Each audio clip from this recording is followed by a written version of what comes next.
I think we're back.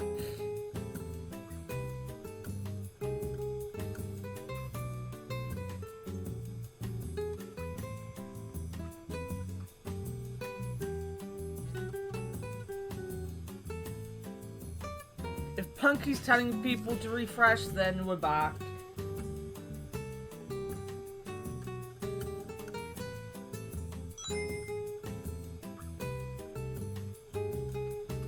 Hey, G-Man! Sorry about that. Unfortunately, Tuesdays is... I seem very, very quiet. Is that just because I'm sat right back in my chair? Let me get a bit closer. Oh, oh. How was that? Is it better?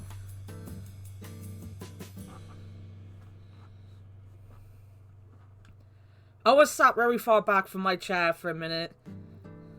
Mainly because I was throwing things around the place. But yeah, Tuesdays is one of the days my cousin's home from work. So, the internet. I should probably start on a... Hey, friend! Thank you for the 4-month resub at tier 2 as well.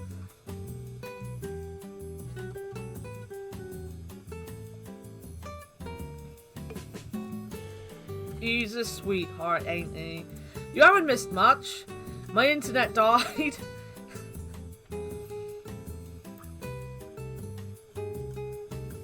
It's buffering on and off still.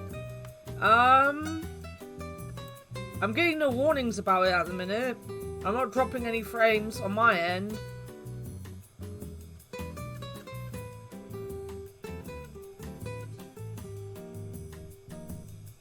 No buffering.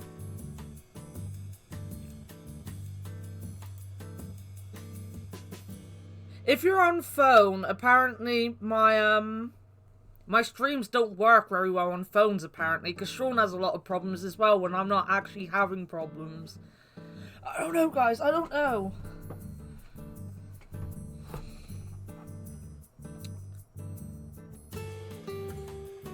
Yes, we're back. I can't remember. Oh, I'm gonna be a dick. I don't know if I was live when I turned around and said I've decided I'm gonna be a dick. But I'm gonna be a dick, so... I've been here much longer than you have. You have been. Maybe you'll see soon enough. I can't really say much more with you know who over there. He's probably listening to us right now. Yeah, he's a charming fellow. He doesn't seem so bad to me. What a creep.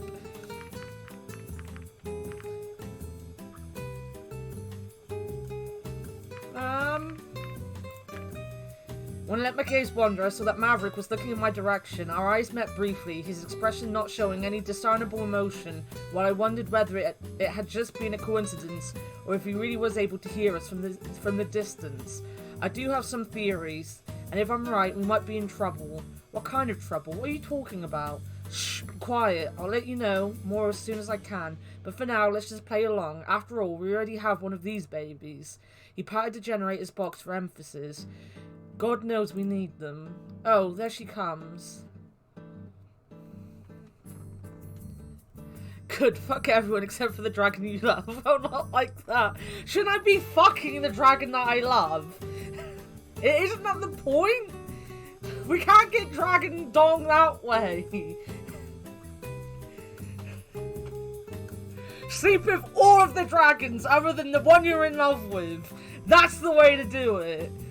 The female returned, astounding move her ability to balance the dishes on the edges of her wings. She placed her forelimb on the table and proceeded to move the dishes from her wing to us with a gentle push of her snout. There you go. Enjoy. Now shoot, Scaly Face!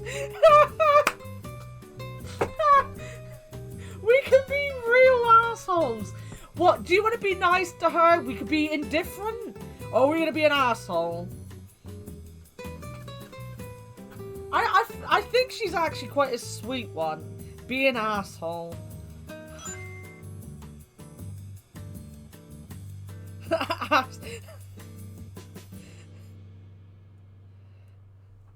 I think we can guess where G-Man wants to go.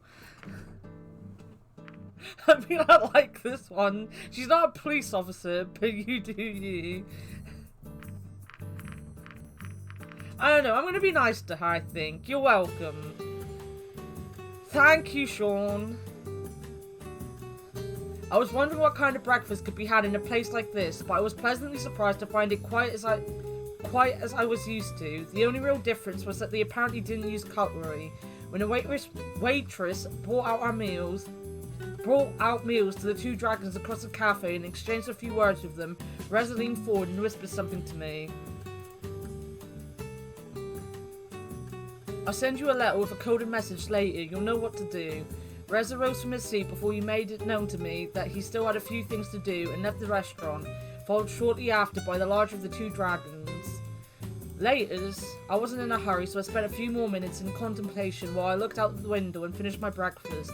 Not that this whole situation was already bizarre enough, there was also now the vague sense of danger conveyed by Reza's earlier words. I did not even have an idea of what kind of threat might be lurking out there. Eventually I got up, ready to be on my way for whatever else the day might bring. Are you done? Sure am. How'd you like it? It was alright. Glad you enjoyed it. Just wait outside and I'll handle the rest here. Sure thing. I stepped outside, taking in the scenery of this strangely familiar world. In the short time I was here, I had already found the similarities between their world and our own utterly fascinating. After all, we are talking about an unmapped place with a never-before-seen form of life. As far as discoveries were concerned, even something as simple as a new unicellular organism or even bacteria would have been remarkable. Yet here I was, standing in the middle of a village evidently built by this race of intelligent talking dragons with a society not unlike our own. Now, we completely and utterly missed all of that because the game has decided we can't delete our save file. For the people that have just joined, basically this game repeats over and over and over again. And I couldn't find a way to delete my save file that I played 4 years ago. So, David, none of you guys have seen any of this, and I don't even remember any of this.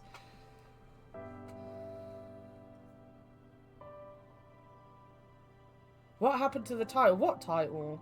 What are you talking about?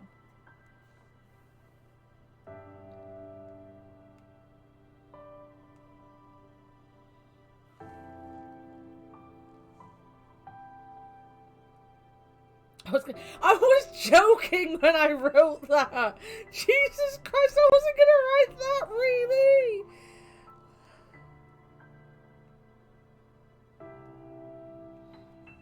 Fuck's sake, Sean.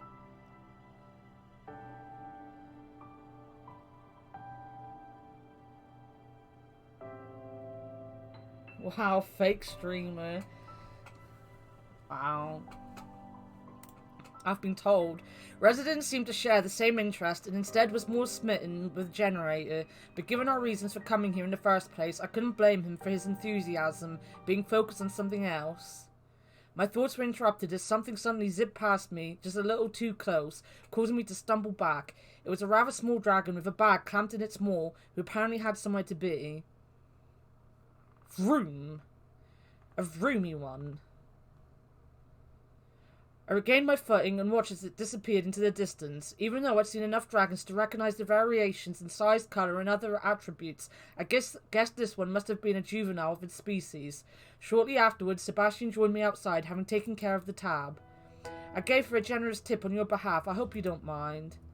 Of course not, as long as I don't have to pay the bill. Actually, I do. How nice of you. We're being a cunt to Sebastian, aren't we? We don't like Sebastian, or should I say, Papa doesn't like Sebastian. Dargon. Why is that? The whole thing was she lost it because we were humans. How unprofessional. Besides, I don't believe in tipping. Well, too late for that now. In any case, now that you've given us the PDA and Rez as the generator, you're free for today. So if you want to go anywhere in particular, let me know, or I can show you around town. I was tempted to be given a tour, but considering Rez's words, I wanted to be careful and not stray too far without knowing more about this world first. I think I'll stay home for today. I still have to get used to everything, you know? I'll just accompany you back then. Yes, Sean, I did. There we are. Home sweet home, for now at least. Well, if you'd need anything, I'll be outside until my shift ends. Otherwise, I'll see you tomorrow. Thanks, see you tomorrow. See ya. Fuck you, asshole, don't tip. I hadn't really looked at the apartment much, so I spent the rest of the day investigating it and relaxing. I considered checking out some of the phone numbers Remy had left me, but I thought it was better to keep a low profile for now. I found the kitchen fully stocked with plenty of groceries, though the variety was wasted on me. I hadn't been a particularly great cook in the first place, but what was more, I didn't even recognise some of the things I found there. Whether they were edibles that we had back home that I just didn't know about, or something completely alien, I wasn't sure, but I didn't want to take the risk of eating anything I didn't know. After all, it was possible that some of the comestibles? What's a comestible? Might be fine for them to eat, but still be poisonous to us. I was also glad to find a shelf that was filled to the brim with a variety of books. While I found the subject matter of man, myth or reality to be quite intriguing, I had to give up after just a few pages due to its exceptionally dry writing style, which I wasn't inclined to enjoy at the moment. In the end, I settled for an invention novel about a dragon archaeologist who stumbles upon the remains of a long-lost human civilization, after which he is hunted by an evil organisation who wants to use the found magic artifacts for its own nefarious purposes. While entertaining, I had to admit that it reminded me a little too much of the trashy novels we had at home. I certainly found it amusing that certain tropes were not really unique to us as a species, though I wondered whether this kind of literature had fallen into disfavour here as it had back where I had come from. I was reading a particularly exciting scene in which the hero, Sheridan, uses one of the magical artifacts shaped like a pair of human hands holding a scepter with a globe at the top to prevent herself from being crushed and ground into a bloody pulp by an ancient human temple's moving walls when I suddenly heard the doorbell ring. Boom boom!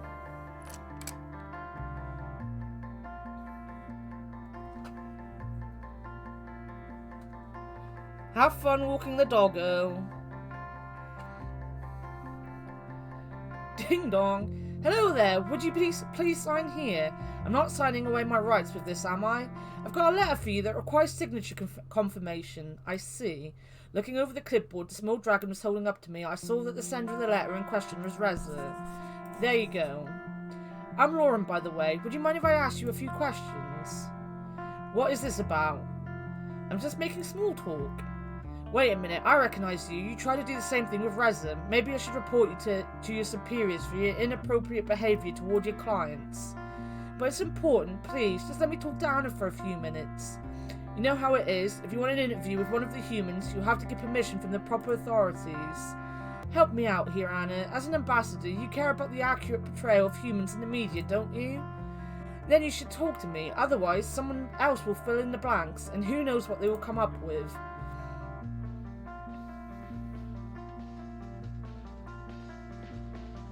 Anna, you got a letter from a rich prince saying you inherited $100 million. What, is that like 10 quid?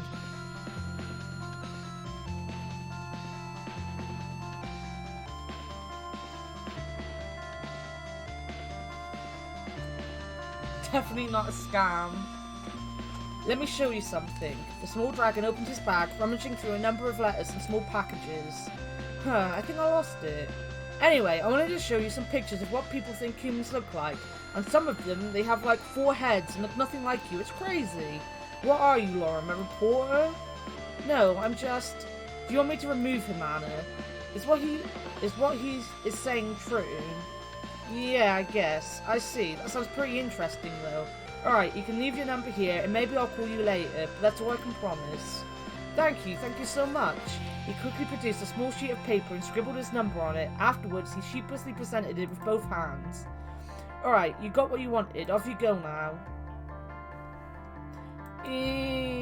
Sorry about that. Don't worry about it. I guess that should be all. I'll see you tomorrow then. Right. He's not a good security guard, is he? He left me alone with Anna, who took my blood. And whilst, like, that might not be the worst thing in the world, and she is a scientist and all that, he still wasn't there to, like, guide me on whether I should be giving someone blood. And then he let a fucking mailman just wander in and talk to me. Like, he's an awful security guard. And now he's just gone.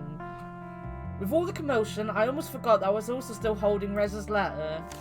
Within the plain envelope was a similarly plain sheet of paper with his handwriting.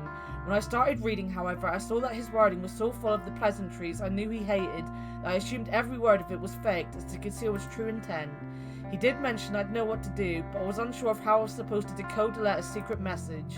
I didn't remember ever having a conversation about this topic with him, yet he still relied on me to remember whatever it was that I was missing, or he thought I would just be able to figure it out on my own. This is what it said. Hello, my dear friend. I hope this letter reached you swiftly and in good condition. Unfortunately, we were not able to catch up earlier, so I wanted to write you this letter. How have you been these last few years? What have you been doing? How's the family? I feel like there's so much we should talk about since we have not seen each other much recently. At least we have a chance to do so in this form. Quite an exciting venture we're on now, right? How have you liked it here so far? Made any dragon friends yet? Haha. Anyways, I'll be looking forward to your reply soon. Best regards, Reza. Various things came to mind. Only reading certain words or letters was one that I thought of immediately, but I couldn't make out anything after trying to find a system within its array of letters and lines. Maybe I had to look more carefully. Look elsewhere for hints. Or maybe he referred to the fact that we were both given an apartment. Considering the things they provided for us, maybe I just had to find the right object to decode the message. There were many everyday items here, though, and of course I still had no idea what in particular I was looking for. It makes sense to look on the bookshelf. Being an asshole was therefore justified. Fair enough. The bookshelf was stocked with quite a variety of books on different topics. Maybe it has something to do with the books. The shelf is full of them, but I suppose the hint could be hidden inside any one of them. Draconic desires, the salt of the humanoids from outer space, born to serve, price and prayer, the Zeom spear and how to use it. Oh.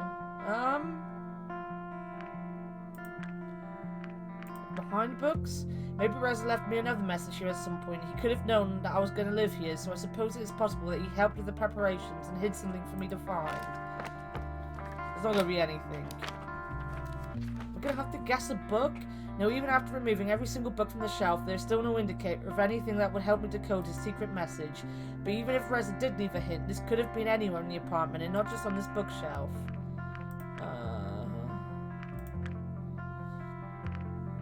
In the fridge? Plenty of stuff in here.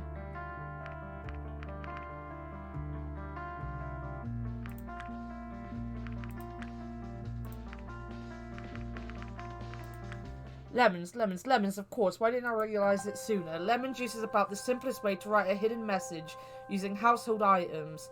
We learned about that in chemistry in the most boring detail, of course. A message written in lemon juice on paper becomes just about invisible to the naked eye when dried, but after heating it gently, oxidization occurs, making the message visible. I was sitting next to him in class when we learned that. He made a joke about using the method to cheat on the next test, and I replied by saying he'd have to bring an iron, and he really expected me to remember a random chemistry class that happened years ago, but then I did remember it after all. Meet me at the portal tonight, 10 PM, was all the message said. I wasted a good amount of time, but I still had some left before I'd have to go out to meet Reza, so I decided to make some lunch. Afterwards, I resumed reading my book about the continuing adventures of Sheridan and her exploits in destroying cultural artifacts. Unsurprisingly, it came to a happy end with the evil organization stopped in its tracks, at least for now.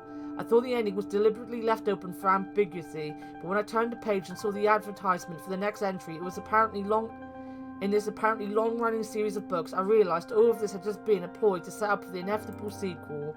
Luckily, the disappointment didn't last long, as I had to get going to meet Reza at the portal. When I got outside, it didn't seem quite as dark as it was when I arrived yesterday. I might have had difficulties finding my way otherwise, but could still see the portal in the distance. As I was walking, I wondered if anyone was following me, but the land seemed oddly deserted. Was everyone already asleep?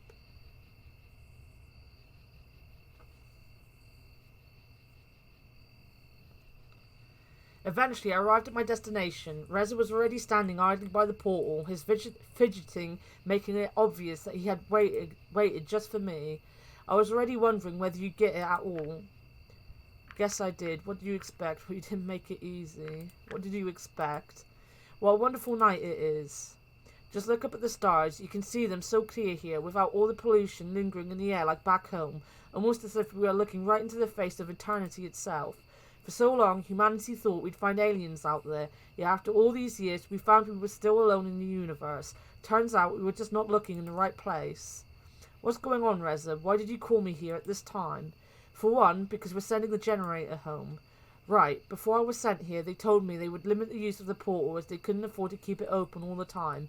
In order to keep in contact with us and to enable us to send things over to them, the portal would be open for just a quarter of an hour each day.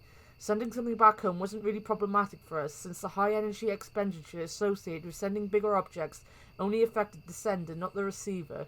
However, this also meant that until all business was concluded in regards to our trade with the PDAs and the generators, we were basically stuck here. As for the others, do you know what this place is? You said something about trouble. How much danger are we in, really? More than enough, I'm afraid. This whole place will be gone soon, and we better not be here when it happens. Yeah, I know. What are you talking about? Just spit it out already. What are you talking about? I hope you'd see it too, but it took me a while to understand, and I had a head start on you in any case. While he was speaking, my gaze wandered and fixed on some movement nearby. It was hard to make out anything, but I imagine it might just have been wind blowing through the nearby shrubbery, except for the fact that there was no wind. Reza, this might take a while to explain, but we've got the whole night. Reza, look. He turned around to face whatever I was seeing. He squinted hard before he called out. You, how dare you follow me even here? The disturbance came closer until it became clear that it was Maverick, who had hidden nearby to listen in on our conversation. How the hell did Maverick hide? Maverick is so fucking big. There is no chance that big-ass fucking dragon hid anywhere. Do not tell me he was hiding in a fucking bush. Look at him! I knew you were up to no good. What were you talking about? What are you planning here? Some kind of attack? Wait a minute, there's no reason for... Don't try to deny it. I heard you both talking about it in the cafe and I saw the letter. You think I couldn't smell the lemon on it? Pathetic. You'll have to come with me to the police station now, both of you. Come on, I think you're overreacting, but we'll...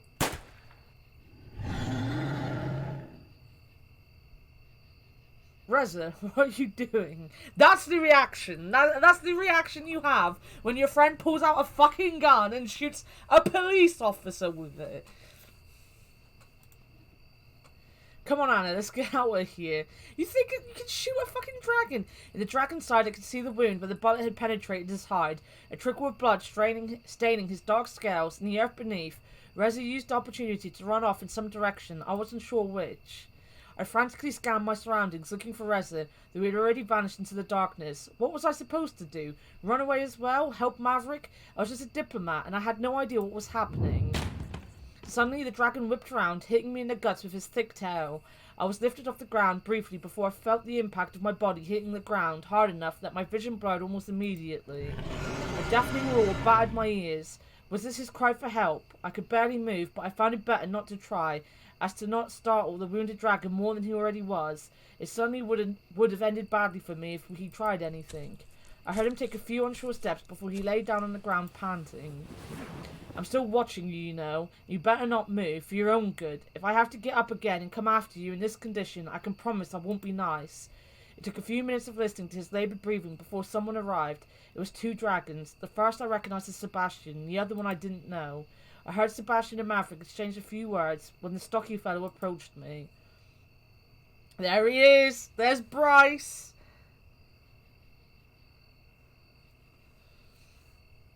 Hey kid, you alright? Still feeling a little dizzy. I'm Bryce, the chief of police in this town. Can you tell me what happened? The rest shot Maverick and ran off. Is that so? His face was stern and seemingly lost in thought as I overheard Sebastian's conversation. Yeah, be the flyer on duty. We probably won't find him now. Not here in the darkness at any rate. Well, that's just brilliant. What do you think, Chief? Anna, can you walk? Yeah, I think so. Alright, Sebastian, take Anna to the apartment. Get us some help here for Maverick, and then we'll look for Reza. Right on. Come on, Anna, I'll help you up. I was still shaken up by the events I just witnessed when I arrived at my apartment. Not knowing anything better to do, I soon fell into a deep slumber. I don't think you'd sleep. I honestly don't think you'd fall asleep after that. The next day I awoke with many questions lingering in my head. I considered calling someone from the police department to ask about Reza and Maverick, but in the end I decided against doing so, as I was sure they would contact me if they had anything to tell me. I knew it was no use worrying about it for now, so I settled for starting another book. It didn't take very long though before the doorbell rang. Did Bryce, the chief of police, take it upon himself to escort me today? Oh, it's you again. Are you surprised? No, because I guess it will mean bad news. Afraid so. How are you holding up?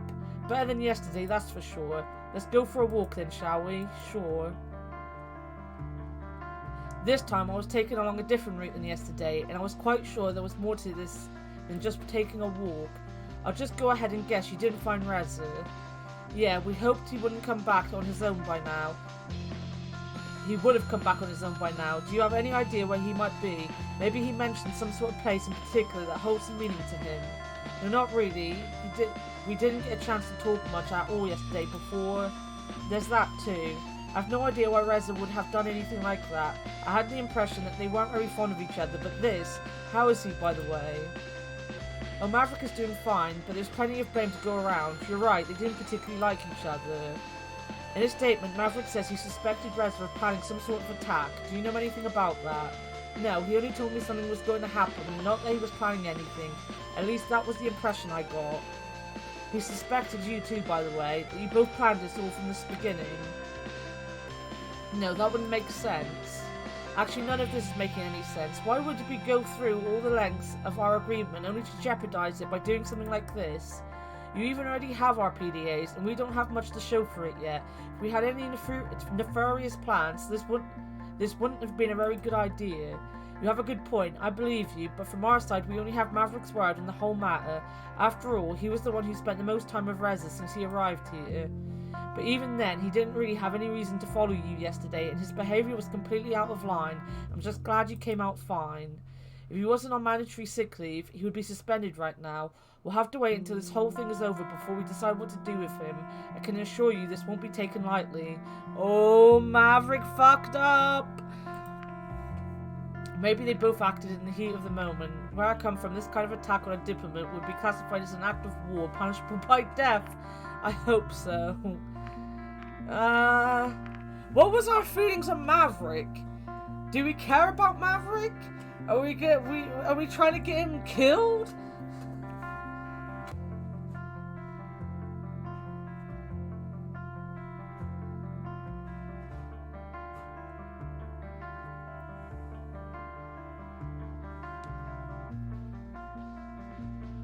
I don't know.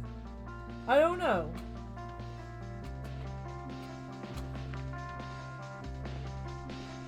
Not killed, but maybe loses his job. Maybe. We still got quite a lot on our hands now, though. We have a wounded dragon and a missing human. This could lead to a diplomatic crisis. Maybe Reza will still show up soon, and we can get all of this behind us. I hope so too. I really wouldn't want to jeopardize everything over this unfortunate incident. Yeah, how about we both just keep quiet about this whole thing for now? After all, I don't think any of us wants our people panicking about this already, right? I merely nodded in agreement.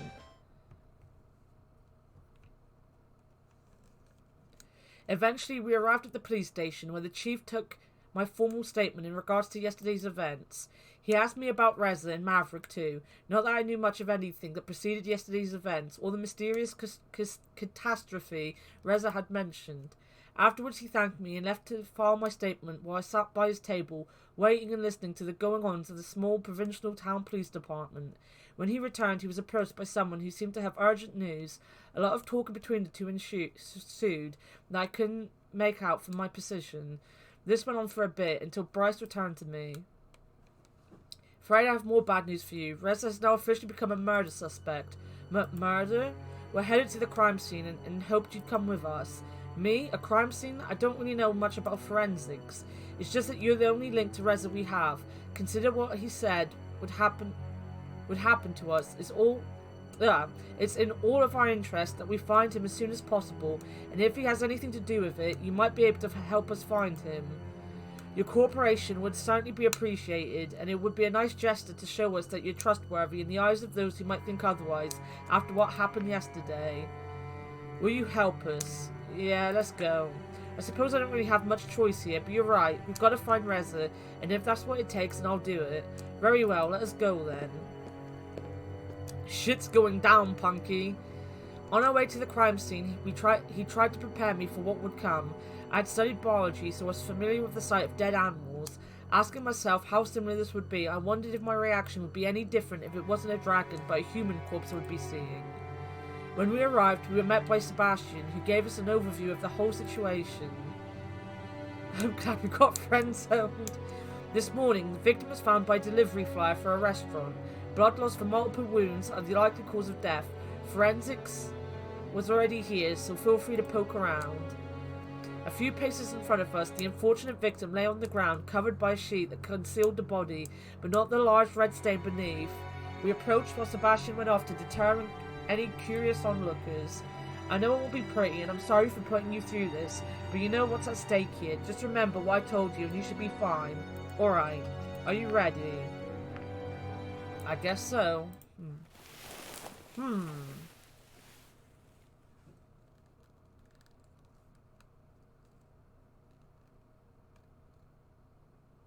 Poor dead Dargon. What do you think? Well, he's definitely dead. Yeah, rip. What a conversation. Let's just say this will be your test, and tell me what you can deduce from what you see. Give it your best shot. 2 wings, 2 legs, just like the waitress in a cafe. About as big as a human, lengthwise, if not slightly taller. The wingspan would certainly look impressive at that size.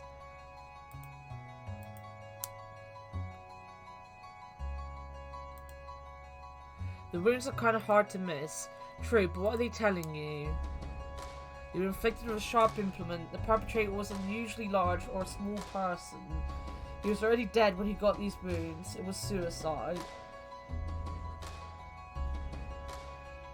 Perpetrator was an unusually large or small person. It's such a fucking weird thing to say. Yeah, they were one of the two. They were either large or small. They weren't average. Either big or small. Maybe the top one. They were clean cuts, like from a knife or another sharp instrument. That is true, but what does this matter? Dragons don't use knives? It could have been someone with hands. This tells us it was suicide. Maybe it could have only been someone with hands? That's right. Only those of us who walk on 2 legs have the proper dexterity to wield a knife effectively. Most other dragons would probably just bite instead. Of course, this rules out most of the bigger dragons and flyers. But then Reza still has his... What was it called again? You mean his gun? Yeah, if it was him, why would he kill someone with a knife rather than just use his gun on him? He makes him look cooler. No, he lost his gun. He did not want to make any noise. He wouldn't because it wasn't him. He wouldn't because it was clearly a suicide.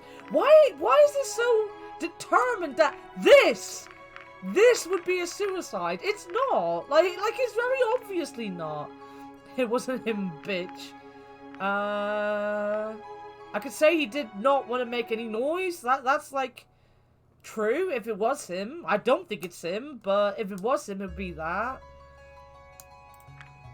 He didn't want to make any noise. After all, he ran away from Maverick, trying to hide from the police. Something as loud as a gunshot would have easily given away his position and alerted others in the area.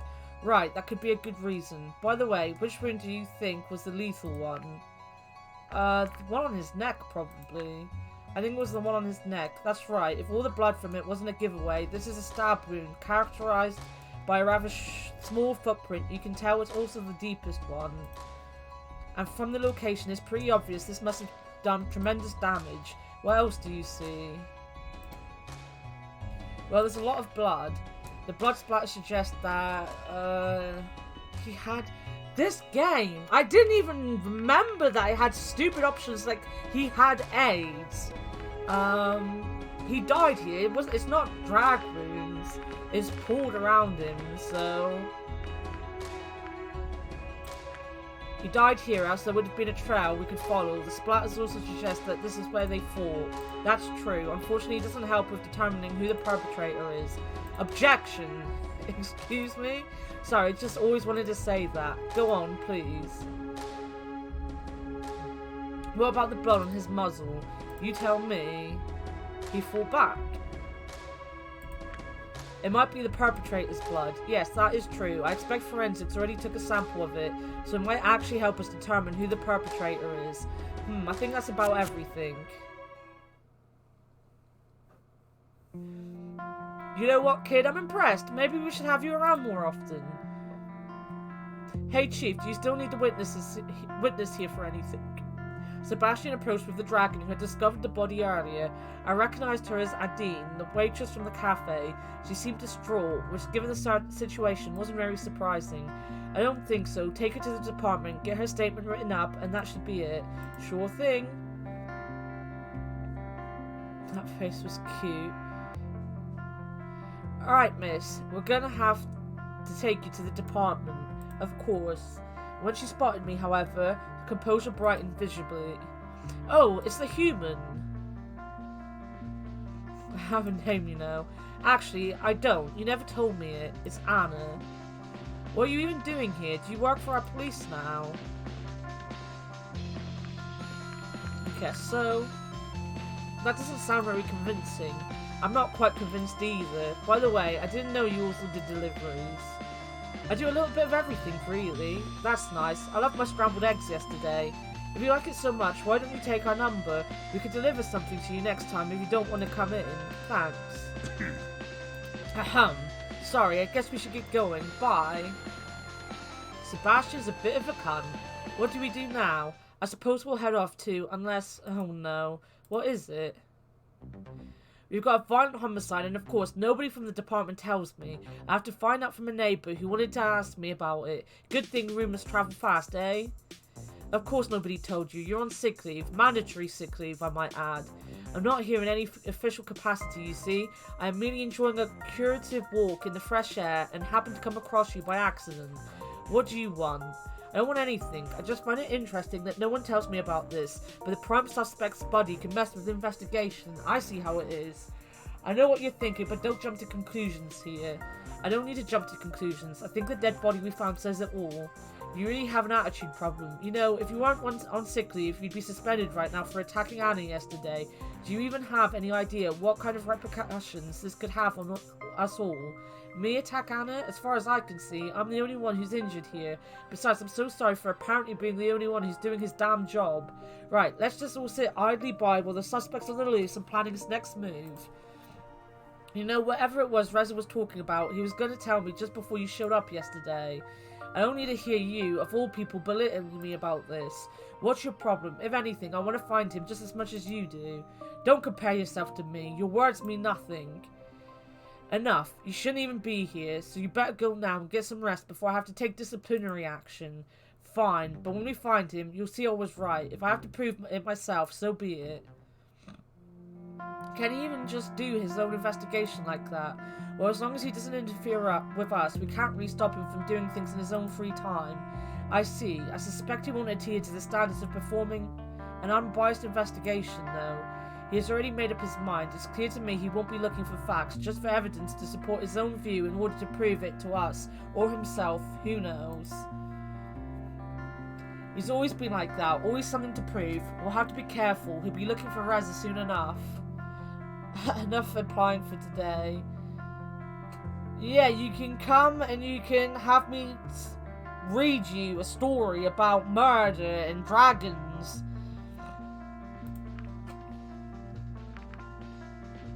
To be fair, I might be too if I was shot. Let's hope we find Reza before he does. At least that means someone will find him, right?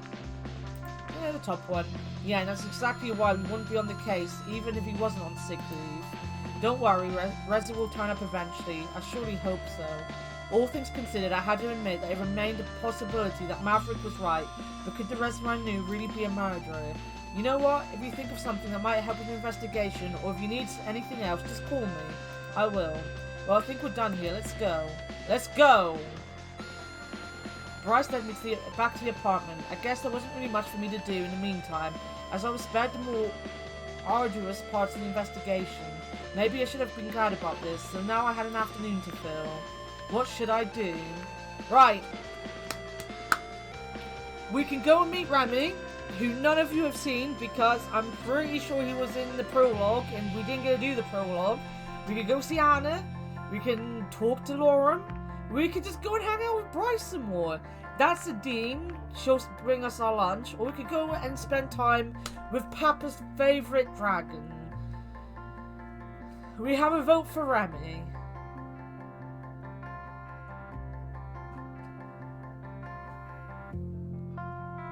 Who so far are we liking on the dating front? Which Dargon are we looking at? Anna. Go spend time with Anna. She's a smart Anna at that.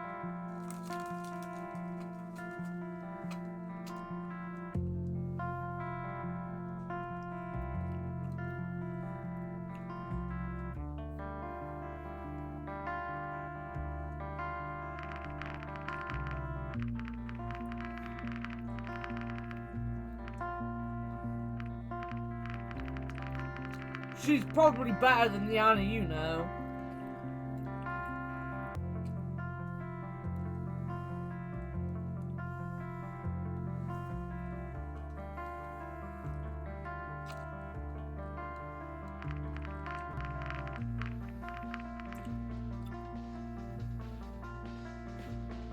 Down.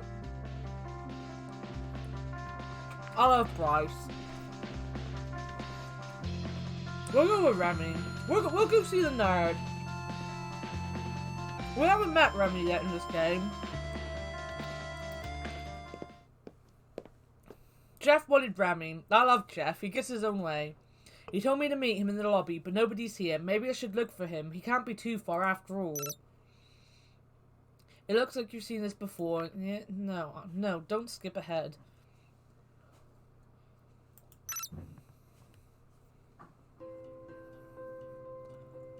Wait a minute, I just stuffed a fucking cookie in my mouth.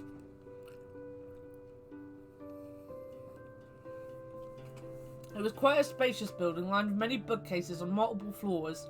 From the looks of it, it seemed to be as much of an archive as it was a library, with immaculate order permeating the chamber. It was the kind of place I could see myself getting lost in for an afternoon or two, thumbing through all the interesting books it could offer me. You can have a cookie too if you want. It's a white chocolate one though. Actually, no, you can't have it because it's a Little's cookie. And you go to Aldi's. Go get an Aldi's cookie. I was looking around in wonder when suddenly a voice penetrated the silence. Remy? I couldn't see who the voice belonged to, but it came from the more private area in the back. It was followed by footsteps that approached it. Oh, you're still here? Of course I'm still here. I have business to attend to. Certainly, I just assumed you'd be done by now, Amira. Guess your assumption was wrong then. Be a good boy and bring me some coffee, will you? Of course, Amira. I heard more movement, though I still could not see either of the two who spoke behind all the bookcases. I assumed the area was off limits to a visitor like myself and decided to wait. Here you go. Now, let me read in peace, you silly boy. Of course. I heard him walk towards my direction until he emerged from behind a bookcase and spotted me. Oh, hello, Anna. I didn't expect you so soon.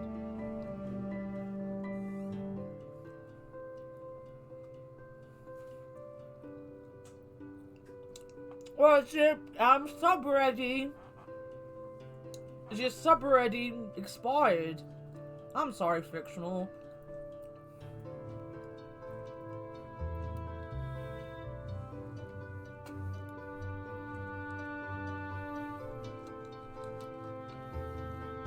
I'll, gift you a sub. When I get mine, PayPal. Oh, Punky! I was gonna give her a sub. God damn it.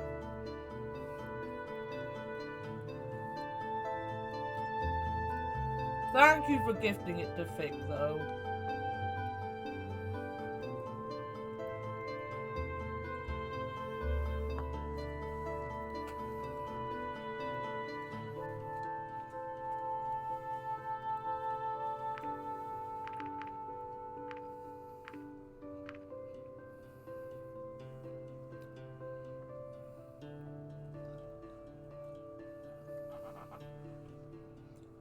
You're way too kind.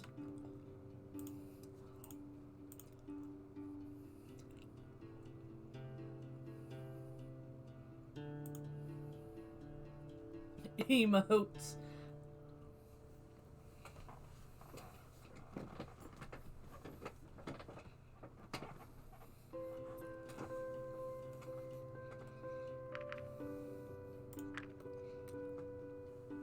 I'm glad to see you again at any rate. Who was that back there? I guess you heard that, didn't you? That was my superior. She's the Minister of Culture and Arts, which means I'm technically in her employment. Though generally speaking, I work for the council at large, not just her. So this is where you work, huh? Most of the time, yes. And that makes you a librarian, I suppose. There's a little more to it. I'm not just in charge of the books, I'm a scholar and study them too. For example, if the council requests knowledge on certain topics like facts, statistics, or other information of interest, it's part of my job to research it and present it to them in an appropriate manner. Oh, it's Akbar! Yes! It's Akbar!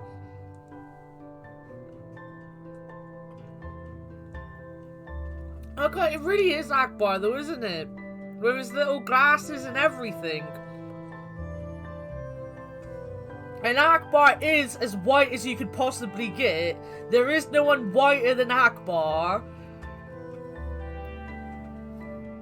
Akbar is Remy.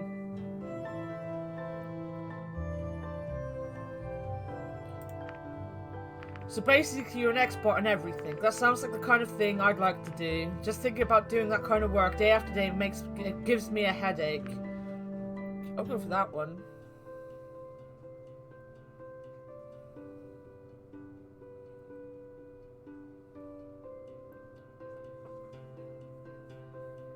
Fictional, someone would have noticed that you weren't subbed and would have gifted you a sub. You know they would have gifted you a sub. You have given so much money to this channel and helped so much through everything and are so loved. Someone was gonna give you a gift sub at some point. If it wasn't Punky, it would be Brent or it would be Sean. You know they would. And as I said, I would have done it on the 15th if no one else had.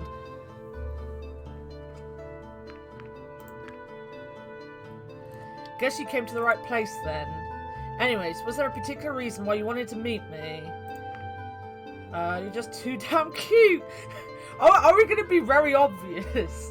I was interested in what you said the other day. You have myths about humans. I was bored and coming here seemed to be the most interesting option. Which one? Cute myths about humans or I'm bored? Which one? Boop, boop, boop, boop. Cute. We're getting right down to business. You're just so damn cute.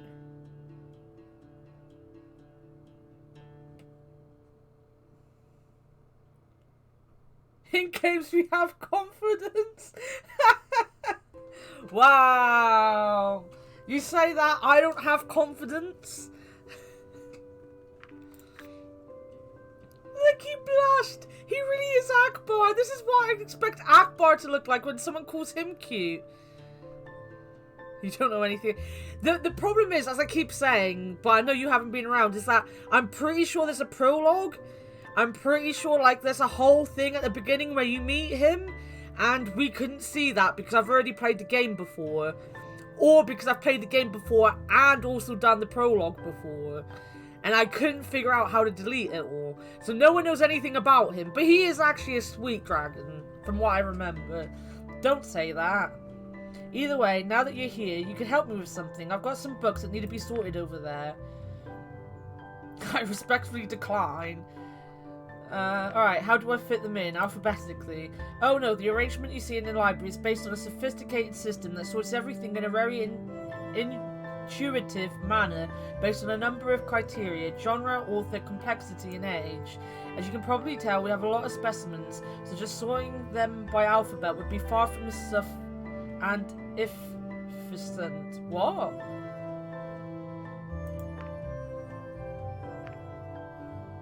I'm guessing that's a translation error or something. Sufficient. That does sound very intuitive. That sounds complicated. It's not that hard, I'll show you. He means sufficient and efficient. Fair enough. Basically, these 8 books you see over there were all part of a section that was moved, so they have to be sorted into their new area.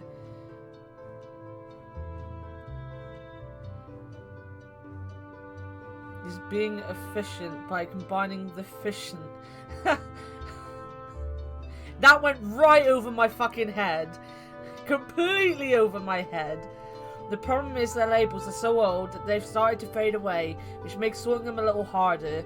They'll get new labels soon, but until then, we'll just have to make do with what we have here. All of them are by Hazik Akil, a writer on the subject of history, and a very prolific one, I might add. You'll find the shelf they belong to over there. Now it's just a matter of placing them in the right order from oldest to newest. I've written down everything, still legible from the old labels here. For someone like you, putting them in order shouldn't be a problem. In any case, I'll be working on something else in the meantime, so let me know once you're done. Hints. The third war is directly preceded by the spark. The first war is directly preceded by the inception. The invention is not the third, 7th, or last book. The second war is the 4th book. There is only one book before the first war. The Enlightenment comes at some point after the third war. Right, can I have the hints again? Right.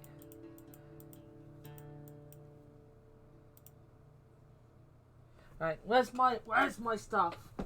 Time for my notepad. My notepad hasn't had much work recently. Boop!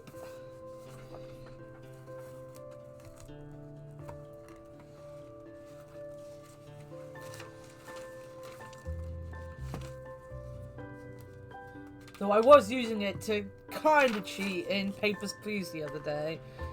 So we got Third War. Third War. I forgot my pen's broken as well. Directly preceded by the spark. The spark. First war is directly preceded by the inception.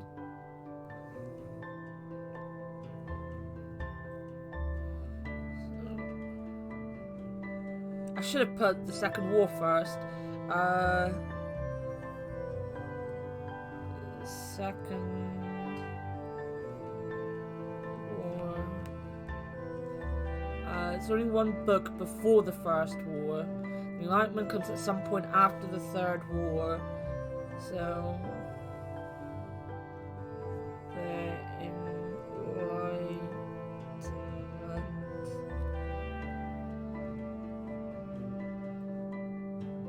was directly preceded by the inception.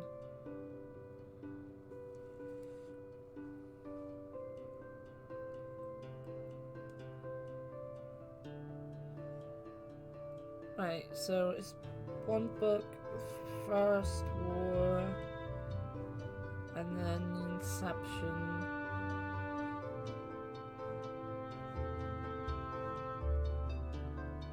And the invention is not the third, 7th, or last book. It is 1, 2, 3, 4.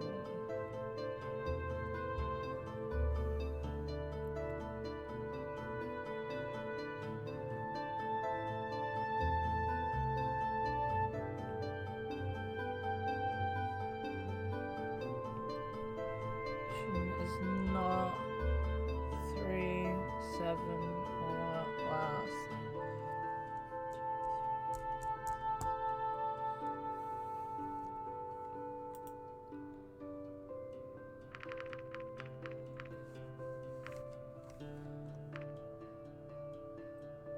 So you've also got the tribe.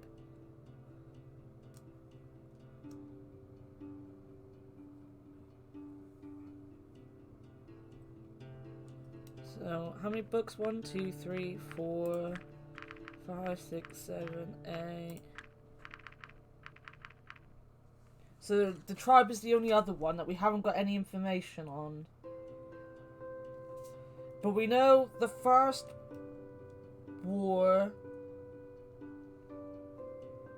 The first war has the inception after it. And the second war is the fourth. So the first... So it's got to go... A book, first war, the inception, the second war.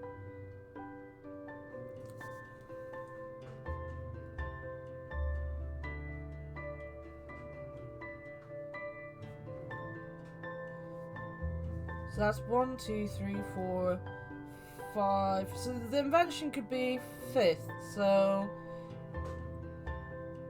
if we go the tribe, the first war, inception, the second war.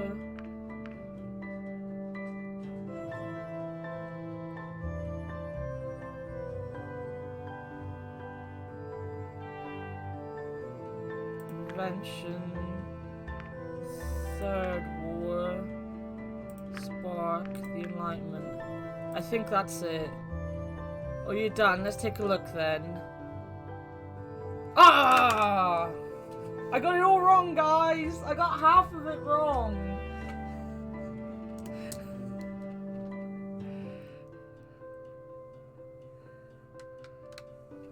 I hope you enjoy your food, Punky.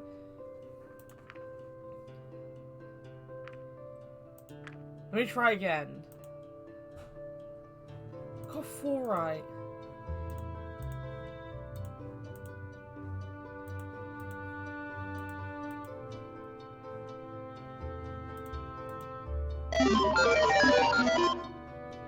Hey, my poggers and bits. Thank you for the 100 bits, G-Man.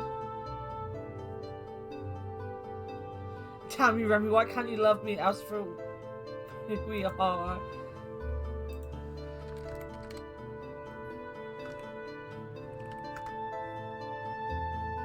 You know what it is? It's because I'm a fucking idiot.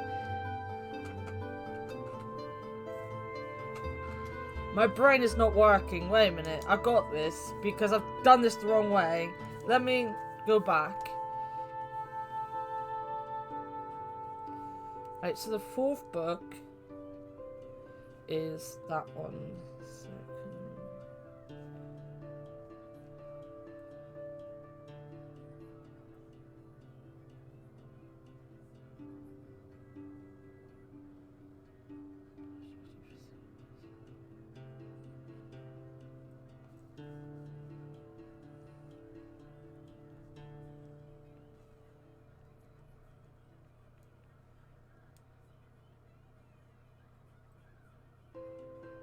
Cece's Pizza, never heard of it.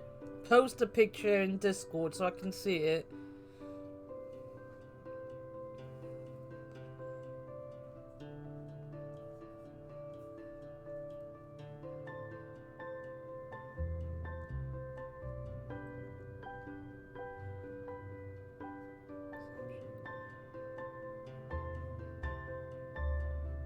Beep, beep, beep.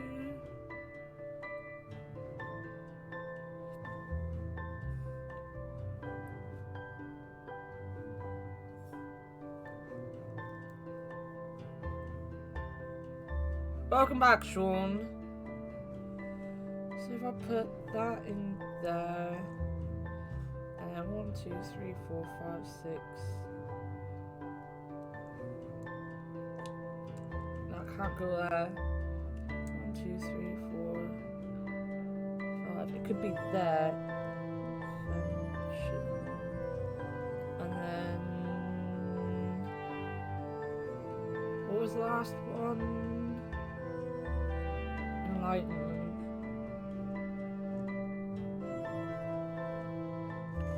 So, I've got at least 4 in the same place. That one's in the same place. Or actually... No, yeah, right. It's in the same place. That's in the same place. That's in the same place. Yeah, so that might be it.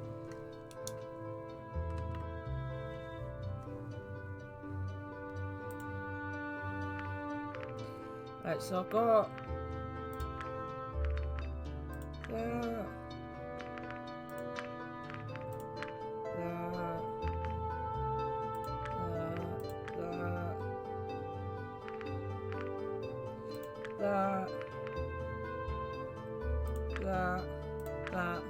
That.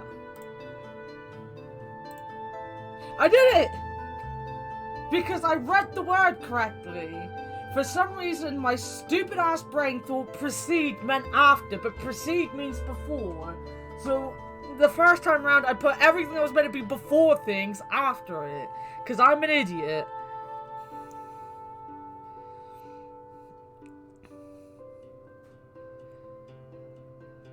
See, when I actually read words properly, when I figure out why I'm being a dumbass, we're fine.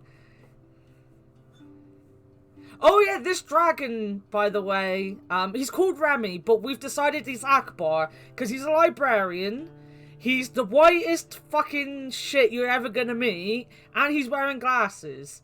And this is just Akbar. This is what I imagine Akbar looks like when he's telling us his, like, really ridiculous fucking jokes and stuff. I do love you, Akbar, but they are ridiculous sometimes.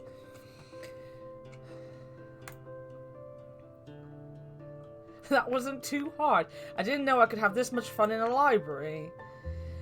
I can't tell if you are serious, but I appreciate your help regardless. In any case, there's a box here that belongs in storage. You can put that away. I'll finish the last bit of sorting, and then we'll be done for the day. Sure thing. Great, see you in a bit then. He did blush when we called him cute. Phew, that is heavier than I thought.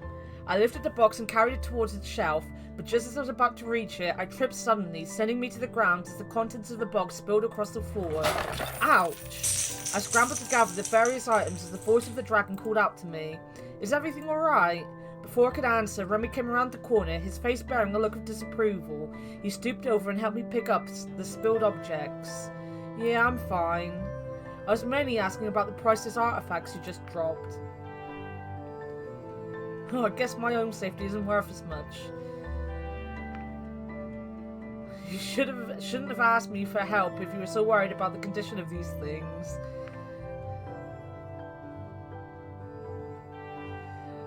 Yeah, the fuck. It is, but it's not like we can display you in a museum as a replacement. On second thought, I suppose we could, but we would have to stuff you first. Wow! Wow! Wow, guys, he wants to stuff me! He hasn't even taken us for dinner yet!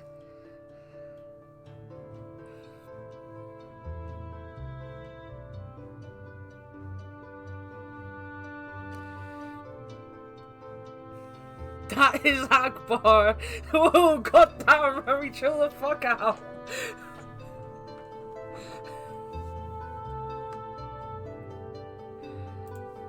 Speaking of stuff, what is all this anyway? In preparation for your arrival, I wanted to study what knowledge we had on humans. And what did you learn? Not much. The human is a creature shrouded in mystery and legend, yet one we apparently share some history with. Sure, dragon, tell me I'm the mythological creature. As the story goes, we dragons were once a primitive and savage civilization, living in caves and whatnot. We fought other creatures and amongst each other for resources and territory. One day, however, a human arrived who performed many miracles and gave us the gifts of electricity and reason.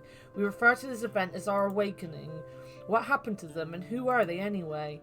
They say it was a divine creature, a supernatural being that saved our species by making peace between our clans and uniting us as our numbers were dwindling from our pointless conflicts. And when the deed was done, they ascended to the heavens, from where they come, or had turned into a dragon and lived among us, ruling with kindness and wisdom until their eventual passing, depending on who you ask. And what do you make of this story? As unlikely as it sounds, there is evidence for sudden unprecedented technological advancement in our timeline. We have artifacts from the time that couldn't have been built with the knowledge we had back then. I'm starting to think you already have a theory. Indeed, I take it you are familiar with the way the portals through which you travelled actually work. I don't know, nor do I care. This guy's wearing a shirt means dragons do have shame. He's got a very, very nice tie. Not very. It's simple, really. There are spontaneous wormholes that pop into existence now and then, but their highly unstable nature means that they instantly collapse in on themselves. The machinery of the portal merely stabilizes the wormholes so that we may utilize it. We actually are just taking advantage of a naturally occurring phenomenon. Fascinating. That's pretty cool. How does he tie it though? It's a clip-on.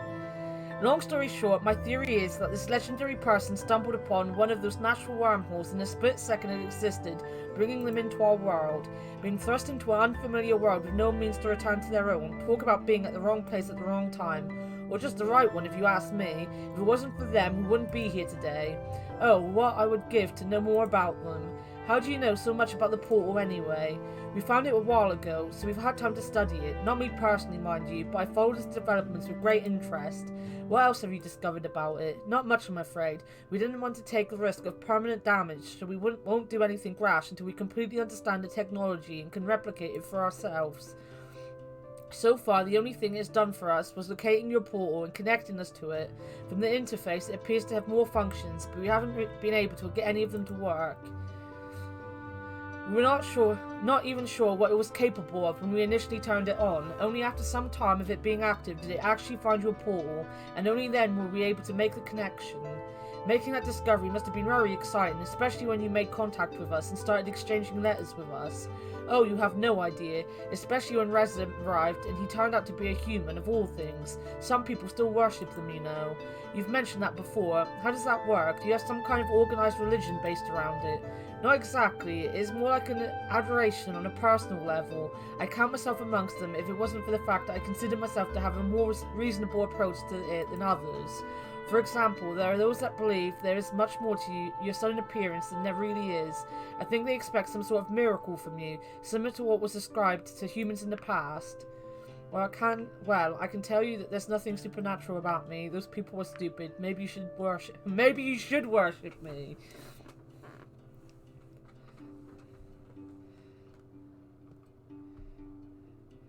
Imagine dragons doing laundry. Is that what we want to imagine right now? Dragons doing laundry? Worship me?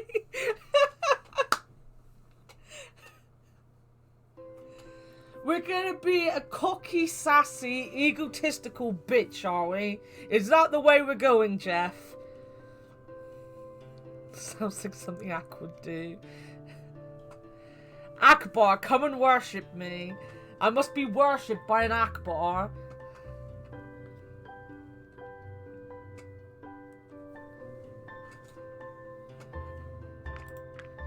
I'm sure you'd like that, but respect is earned, not given. Either way, as a scholar, I'm looking forward to see everything your PDAs have to offer. I could show you sometime. I see. Well, don't worry about explaining them to me. I'm sure you have much more important things to do while you are here. It's just a question of time until one of them ends up with me anyway. Actually, the PDAs are one of the reasons I volunteered to come here.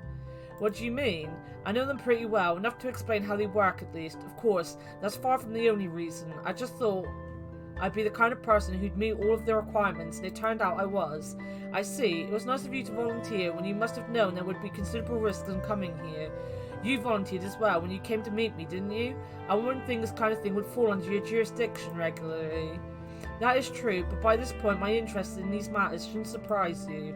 I was more surprised that I arrived under cover of darkness to meet an ambassador, though I haven't seen much of you since. Initially, they wanted to have an official reception headed by myself, but in the end they changed their minds due to security concerns, as I told you back then. I suppose that's also why I'm being escorted by the police all the time. Yeah, that was supposed to be my job too, until someone from the police department objected and advocated for more security. Better be safe than sorry, I suppose. Let me guess, was it Maverick? It was probably Maverick. Let me guess, that someone was Maverick. How do you know that? I knew it was Maverick. Just a hunch. At least I still got to meet you. Were you nervous when you did? Only the brave or the foolish wouldn't be. I consider myself neither. I have to admit, I was too. I was speechless when I saw you, and that wasn't just a side effect of the teleportation. I think you were pretty brave. I think you were pretty foolish. Are we gonna go with speechless or brave? Speechless or brave? Which one do we think is flirty? I think brave might be. I have a feeling we should go with brave. No, it's just scientific curiosity. You know what they say about curiosity and cats? I'm afraid I don't. There was a moment of silence between us and our eyes met briefly when suddenly a loud call echoed through the building. Remy? I better go and see what that is about. Maybe it would be better if you didn't stay out in the open. At the end of the hallway you can find my office towards the right. Wait for me there. Alright. Ooh. This is going too fast, guys. So, this is your office, Remy. What? Oh. Do we even need a where's the fun in not flirting with him when he's about to stuff us? Like, you know.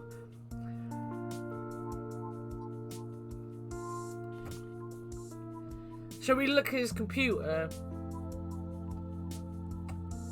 What do you guys want to do?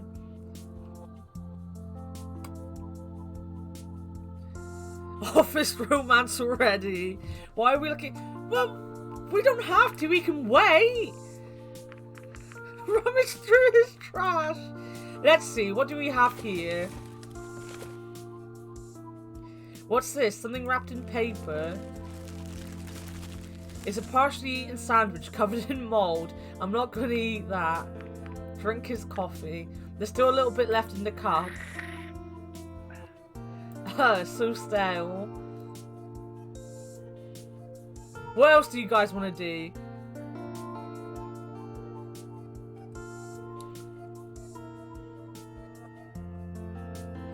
We would have eaten if it was rubbish again. Let's see, what do we have here? There are a lot of there's a lot of used tissues. Maybe he had the flu. Yeah, that's exactly what it is. But dutiful as he is, he still went to work sick. Poor Emmy. Definitely the flu. His trash can, which is right here, next to the computer and his chair, what it was the flu. Look in the mirror. It's just a mirror, nothing special about it. I'm sure it's the flu. 100% the flu. 100% the flu. There's no other reason why there should be a lot of tissues in a man's bin.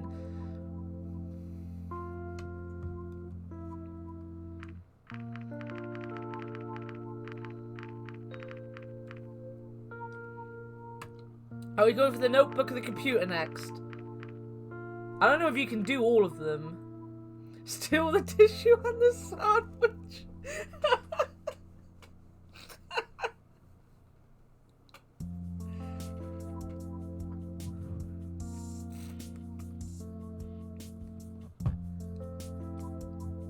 I mean, this is a bed here. This is basically his bedroom.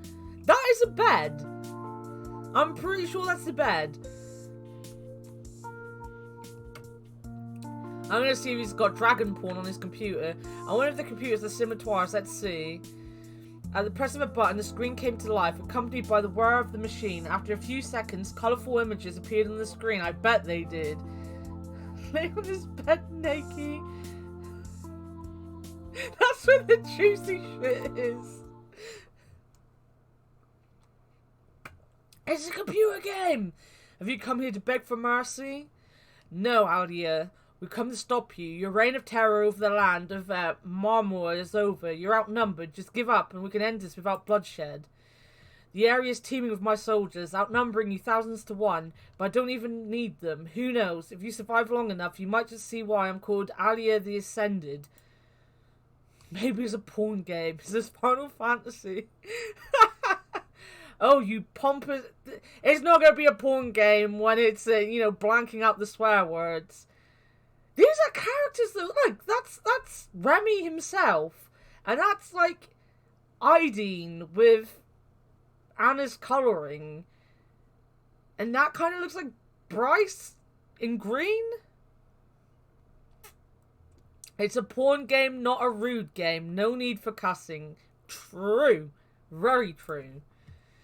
Calm down, Edith. Focus. I'm sorry. It has to come to this, Alia, but this ends now. Roland, get them.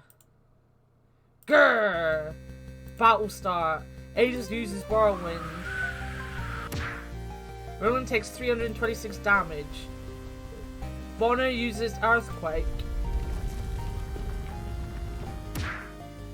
Roland takes 465 damage. Grrr! Roland invokes Cosmic Horror.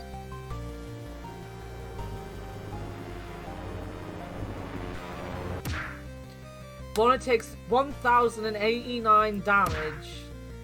Razlet takes 1205 damage. PC ran into a problem, needs to restart. We're just collecting some error info and then we'll restart for you. What the? Hey, what are you doing? I think I broke it. Oh no, let me take a look. Why did you even touch the computer? I got bored. Well, whatever you did, at least it seems to be okay. Oh no, my game! What's wrong? When you touched the computer, you saw a game running, right? Yeah, I played a little. I had it saved specifically at that moment to play it later, and now it's all gone. What do you mean it's all gone? So much preparation, so many hours spent grinding just to get there. I can't do all of that again. You wouldn't understand. Fuck off, Remy, we're gaming! Actually, I'm a Twitch streamer. I know exactly what I'm talking about. This is Akbar. Who's sponsored by G Fuel? Yes, Remy. Don't underestimate us. You do? Yeah, we used to have similar games where I come from. I see. Well, at least my office is still standing. Speaking of which, what's with the bed? It looks like you live here. When I have to work late, it's just easier to stay here. Besides, I have the knowledge of the whole library at my fingertips and can use the resources and equipment as I please, like this computer. Don't you have one at home? No, we generally don't have this kind of technology in every household. That was not exactly rare either. We just use it where we need it. Back home, we used to have computers everywhere. Most of us even carried one on our wrist wherever we went. Is that so? Bing! Oh, that means the library will be closing pretty soon. If you want to do or ask anything particular, now is the time.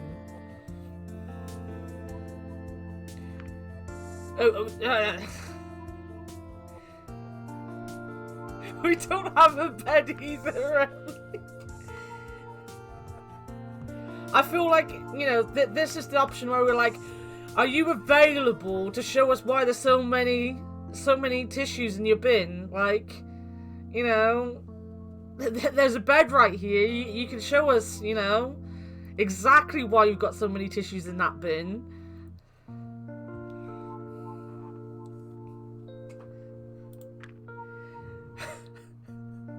What do you mean by that? For a relationship. Oh, look at him. That is, if you're going to ask me like that, my answer is going to be no. Anyways, thank you for your help. If there's any way I can repay you, just let me know. He's angry we killed his game.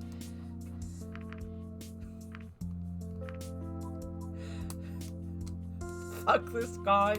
That's what we're trying to do, Papa. He's a difficult one. Rude bitch fries.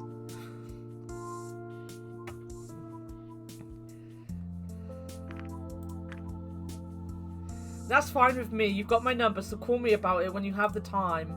I will. Have a nice evening. You too. He can't be that upset with us. We parted amicably, or so I thought. Would I see him again? I wasn't sure, but I kept his number just in case.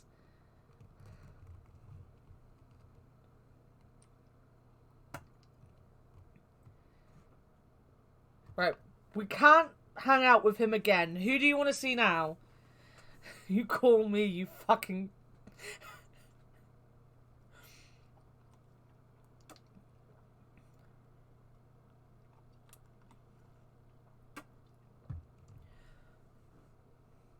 This is another dragon.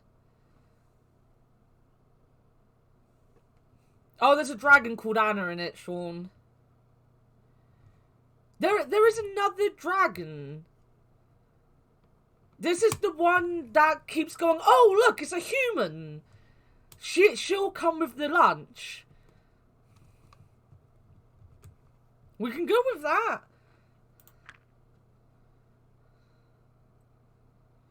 I remembered that Ideen had told me that the cafe did deliveries as well, and not having anything else better to do, I figured I should try it out. I made my order with a quick phone call, and it wasn't long before the doorbell rang. Well, that was quick. It just so happened that Ideen herself stood in the doorway, dripping wet and with damp containers in her grip. Well, this definitely looks like something out of a porno. Oh, it's you again. I thought we were over this, but at least you don't reduce me to my species anymore. Likewise. Hey, which one? Which one?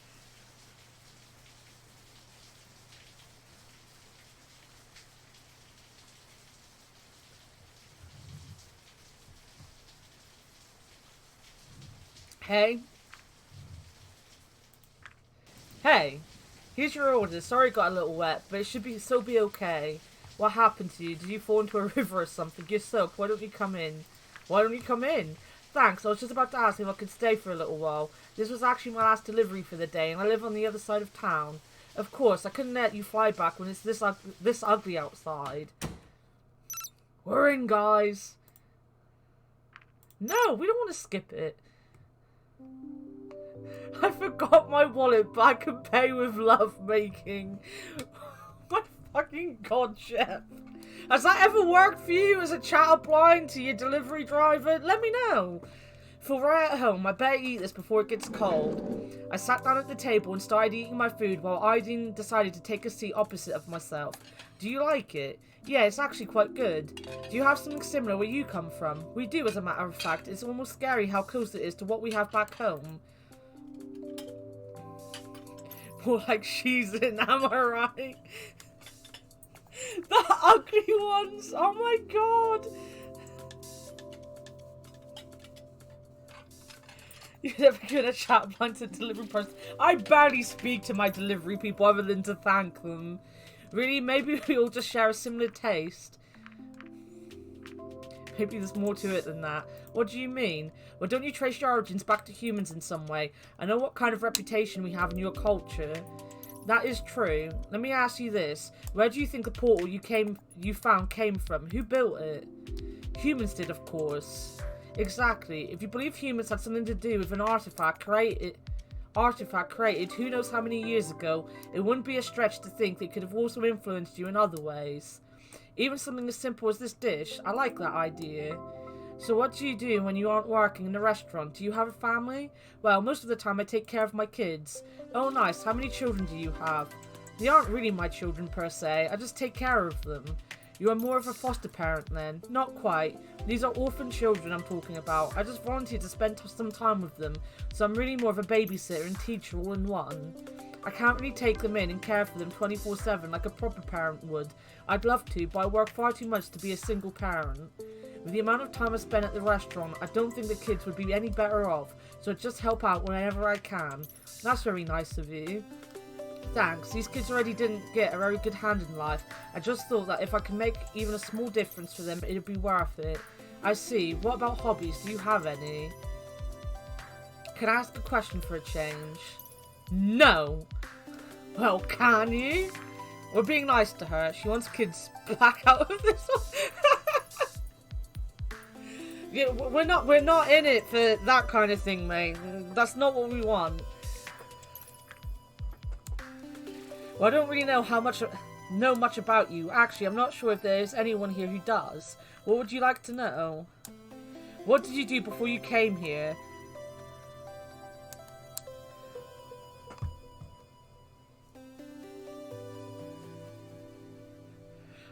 It's like 4 minutes, she wants kids. I don't know, man. I mean, that's just because we're so damn sexy and so damn reliable looking. She looked right at us and went, that's a father figure right there. That person right there that's after all the dragon dong.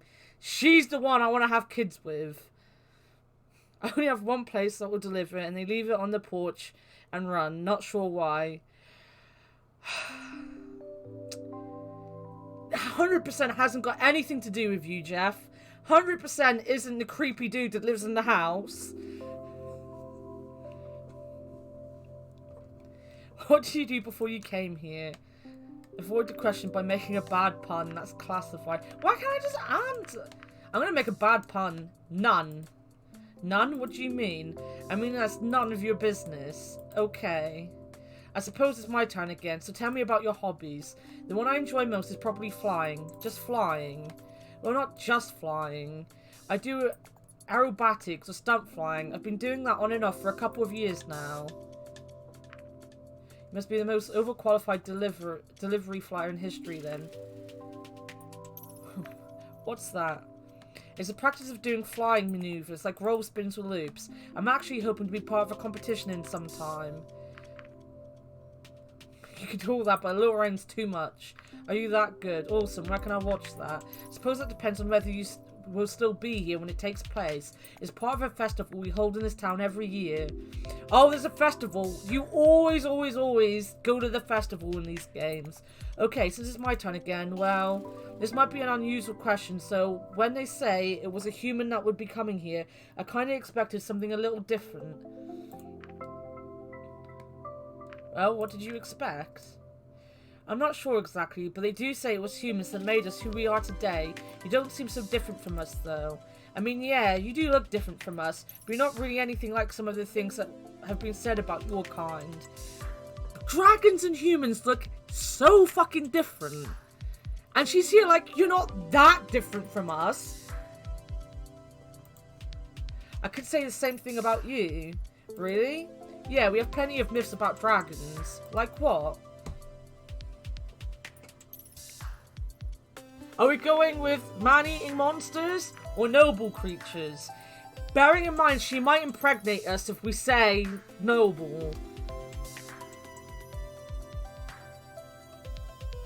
Noble creatures? They are often cited as a symbol of power and strength, but also one of wisdom, possessing an intellect that has no equal. They are noble creatures, and their depictions enjoy an almost universal appeal. I could get used to that, though it would be even nicer if it were all true. Let's get impregnated. To be honest, I don't know if it's such a good idea to generalize like that, even if it's good things you're saying about us. We're all different, you know, and not all of us are nice. I see. But then we have said many good things about your kind too. Well, no matter what you might think about humans, I can assure you that I am in no way special or supernatural. I disagree with that. Why? You say that you aren't special, but just the fact that you're here with us right now is quite special to me and many others. Just try to see it the other way round. Right. This is me and you guys. Me being like, I'm not special, I'm just, you know, me. I'm a cunt. Don't fucking come looking at me like I'm someone special. And you're all like, no, but you're so special. And I'm like, shut the fuck up. And this is why being nice to me is banned on Discord. Just so you all know. In case you're wondering.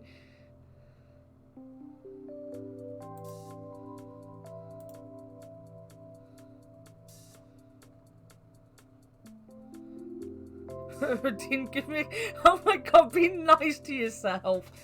Oh, I deserved that. I really deserved that.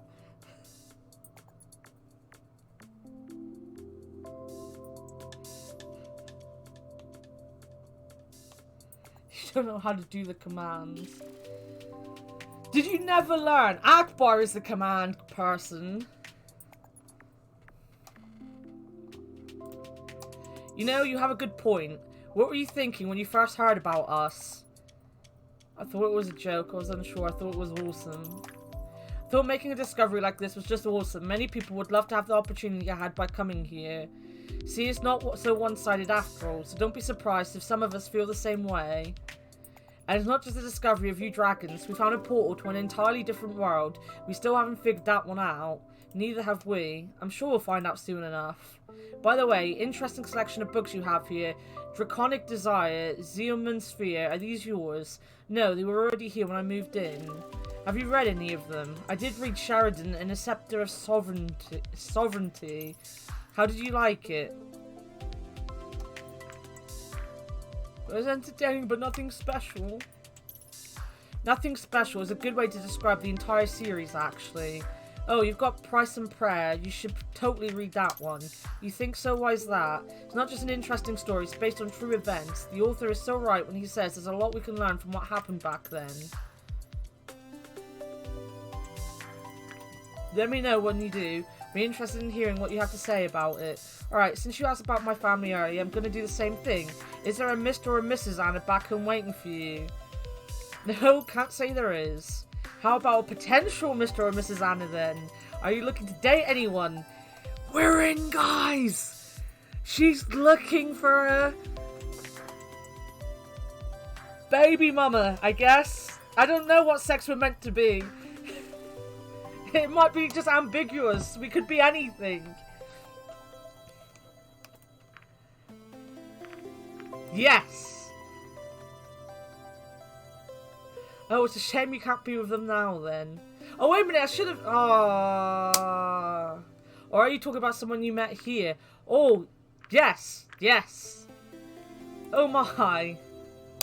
Would it happen to be someone I know? Yes. Well, who is it? I'm not sure how many questions that was, but I'm sure it's not your turn anymore. Are we even still playing this game? Oh, you started it. That's true. You seem to be enjoying it, though. You know, why don't we make this a little more interesting while we're at it? A little more interesting, eh? What do you suggest? Truth or dare? Guys! She's easy! What's that? We continue asking questions, but if one of us doesn't want to answer the question, we have to do something the other person tells us to. I don't even know what kind of dare would make you do. It could be something that would make me uncomfortable, or something you'd like to see me do. Anything? Well, keep in mind that revenge might be coming quicker than you think, so don't ask someone for anything you wouldn't do yourself. Dude, she's gonna strip. Got it. So who's first? You asked the last few questions, so it's only fair if I start. Alright. Which part of your body is the most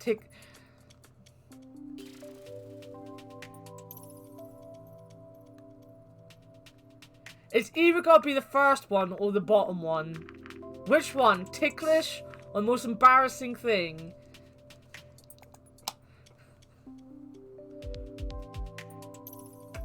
I mean, she can take her goggles off, Sean. She's wearing goggles. Ticklish. Probably my sides. Good to know. You wouldn't misuse that knowledge, would you? Ha ha ha. We wouldn't misuse any knowledge that we have. Not at all. Since it's my turn now, what is your greatest wish? Be the very best like no one ever was. We're gonna be Pokemon Masters, guys. I want to be a Pokemon Master. That seems to be a very personal wish, Anna. Okay, my turn. Fuck yeah, Pokemon. What would you do if you were invisible for a day? Are you scared of dying? What do you think is your biggest physical flaw?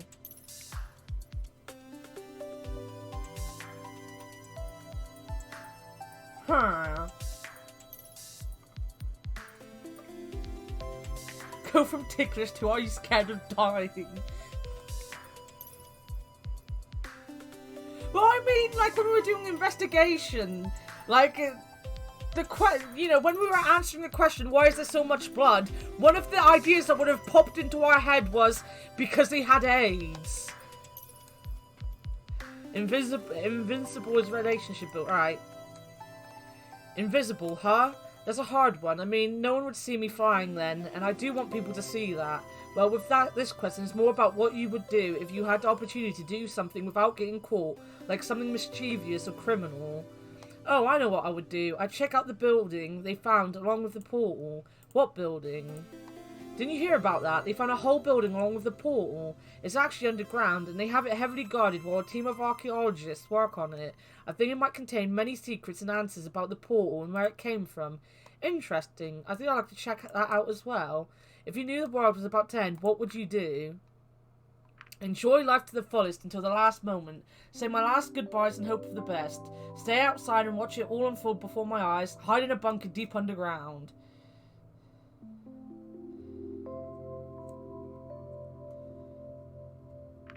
Stay outside.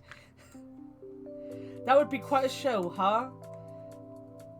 If you could come back with me to my world right now, would you do it? That's it! If I asked you to kiss me, would you do it? Do you think we're being too forward with these dragons? Is this our big problem? Is that we're being too forward?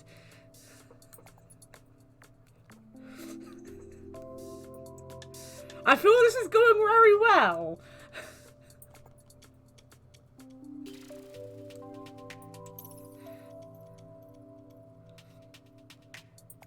What are we going for? The top one or the bottom one? I'm sure it's fine. You would fucking say that, Jeff. We ain't playing games. You're going for it. Is that your question, or is that already a dare? A question? I just couldn't think of anything better. Well, then my answer would be no. I don't kiss just anyone, you know. Oh. However, if it was a dare, my answer might be different.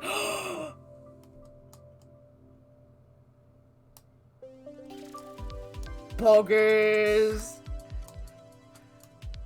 Alright, so from those you have met here so far, who is the one you fancy the most? I think I'll take a dare for this one. Oh, finally. What am I gonna have you do? Whatever you like. No, I honestly have no idea. Take your time. Alright, let me think for a minute. Oh, it looks like it's getting late. Wait, what time is it? Whoops, seems like I've been here longer than I thought. I probably should be going now. Seems like the rain has stopped too. Yeah, that's great. You know, if you want to come over again, if you want me to come over again, you don't have to order anything to do it. Here's my private...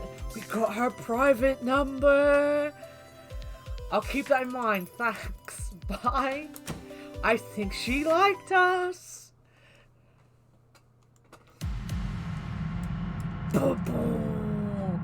Duty.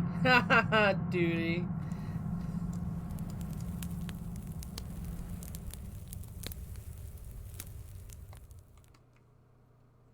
Because the game's judging us for flirting with every dragon we come across. The game's like, well, you're gonna fuck up in a minute, guys. Bum bum. Another day, another morning. I awoke from dreams filled with fire and smoke. The sun shining through the window gave me a comforting feeling of familiarity, despite the portal in the distance reminding me of my purpose here. I looked towards the horizon, my view undisturbed by dividing walls. The light of the morning sun was painting the sky with golden hues, a view that had become a rarity back home. It evoked a feeling of freedom and openness that was almost scary to me. When I got ready for the day, my thoughts strayed to the people I knew back home. I couldn't help but wonder how they were doing, but had greater things to worry about at the moment, like Reza, murders and generators. How much danger was I in, really? Hey Anna! Hey Chief, more bad news? Not quite, unless you count Reza still missing as bad news, but that's kinda why I'm here. Well, what is it? Just some good old-fashioned police work, and we're counting on your help again. Not really in the mood. Sure, sign me up. Yeah. Fuck off, Chief. Great. We obtained a list of places Reza visited in the days before he vanished. We'll check those out, maybe find a lead, and he might help us understand his motivations or give us some context to his actions. I can certainly try. I'm sure you do a great job. That is reassuring. Are you ready to go? Sure, let's go. There's a couple of places we can check out. Let's see where we should go first. With Bryce focused on his list, I saw someone approach out of the corner of my eye. A closer look revealed that it was Sebastian, waving his arm in an attempt to get our attention as he ran towards us, his face grave. There you are, Chief. I was looking for you.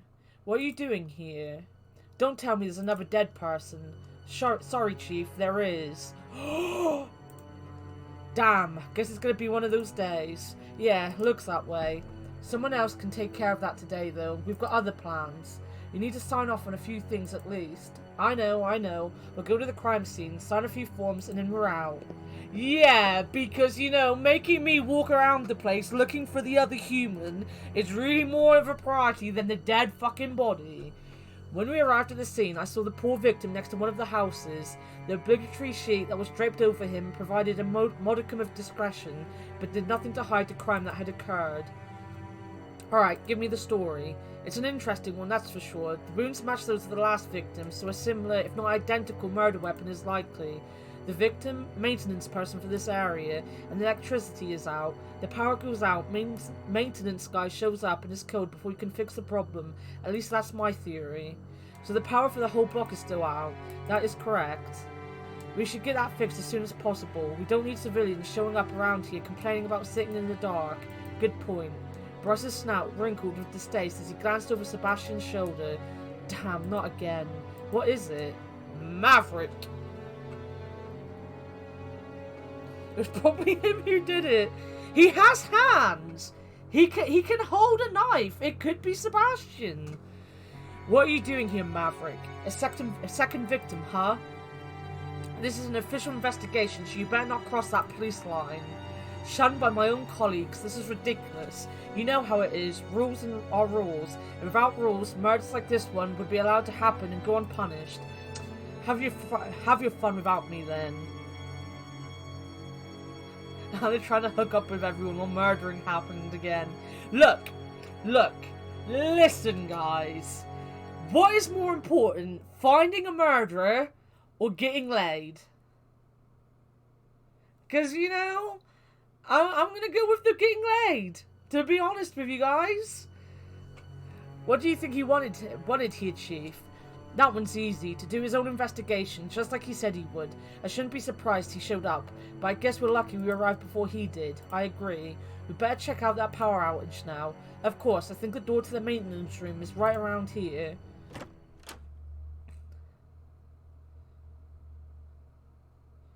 You got your flashlight, Seb? Always, Chief. You should go first then, I don't have my stuff here. Besides, putting on that head mount is such a hassle. I remember, you complain about that every time it comes up. There, that should do the trick. You just stay behind me, Anna, alright? Okay. I hate stairs, especially those made for smaller dragons like you. Trust me, having it the other way around isn't too great either. I don't mind stairs. I don't mind stairs that much. I can see why. Your legs have more articulation than even mine, especially the knees. Out of us three, I think Bryce has it the worst right now. Damn you and your articulated knees. Damn my knees! This kind of reminds me of when we found that underground base, or wherever it was. Remember, Chief? How could I not? It wasn't that long ago. Underground base? Yeah, the portal wasn't the only piece of ancient technology we found. There was also this whole lab near it. Seemed to have some high-tech stuff in there. At least that place didn't have as many stairs. Wait, so you not only found the portal, but a whole facility along with it? Yes, but we're not sure how much the two are actually related. We spent all that time studying the portal and barely got anywhere with it. This stuff is just beyond what we know. Here we are.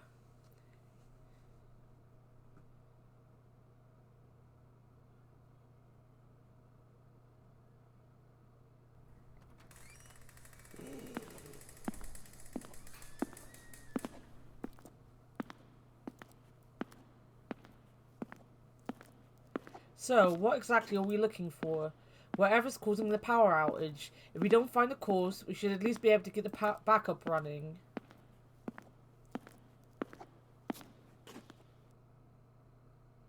Looks like the generator is gone. Mystery solved. The sound of creaking metal penetrated the stillness of the room. I looked above towards the source of the noise as it grew louder, and in the next instant I was pushed sideways and fell to the ground, just barely avoiding the giant light fixture that fell from the ceiling and shattered into countless pieces alongside me. Anna, are you alright? The next thing I saw was a hooded figure standing above me, barely visible against the darkness that permeated the room.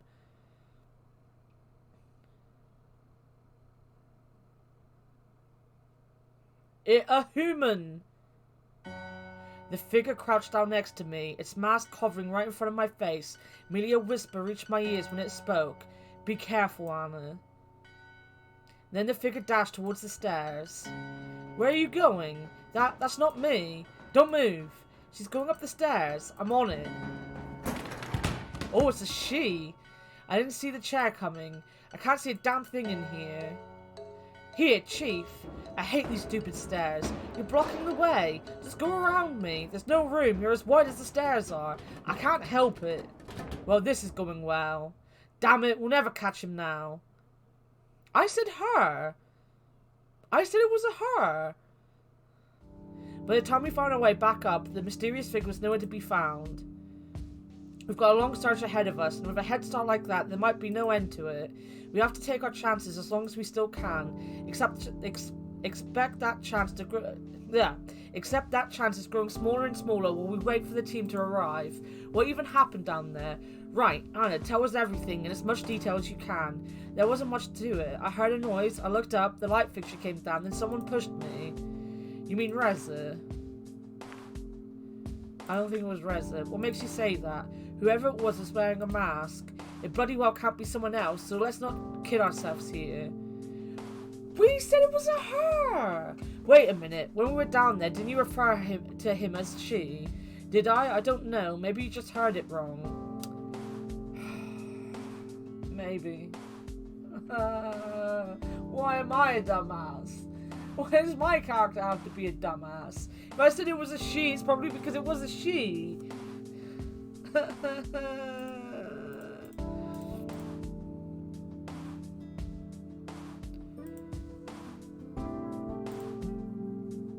Why would he wear that whole get-up though? Why am I now agreeing with this? He didn't want to be... Oh, not camouflage. Oh my god. Good point. This whole thing doesn't make any sense. Let's take a step back and look at the bigger picture. Your earlier theory about what happened was pretty sound, Sebastian. Let's go with that and add the bit about the generator being stolen. So now the question is, who has a motive for stealing a generator? I'm gonna have to say Reza. Right, who else would need to steal a generator when those who live here could either buy or even simply request one? Not to mention, Reza was the one who arranged the diplomatic trade for the generators in the first place. I can't deny the fact your generators are pretty important to us, but resorting to murder... We all saw the human figure running away. Why would he have stayed here if he stole it? Maybe it was a dragon in disguise. Are we sure we saw him running away? Why would he remain here if he was the one who stole it? The generator was already gone when we got here, and the person in question wasn't carrying it either. Perhaps this is a case where the criminal has returned to the crime scene. For this kind of crime, I'd say no, but who knows? Maybe our rules just don't apply anymore. What do you mean? No offense, but ever since you two humans arrived, there have been a lot of strange things going on. This place used to be a quiet town. Do you think it was Reza? You're starting to sound like Maverick. Maybe this whole thing is just a huge misunderstanding. You do understand why he ran away in the first place, right? You do understand why he ran off in the first place, right? Strange alien world, a big scary dragon coming to arrest him, and he had no idea what consequences being arrested would have here. Are you actually defending him? No, I'm just looking for an explanation. Maybe we should just focus on finding him and point fingers later. Agreed. The police team will be here any minute now. You don't have to get involved with the search, but that doesn't mean you can't help us. What do you want me to do? We still have the list of places we were going to check out, remember? We can't go now. The search takes priority.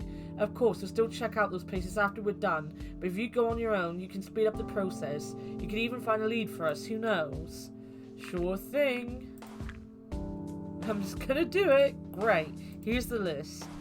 Considering your status, you shouldn't have any trouble in these places, but if anything happens, call me and I'll check up on you later. Hell yeah, fictional. Wait a minute, you mean I'm going all by myself? All of us are going to be busy with the search, and we can't really afford to spare someone right now. You'll be fine. Are you worried I'll do something fishy? I mean, isn't that why Reza and I were assigned police escorts in the first place? That policy was mostly Maverick's fault, and he's out of the picture. With my authority as chief, I see you can go alone. I already know where you're going, and besides, I trust you. If you were in cahoots with Reza, you would have run off with him when you had the chance. Good point. Good point. I see the team approaching. Guess you should get going. Alright, I'll see you later then. Good luck. I'm gonna fucking need it. It was a relief to leave the crime scene, considering all that had happened. When I reached into my pocket to take a look at the list, however, I found something unexpected.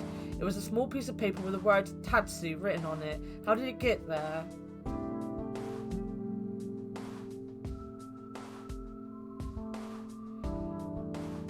My earlier account of the masked person was the only time today someone was close enough to smuggle something into my pocket. I figured if someone like Bryce tried to do something like that, I definitely would have noticed. As for Tatsu, the only related thing I could think of was Tatsu Park, which I'd come across when I went to the police station the other day. Even if that park was the place the mysterious paper referred to, I didn't know if it was actually a good idea to visit.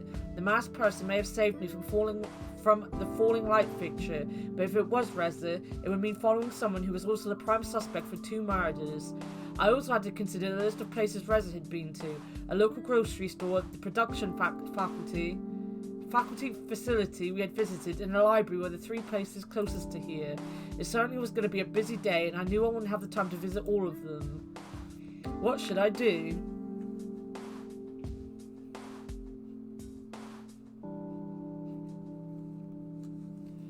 What do we want to do? I feel if we go to the park, I think we can find like bigger clues to the bigger mystery, I think. But there's also the problem that we might need items and we might not have them yet.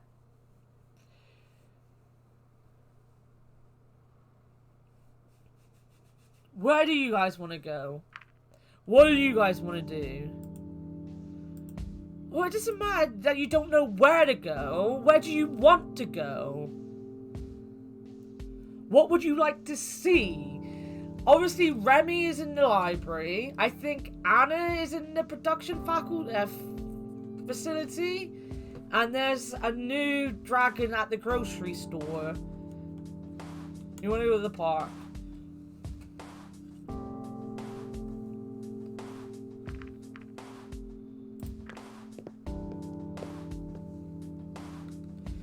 Tatsu Park, here I am. I don't know what I'm even looking for, though. This park is dedicated to our creator, to whom we owe our sentience and existence. As it is our duty to remember, this place honors him every day with its beauty and grants a place of recreation and contemplation to all of us. Look at the map. This park is bigger than I thought. I could go north towards Tatsu Avenue, which apparently is a nice spot to look at the landscape, or south to the political district. Where should I go?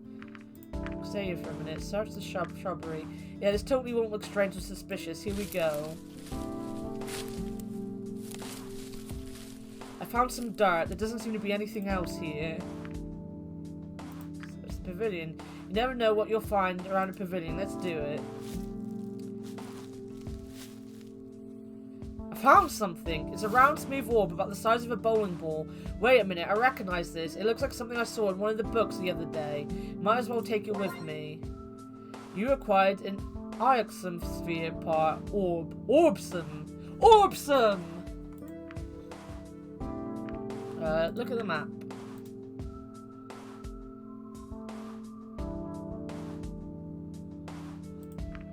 Fuck's sake with that command.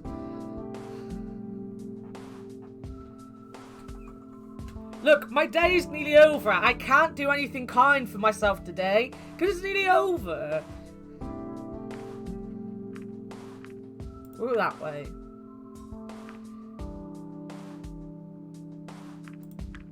I don't recognize the species of tree. Open the hatch. On the metal covering of the hatch, there are two buttons, which are situated to the left and the right of the central circular lever. The arrow on the lever is pointing up.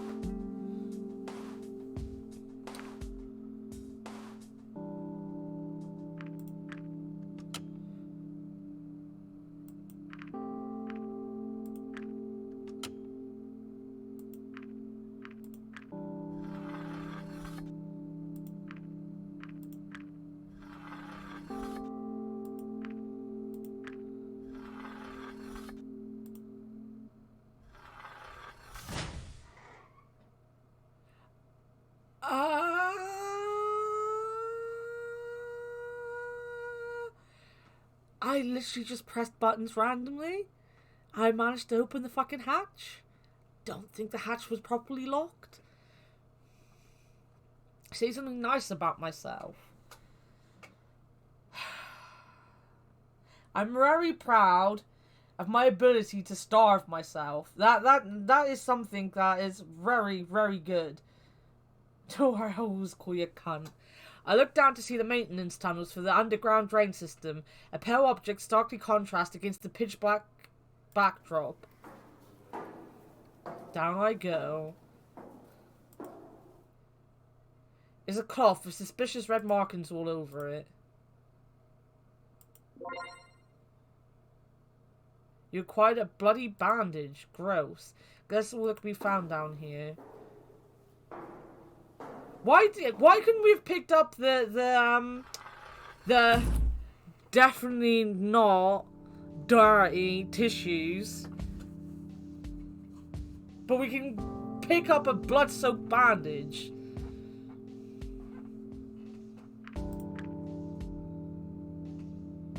Look at the map. Political. Just as I entered the southern part of the park, I found myself tumbling to the ground when someone suddenly bumped into me. Ouch. Sorry about that. Are you alright? Besides being a little dirty than before, I think so. Should really look where I'm going. Sometimes I just get lost in my thoughts. Hey, I think you dropped this. Oh, thank you. Ghost stories, huh? Yep. Oh, I should probably go before the bookstore closes. Bye. Bye. There's someone sitting on the benches. Approach the dragon. Oh my fucking god. She's gonna beat us up and take our lunch money. What a most pleasant surprise to be meeting you here, Anna. Do you know who I am? I have no idea. I'm afraid I don't. Then let me fill that gap in your knowledge. My name is Amira, and I'm the Minister of Culture and Arts. I see. And what brings you here today, Anna? I'm not quite sure of that myself. The park does have an appeal that naturally draws people in. I would know, since I'm partly responsible for creating it. Have you seen the north side yet? If not, you totally should. It's just so pretty this time of year. This is the cock end, right here. This is the fucking bitch that we're all gonna want to shoot. I'm telling you now, she is not getting us. We are not sleeping with this one. Those earrings alone show us she is not a dragon worth dating. You created this park. Well, some of it. Do you see the building behind me? That's where I work. Do you want to know a secret? The park was built here so I could enjoy going outside on my breaks, like right now, for example. Speaking of your work, Remy works for you, right? I just met him the other day. Oh, Remy, quite a little nerd, isn't he? I mean, yes he is, but you don't have to say it like that. Have you seen this? His malformed ears. I want to laugh every single time I see him. That's what's fucking wrong with her, Sean. Malformed. Hey, some people are into degradation.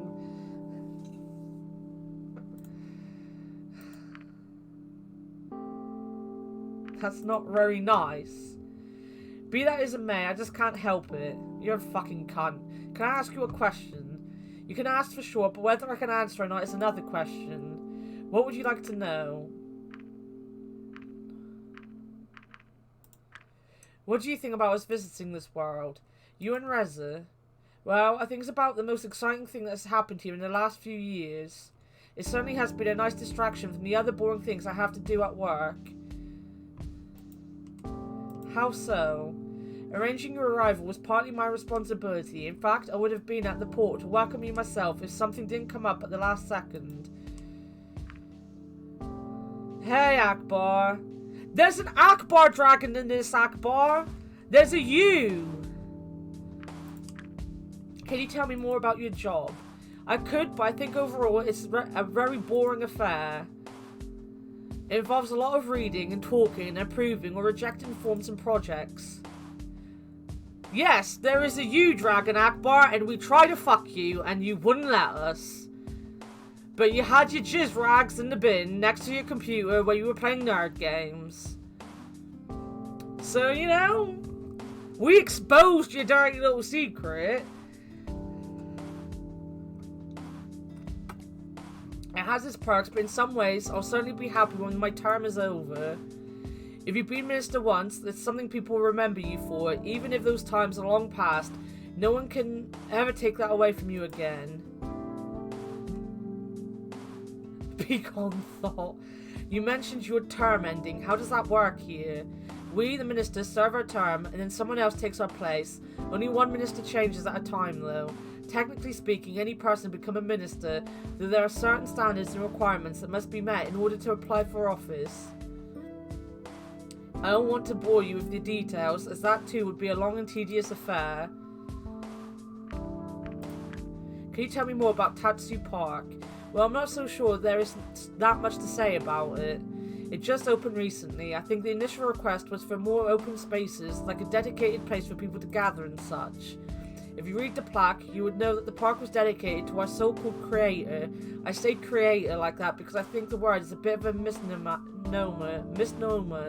but I suppose people will still use it regardless. That's all. I suppose I should be getting back to work anyway. Yeah, go do some fucking work. Fucking asshole. Well, thank you for the most pleasant conversation, Anna.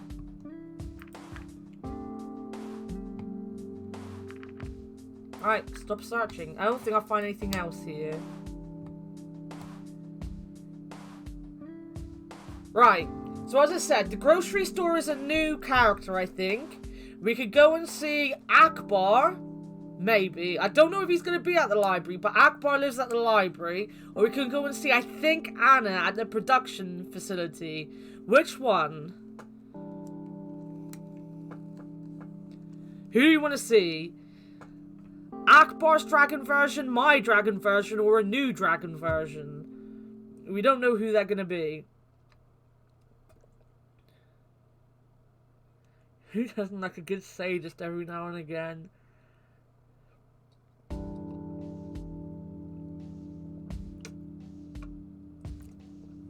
You'll be happy to know we'll be playing the Colonel Sanders game at some point.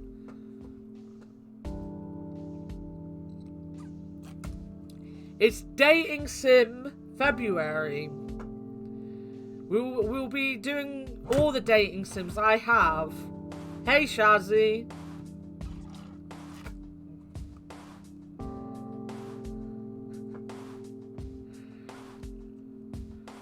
Wow, that quote out of context makes me look like a right fucking dumbass. I'm pretty sure you get to know the store owner or someone that works there. I entered the store at the sound of a bell alerting the staff to my arrival. Seeing the patrons browsing the shelves, neatly stocked with wares of all kinds, invoked some feelings of nostalgia and normalcy in me.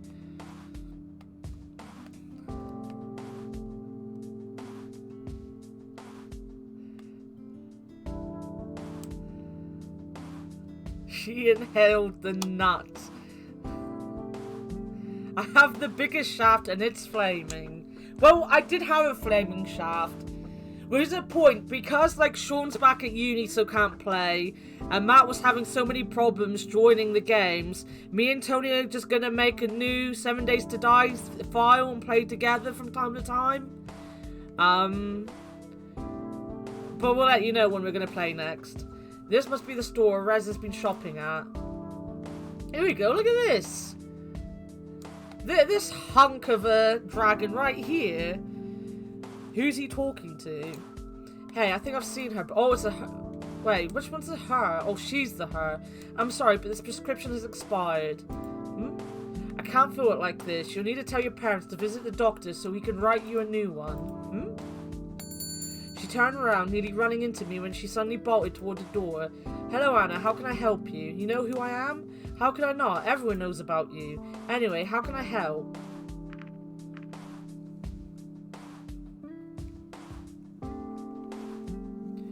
We need the 7 days to die mod that turns the shafts into shafts.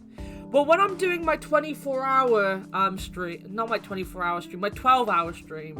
I'm not doing a 24-hour stream. I'm doing a 12-hour stream in April. What I'm going to do is I'm going to play a bunch of multiplayer games for a couple hours each. And we're going to open up a PvP game of 7 days to die so people can... You already said it, it's a 24-hour stream now.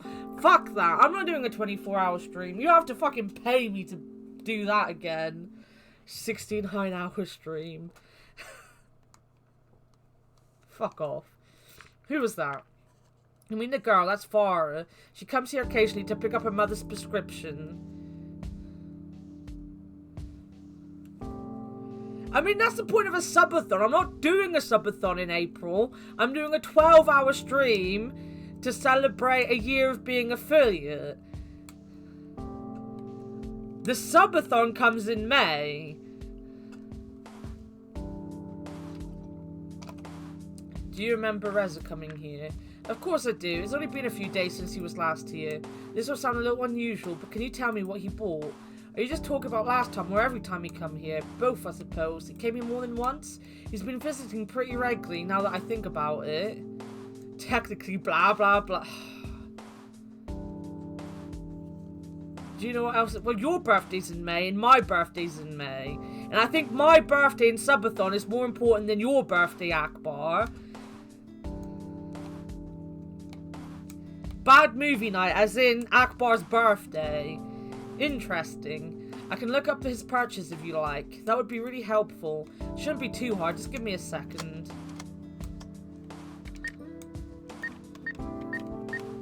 I watched him carefully navigate the register's buttons, soon followed by the sound of the attached printer. Here you go, receipts from all his purchases. Well, that was easy. Since our government takes care of all his purchases, they're filed separately. It was simple to pull them up. Looks like he bought mostly food and snacks, sometimes magazines, but why was he buying lemons every single time? I can't say I didn't notice, but I figured it was just a human thing. He told me not to celebrate the Dean's List thing, so I promised I wouldn't. I don't think he likes people celebrating things he does. Your birthday's not important. Your birthday is just as important as Lime's birthday. In this community, your birthday is a little bit more important than Lime's birthday because you are super important to the community and therefore your birthday is very important.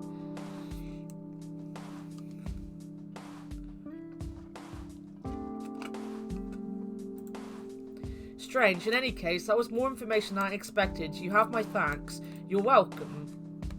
I'll browse. Let me know if you need anything. What am I even looking for? I want to look at the health aisle.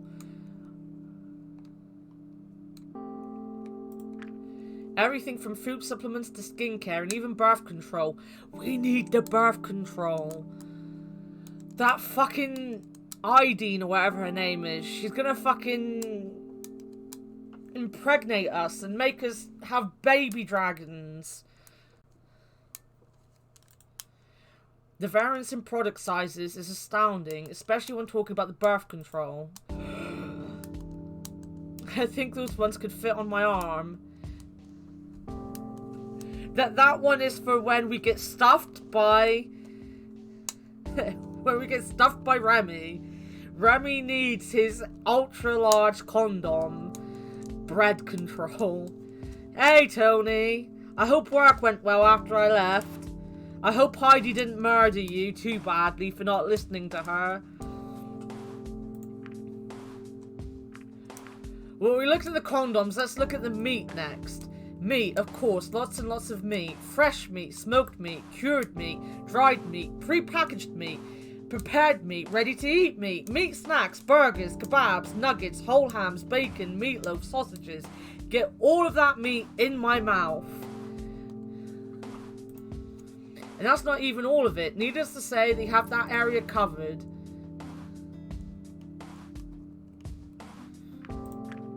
They have a surprisingly big selection. Since when do dragons eat bread anyway? I guess at least I'm covered in case I want any melon bread. Hey you! Are you talking to me? Yes, what do you say? Melon or lemon bread? I mean, the only difference between the two is like one letter. So how am I supposed to choose? I don't think that's how it works. Why don't you just get the one you think you'll like more? That's a good idea. Why didn't I think of that? Because you're a fucking dopey bitch? Or is that a cardboard box on her head? Who would have thought that dragons are big on produce? I don't even recognize some of these. Enough browsing, I should go back to what I came here for. You looked at everything the store has to offer, isn't that great? I suppose that's all I can do here. You're talking to me from the beyond. The afternoon sun hung low in the sky and I decided it was time to report my findings to the police. A brief call to the department and I was on my way to an appointment with Sebastian.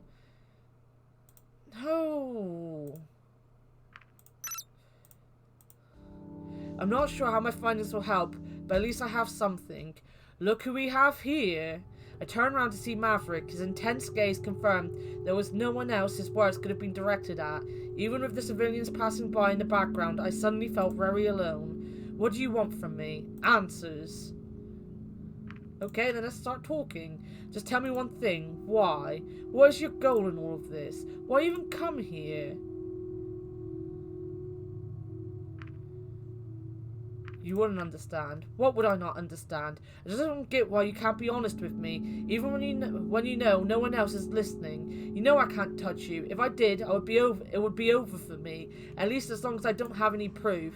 In the end, what difference does it make if I know? No one is going to believe me anyway.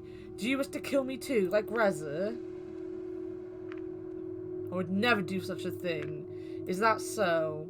Tell me, why would an ambassador need such a dangerous tool in the first place? I know you claim not to have one of these things Reza injured me with, and you didn't have any when they searched you, but I guess it's way too late for safety precautions at this point. You could have hidden one anywhere. That damn hurt, you know. But even worse than that was getting thrown aside by Bryce. I trust him, but after what happened, he doesn't trust me anymore. Now there's only you, the mythical, the special, the new. Nice, Papa, nice. How much I wish I could make him see what I see. I could have saved the world with what I did that day, and it still wouldn't matter when no one believes me. Just because I don't have any proof. But I won't stop until I find some. And when I do, I'm going to be a damn hero. And with that, he was gone. On the way to the police station, Maverick's words kept finding their way back into my mind. I couldn't decide how to feel about them. I wasn't even sure if it was worth mentioning to the police, since all he did was make vague accusations. It wasn't anything substantial enough to be considered a threat. However, his actions were growing more calculated, and he seemed very sure of himself. I wondered about what this could amount to. But that wasn't the problem at hand. The problem at hand is we're in Chapter 2, and we haven't fucked a dragon yet.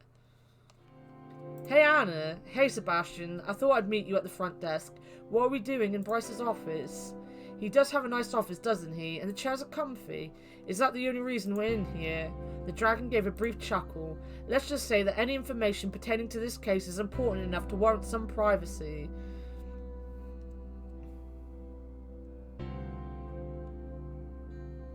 Damn, people not believing him because of such a stupid little detail like not having any evidence. Yeah, you know, how dare we not believe him? It's not like he suspected him the whole time and then jumped out of a bush and was like, hey, you fucking git, I'm gonna arrest you for no reason. You know, dragons aren't scary, are they? They're cuddly little things. No dragon sex. Where's the dragon sex? We were so close. We're too forward, guys. We're too forward. We need to step back a bit. You know, we scared off Akbar. Akbar Dragon didn't like being, you know, asked for a kiss. He didn't want to, you know, jump into bed with us, even though the bed was right next to us, and he sent us to his bedroom.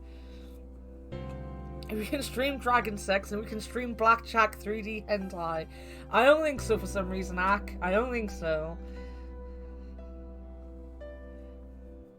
I'm not sure there's such a thing as too forward in the furry community. I don't know. Maybe. Sean, you seem to know a lot about furries.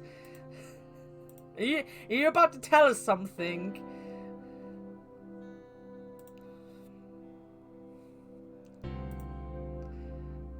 I see. Will Bryce be here anytime soon?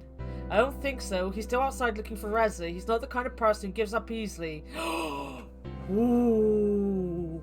Does this mean we're getting alone time with Sebastian?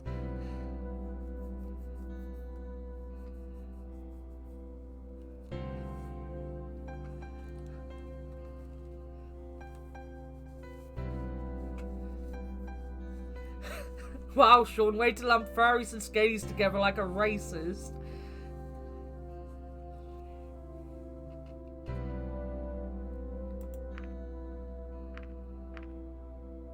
Can't we help? There's only so much we can do. I was out searching too until I came to meet you. At this rate, it doesn't look like we'll find him today. He could be anywhere, long gone, beyond our reach. What do you think? I don't think he's going anywhere.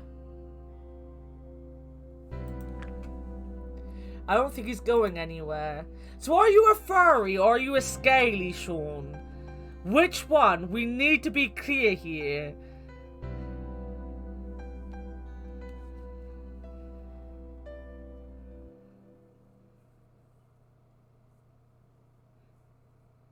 He's a Britty. I need to know whether or not, like, we have to ban him from this one, or if we need to ban him from the cat dating sim that we're gonna be playing soon. Because, like, you know, we can't, you know, have Sean getting us in trouble. He dresses up like tea bags.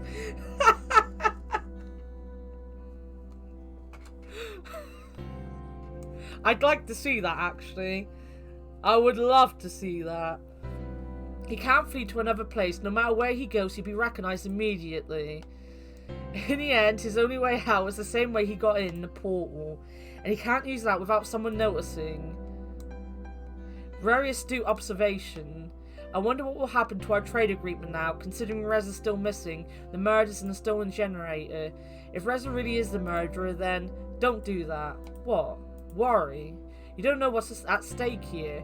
People are dead, Anna. Do you think I don't know that? Reza may be our prime suspect, but he's also a missing person. For all we know, he could be a victim. Maybe someone is making him do this.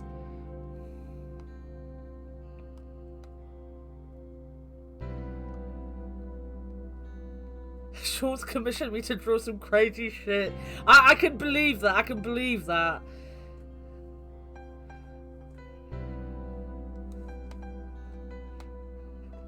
Shame, Sean.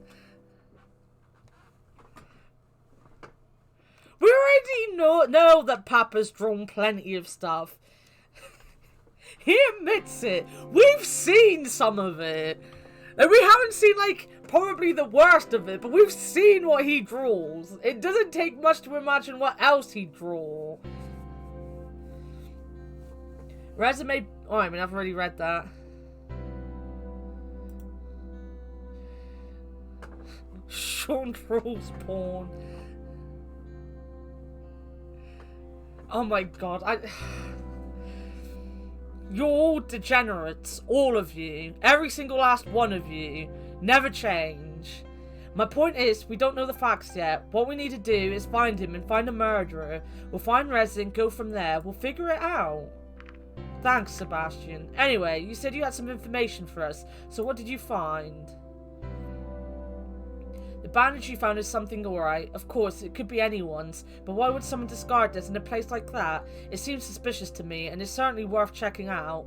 I'll make sure it gets to the right place. The receipts you got are interesting. There might be something more to them, or they could just be a useless record of his eating habits. You never know what you might find out about a person, their habits, or their plans this way.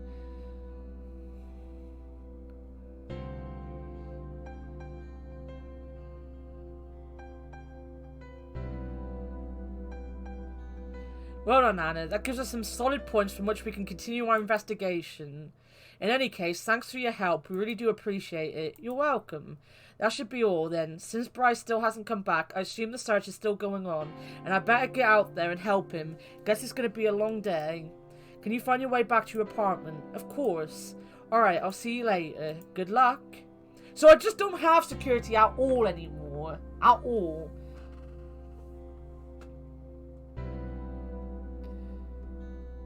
Yeah, but it doesn't work for Akbar, because Akbar just reads it as Sheen watches porn. So unless you think he's looking at it and thinking Sheen watches peen, then, you know... I mean, it's basically the same thing. Finally some free time, whatever am I going to do?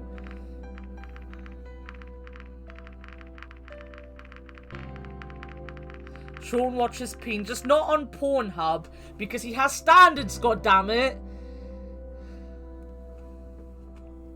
Who do you want to hang out with? Who are we hanging out with? Let me know. I'm going to quickly run down and refill my water bottle and grab another drink. Let me know who you want to hang out with.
Oh, we're going to see Papa's furry, see? Nice. We're getting impregnated. We can do that.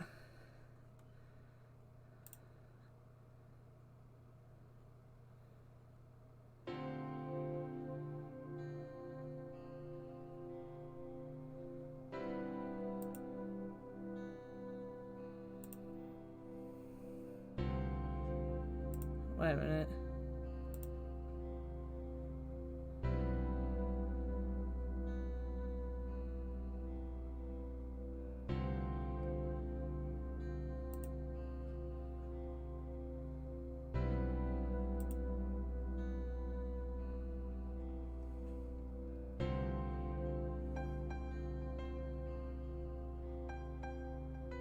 Why am I getting random messages from someone?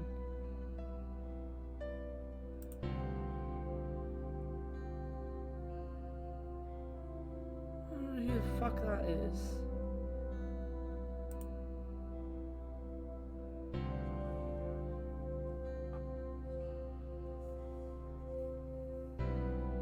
Refill my... Yeah, because I got my water, but I'm also got a tango.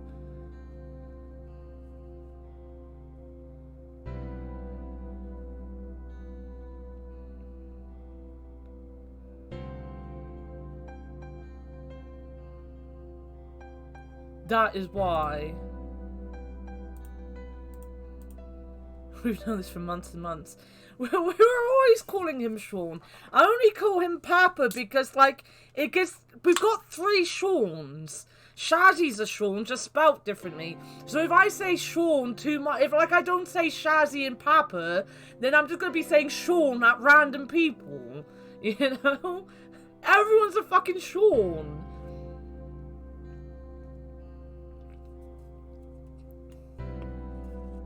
It's easy for Sean to say it because he's, you know, he's not going to be talking to himself, is he? But if I started sitting there going Sean, Sean, Sean, and didn't call Shazzy Shazzy or Papa Papa, no one will fucking know who I'm talking about.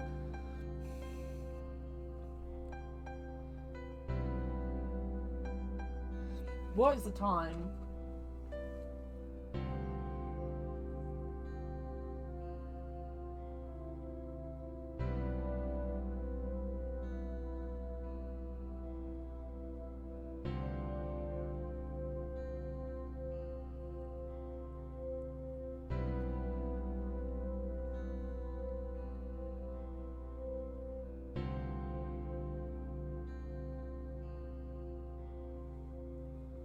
We are all Sean.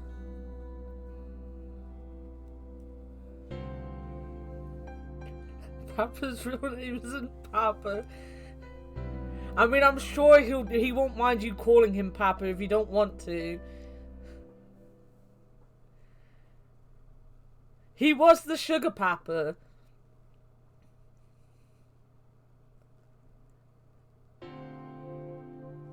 Do you guys mind if I disappear for 6 minutes to microwave my rice?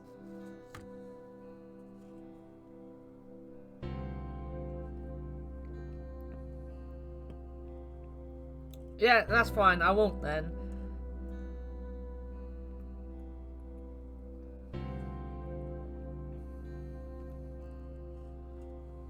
No. You said you'd mind now.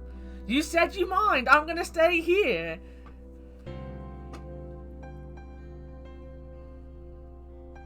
Sean is fake Sean. Are we gonna have the War of the Seans in chat? It's spelt Sean.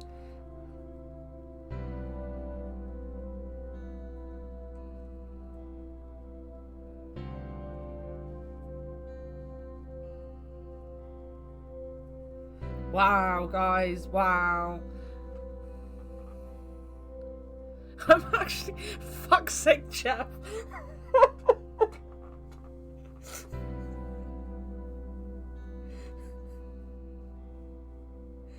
Oh my goodness. Right, I'm gonna quickly go and get something to eat. Is there music playing? There isn't music playing. I'll put some music on in the background.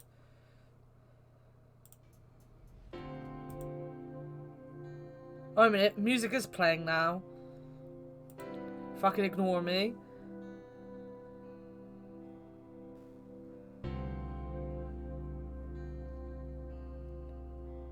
You guys continue to fight over Sean's. And I'll be back in a second. I just need to go and microwave my rice.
What have I walked back into?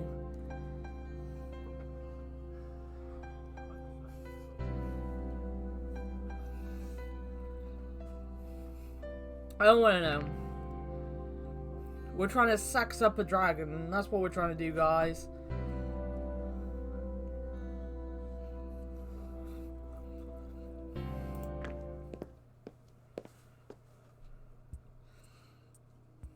Well, she lives where the dead guy was. This should be the right address. Right next to the... She fucking did it, guys. We're gonna sleep with a murderer.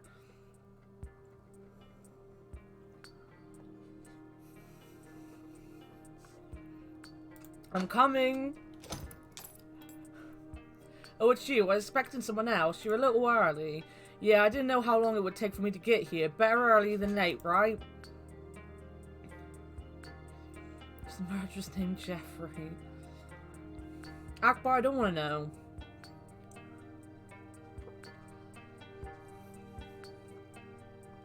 And who might that be? This is Emily. She's one of the kids I work with. Hello. Say hi, Emily. Hello. I just have to bring her back to the orphanage real quick. Feel free to make yourself at home in the meantime, okay? Sure. I don't think I've ever been in her house.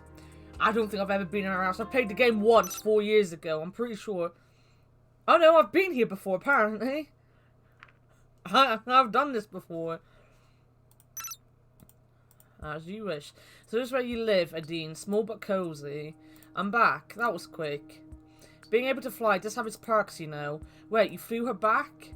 Well, I am a delivery flyer. She doesn't get scared or anything. Not at all. She's such a brave little girl. So what exactly is it that you do at the orphanage?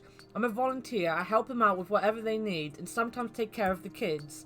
They only have so many social workers. The ratio is about 1 social worker for every 10 children. So it's good for the kids to spend some time one-on-one with someone they know. I guess you could almost call it babysitting, but for the kids who basically become foster parents. The older they get, the less likely they are to be adopted. She might be too old to be considered soon. I see a bad wink wink. Well, she really likes kids. Shall we go with that? Oh, we want to have kids too. You know, we'd adopt her.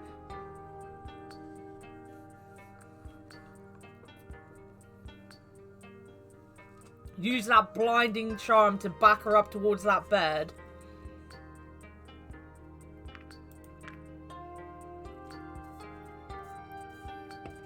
I'm afraid it's not just that easy, and the actual numbers of adoptions aren't very promising either. I'm worried about what will happen to her if she doesn't find a family. We will still take care of her, of course, but it's not quite the same as having parents. I'd adopt her myself, but I don't think I could care for her properly. Oh, I'm dying on rice now. I adopt her myself, but I don't think I can care for her properly, not as a single parent with my packed work schedule. I still volunteer as often as I can, because if I don't, who will? Someone needs to be there for those kids. That's very nice of you. Thanks, but for me, it's not about being nice. I almost feel obligated to help, you know? Anyway, let's talk about something less depressing. Like what? Let me think. Oh, I just remembered that someone died here recently.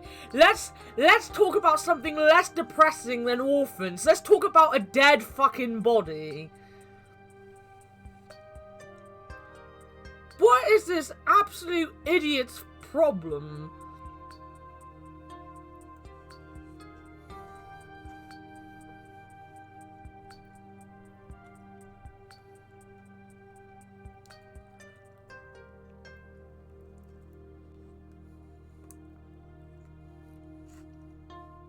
I don't want to think about that poor kid and what will happen if it doesn't have a parent, but I will sit here and talk about a dead body.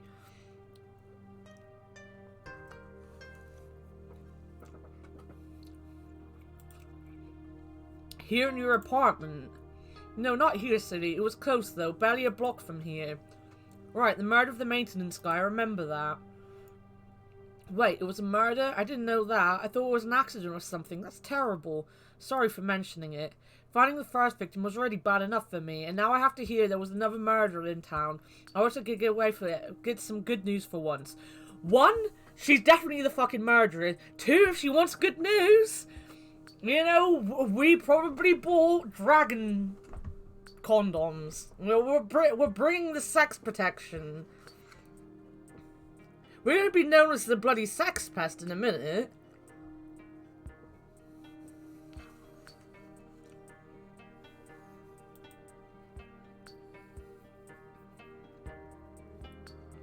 At least it wasn't you who was murdered. Sus.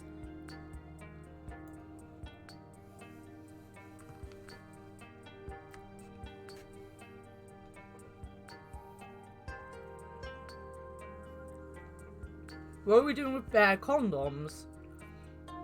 I mean, we probably don't have the condoms. I'm just trying to be, you know, nice.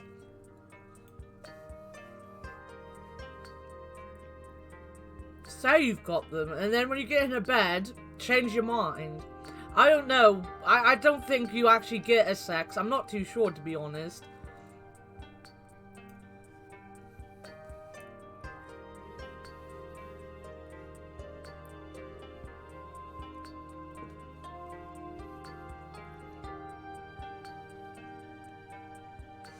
I will remember that much.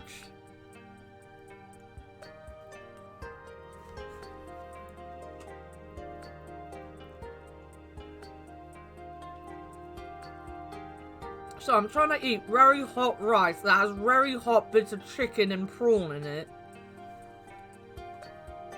I'm just burning my mouth on rice.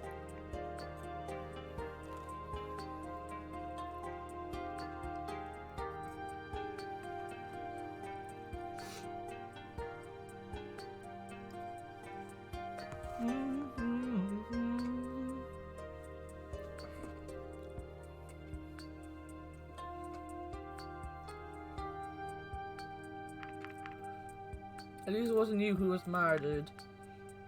That's a strange way of looking at it, but you have a point. That reminds me, I've got something I wanted to try on you. She wants to try on me. She wants to try on me. We'll jump straight in that bed.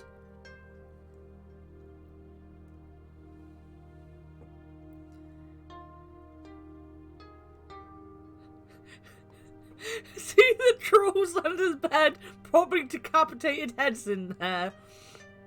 Wow.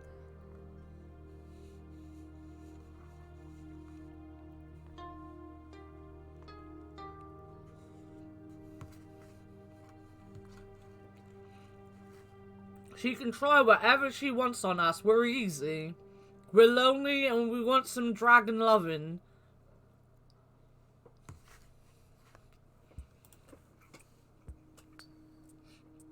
It's nothing too dramatic. She read this magazine the other day and found a few interesting articles. You know what this is going to be. It's going to be one of those, like, women's magazines that go on about, you know, how to make your love life better. She's going to cover us in chocolate or something.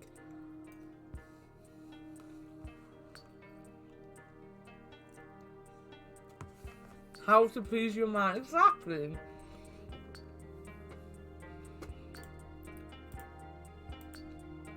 Using her partial hand, she held up a magazine to show me its cover.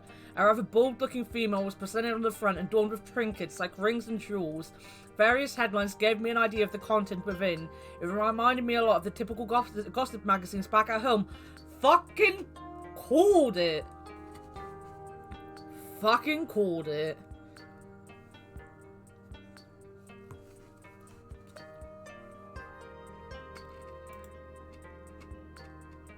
Lifestyle, the magazine for modern people. This issue even came with a set of fortune cards.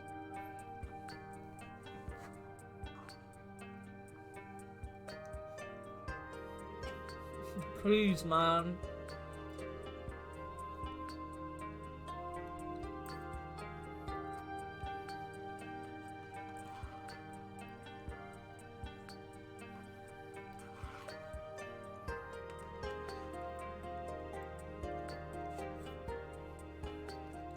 I could literally live on this rice for the rest of my life. It's so nice.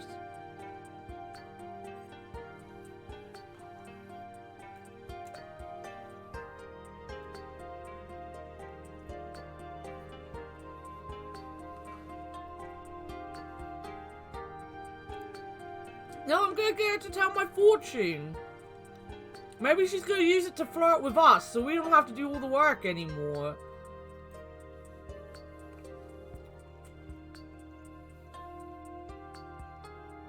Pick trash, not your rice. Look, I'm hungry, alright?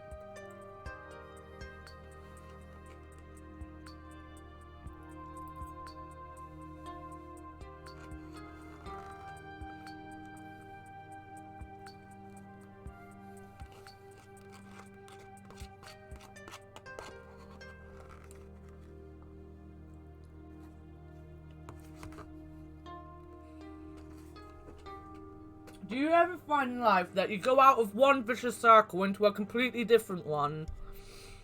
So like with my sleep before, I was sleeping a lot because I was depressed. And then I was depressed because I was sleeping too much. And I slept because I was depressed. Now I'm eating because I'm depressed. And I'm depressed because I've got no money, so I can't buy food to eat. Which is making me more depressed. Which makes me want to eat more. I'm constantly fucking hungry.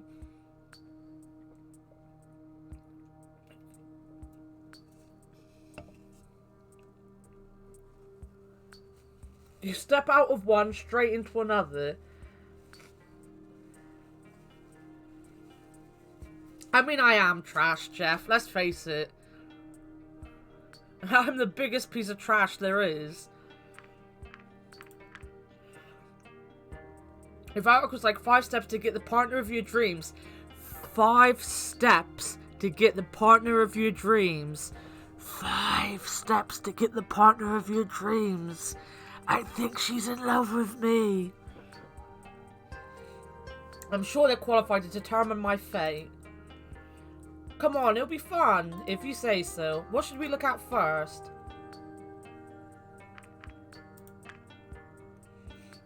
Alright, let's see. Here, this article talks about dreams and what they mean. Have you had any strange or recurring dreams lately?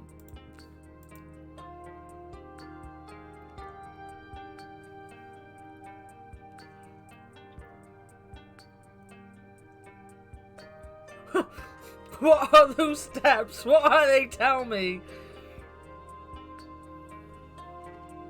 I know, I could do with that.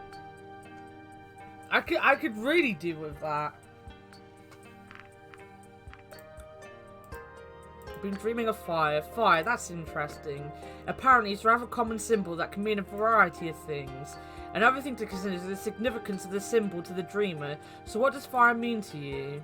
Fire can be destructive, but also wild and passionate. It can represent an issue or problem you can no longer ignore, similar to an actual fire breaking out. In other words, this magazine is talking a load of shit, because fire could mean just about anything you want it to be. 1 bath, 2 nice smelling perfume, 3 call them over, 4 get naked, 5 have love making. You missed the food. I'm pretty sure men like food. Isn't that a thing? 60. I knew there was going to be a food option in there somewhere.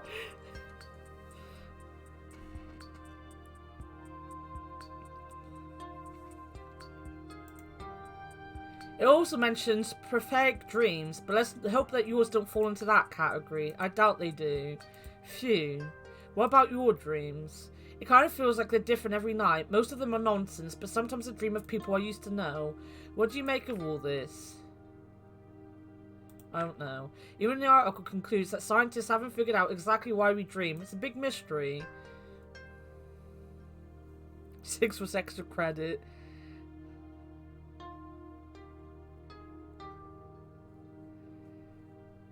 Yes, but I'd like to have some substance in my flirting. She needs to find a better magazine. One that's like really, really like,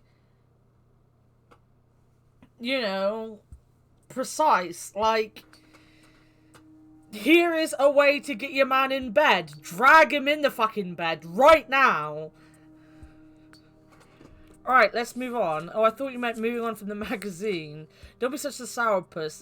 There's some interesting stuff in here.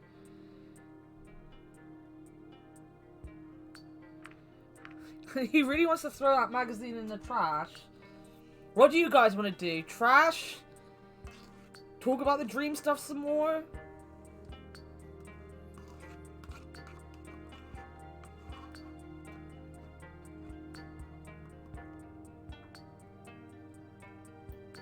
They always have weird, scary tips, like punch him in the sack, he'll love it. Alright, let me just finish my rice, and then I'll press the button.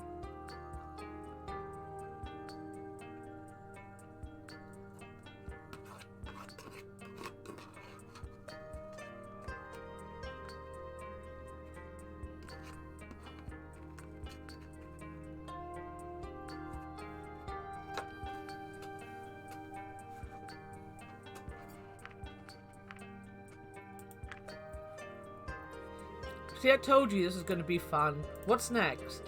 A personality test. Didn't you always want to know what kind of relationship would suit you? She's really into me. Guys, she loves me.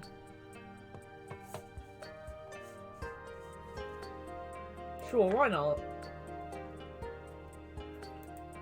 Let's find out. Okay, first question. In a relationship, what role do you take? I prefer to take the reins. My partner should be the leader. I like to switch it up every once in a while.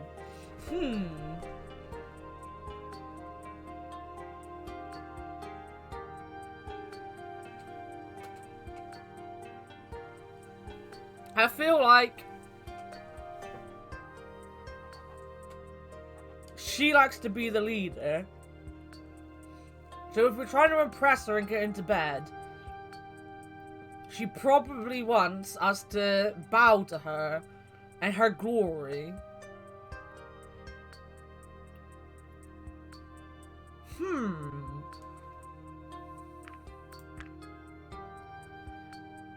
Really? I didn't think you'd be that kind of person. See, she's thinking about it. Moving on to the next question. Wait, aren't you going to answer the questions too? I'll take the test after you. I don't want to keep track of both of our scores at once. Alright. Question number 2. What is your favourite dessert? Chocolate cream cake. Ugh. Lemon ice cream with sprinkles. Ugh. Coconut souffle sounds nice. Red hot chili cookies. What does this question have to do with relationships? That's a good point.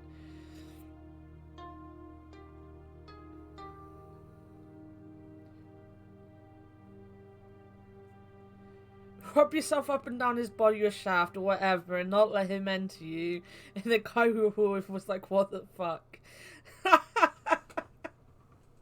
I remember I read an article on how to be like the perfect girlfriend. And like, it had like 12 or so points. And one of the points was don't talk too much. And then like 2 points later it was like, make sure to talk to him a lot. And I was like, what? So I'm meant to talk to him a lot without talking to him. Perfect.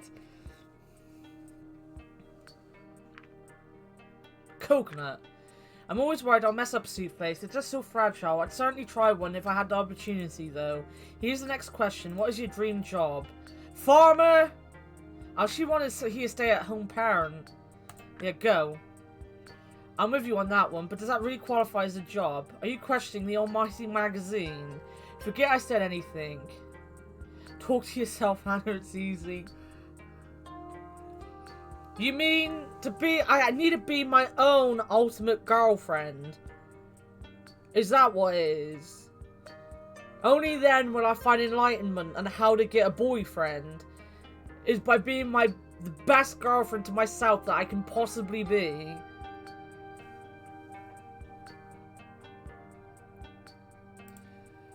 The ultimate in girlfriend technology.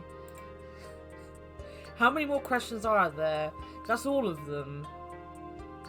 Now to look up the results. Oh, it says here that the results are outlined in the weight loss booklet that came with the magazine, but I already threw that away. I guess we'll never find out. Yeah, how else would you know? There's no other way. I'll be lost for the rest of my life. You've ruined my life. How are you ever going to make it up to me? But now we get the best part, the fortune cards. That was what I was looking forward to. Me too. How is that supposed to work anyway? I mean, they're just cards. How can they predict the future? Apparently there are different schools of thought regarding the use of fortune-telling cards. The cards themselves don't know anything, they're just a tool. So the information actually comes from somewhere else. But where, though? Well, one interpretation is that it's our subconscious who gives us the answers that we seek. Similar to how dreams can be interpreted, the interpretation of the cards is very dependent on the person itself and the symbols they recognize in the cards' images. We recognize images that are relevant to our lives and that give us an idea about ourselves and our current problems.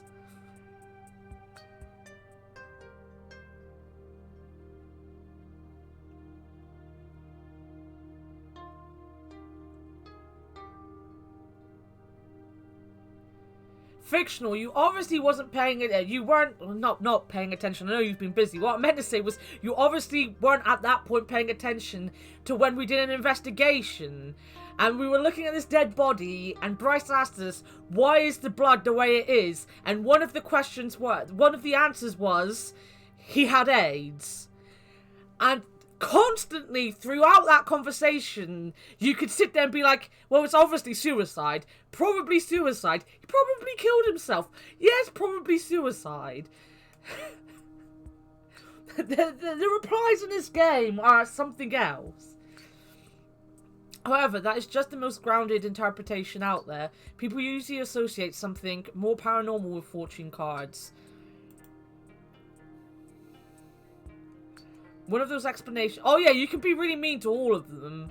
There have been some really mean replies to all of the people so far.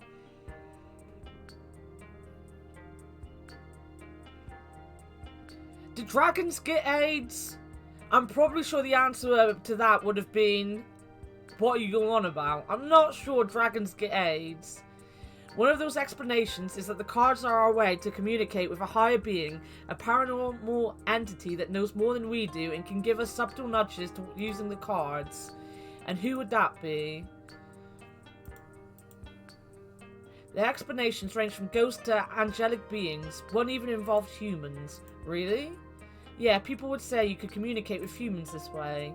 And then there was also something they called higher self. Higher self? How come you know so much about this? Because I read the article about it. Oh. Okay, what should I draw for you? Why don't I get to be the one who's reading the fortune? Because I paid for this magazine, so the cards are mine. Okay, so what are my options? What if there's an ending where everyone hates you? Well, the actual ending hasn't got much to do with the relationships from what I know. I mean, like, there are relationship parts of it that, help it, but the underlying mystery is what's the end of the game. And I don't think you can get the good one if everyone hates you. I could read you a past, present, or future. What is it gonna be? Future. No, present.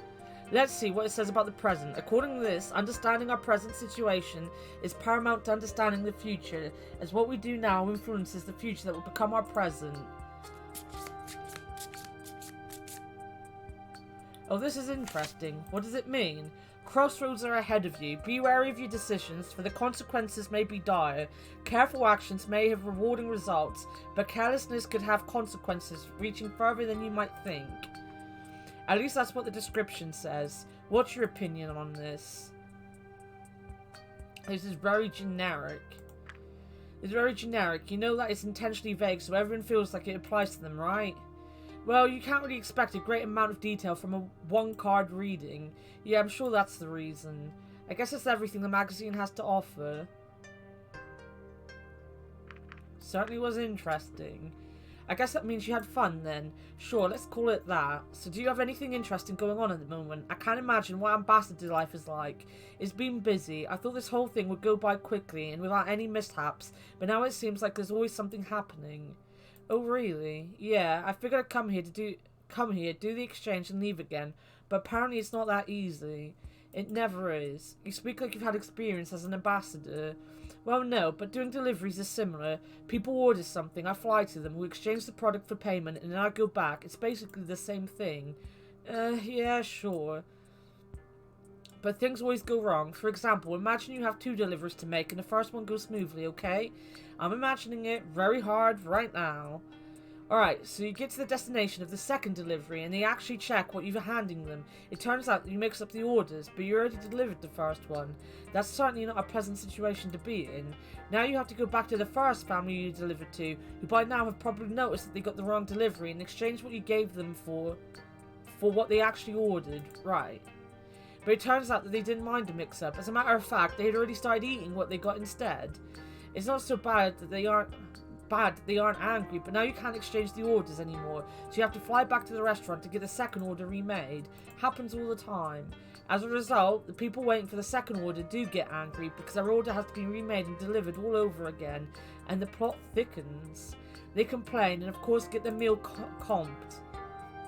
The restaurant can no longer sell the first order you still have, so the orders for both families are deducted from your paycheck, and you end up eating nothing but ramen all week again, just so you can make rent this month. That is a fucking mood. She's starting to be my favourite. She sounds like me. That is unfortunate. And that's why you always double check your orders, because even a small mistake can have consequences reaching further than you think. Oh, I have more on my work problems, right? Because if everything wasn't bad enough, they've now messed up my holiday as well. So not only am I minus £200 for next month, depending on what month it comes out, I've got a minus £80 coming out because they fucked up my holiday. It never fucking ends in this place. Sometimes we just have to learn the hard way. I guess so.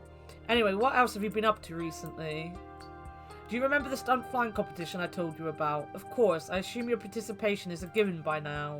Actually, I'm not so sure about that. I mailed the application earlier today, so hopefully it will arrive before the deadline. Or maybe I should just fly it over myself, while showing off a few moves, that is. You should fly over anyway, to make sure you get in. It would be a shame if you couldn't enter because of a technicality. Yeah, I really should drop by. By the way, could you do me a favour? That depends on the favour, I suppose. She wants a favour. It's kind of a long story, but there's something I need. You know some people at the police station, right? Yes. I think they're in possession of a map related to an underground building they found. I've heard about that. Well, that's great. Maybe you can get them to hand it over. It doesn't even have to be the real thing. A copy would be just fine. Why does she want it? She's giving off very big murderer vibes right now. What do you even need it for? Let's just say I'm interested in doing a little investigation of the place myself. What's so special about it? It's supposed to be a remnant of an early civilization, or maybe even something created by humans. Who wouldn't be interested in that?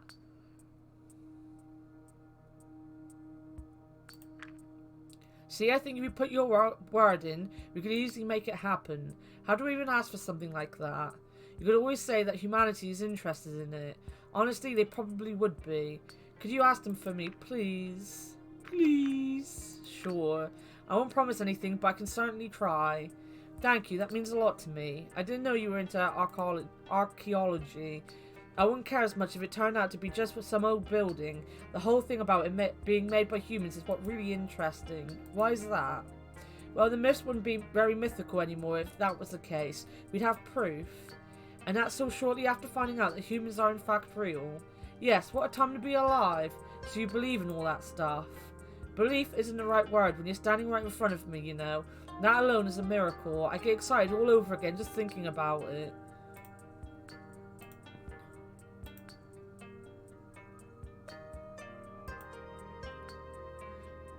Speaking of which, all this excitement made me lose track of the time. Is it that late already? Oh, actually, I have places to be, especially if I want to make sure my contest application arrives on time. Guess I should be going then, huh?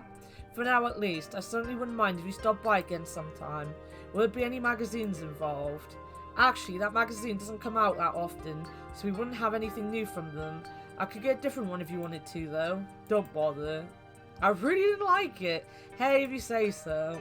Anyway, I really have to go. I'll see you around.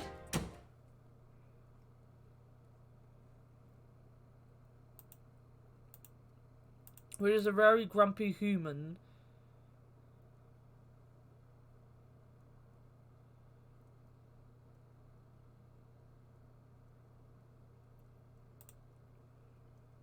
Nothing going on today. I guess I can do whatever.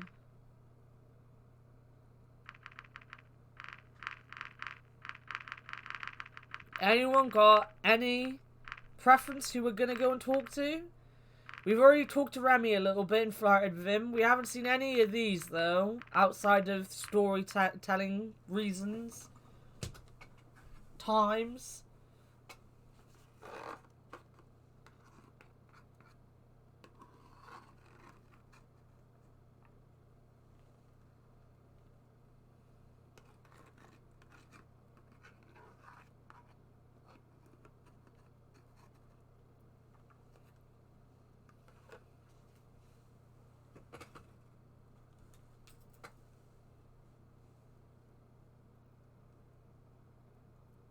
I don't know Anna, but she seems great.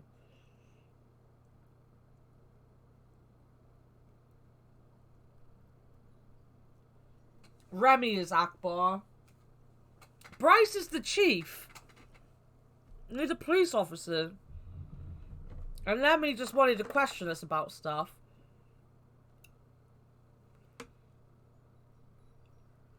Fucking hate Bryce.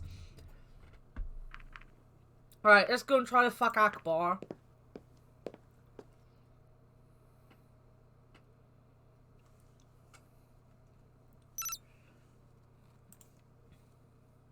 No, don't skip ahead.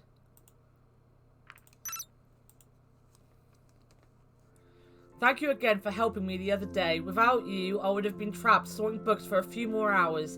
Inviting you over for dinner is the least I can do. Because you're the nerd. You're the library nerd. I got whiter than I already am. It's no problem, really. It's no problem, really. Besides, I'm also here to learn more about your kind. Spending some time in the library is only appropriate. Well, my gratitude is yours regardless. Anyways, is there anything in particular you would like to eat?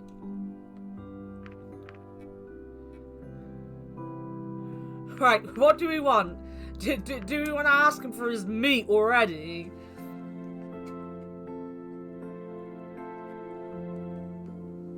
Or do we think Dragon Akbar is a vegetarian? No, he's a shy boy.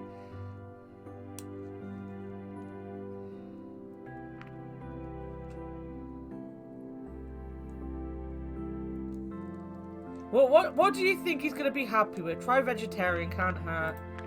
Interesting you say that. Are all humans vegetarians, or is that just you? Only some humans are vegetarian. I see. Luckily for you, I didn't want to assume anything, so I got us some meat-free steaks for the occasion. Ooh. This might take a while, so make yourself at home. With those words, Remy walked into the partially walled-off kitchen. There was no door, so I saw him open the fridge and take out 2 steaks before he set them on the counter. Hey, meat-free stuff is really nice. Soon after, he was already preparing the various ingredients with his somewhat clumsy paws. He was silent for a moment, then lifted his snout and looked at me from over the partition. What is it? I was just thinking about something. I could help cook if you like. Don't worry about it. Alright. Welcome back, Sean. I looked around the apartment as Remy cooked and couldn't help but notice the almost mesmerizing tidiness that permeated the place. Shelves were filled with books, scrolls, magazines, and other various trinkets. Suddenly, the repetitive noise of vegetables being cut ceased as Remy returned from the adjoining room. I'll be back in just a minute. Bacon is overrated. I agree, fictional. He went down the hall and vanished through the bathroom door. What should I do? He's gone to the bathroom, guys. He's getting ready.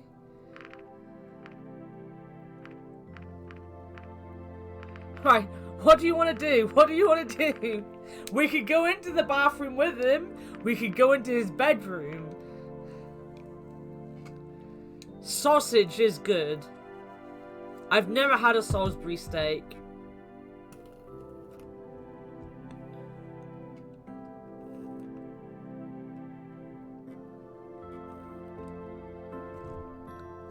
I doubt I am.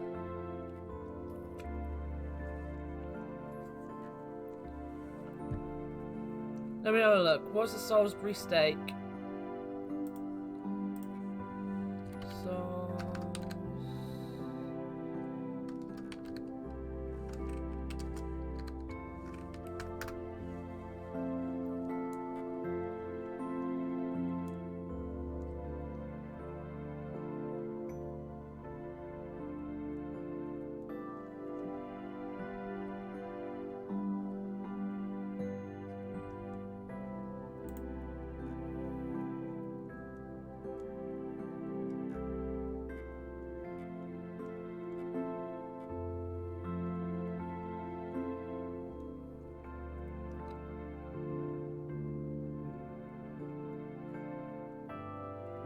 Salisbury steak.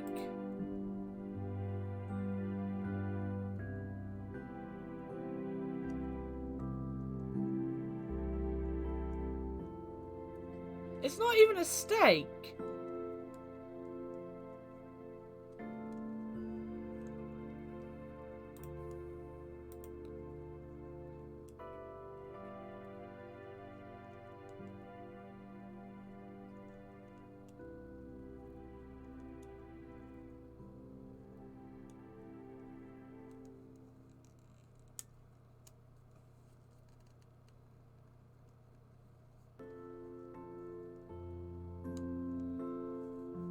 It's like a burger, yeah. Hamburger steak isn't like a particularly amazing thing.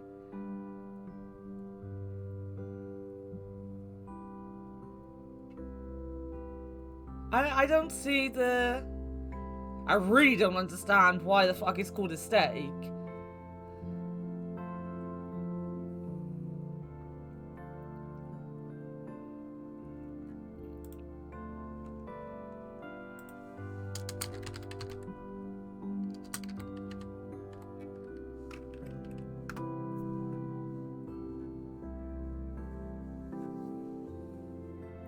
I'd much rather have other things.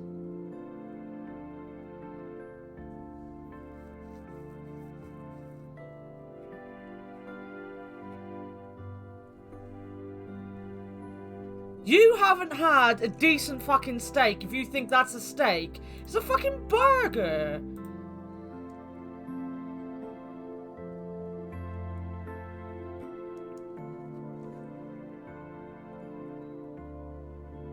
It's literally a lump of meat.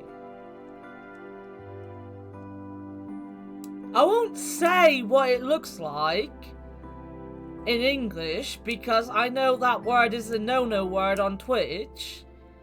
But we have things that look like that.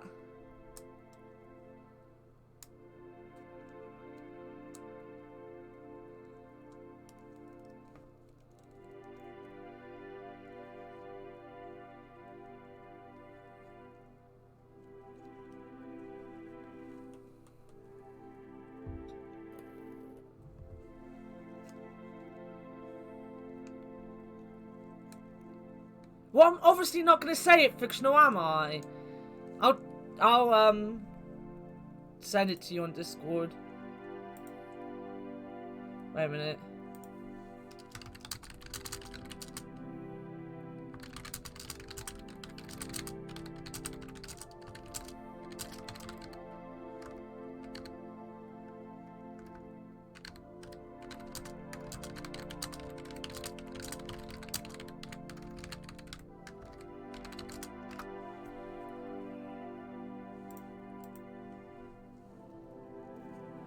Fuck.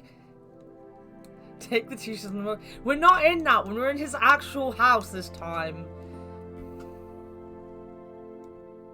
But we've already had a discussion about it.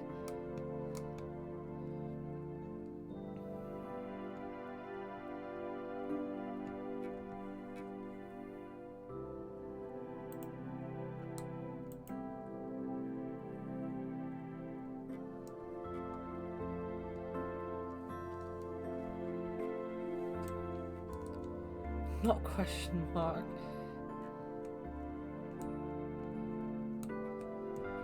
No eggs and stuff.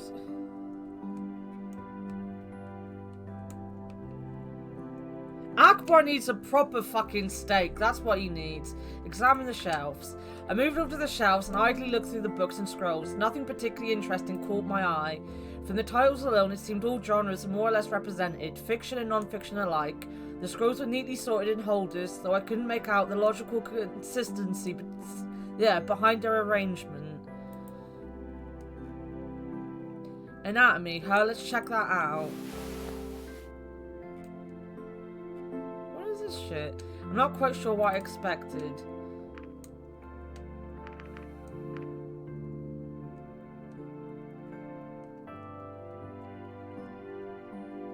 What are you guys talking about now?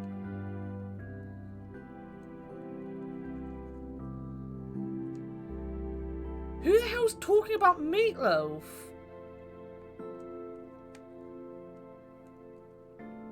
He's in the bathroom. I'm gonna look at the pictures. I picked up one of the frame photos to examine more closely. It was a red dragon. I guessed that it was a female of a young adult or college age, though I wasn't sure as it was still hard to tell without looking at obvious signs. Her crimson scaled head was adorned with frills that ran down the back of her neck. She wasn't familiar to me.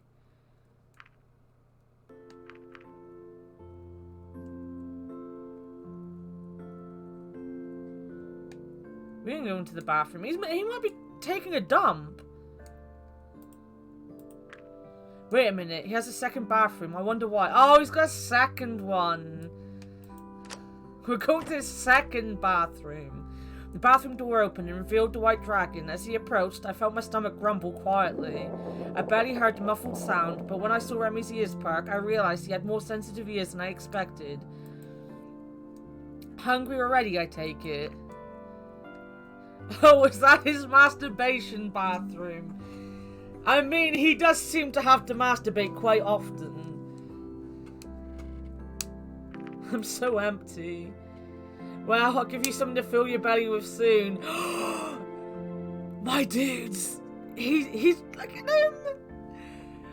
We got him! We've got him!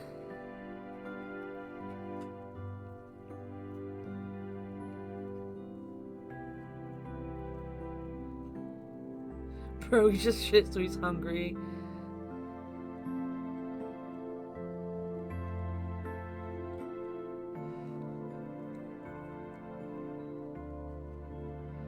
We are trying to fuck Akbar. That is basically what we're doing right now.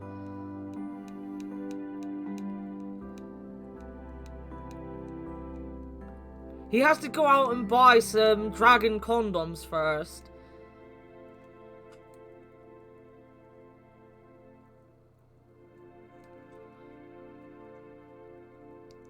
We might be fucking the internet.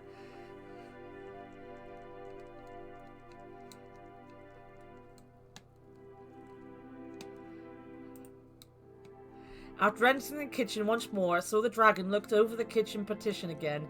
His mouth opened a little, as though he were going to speak, but his brow scrunched with hesitation. Before I could say anything, he shook his head and continued to cook. Soon I heard the sizzling of the frying steaks as the delicious smell wafted into the room.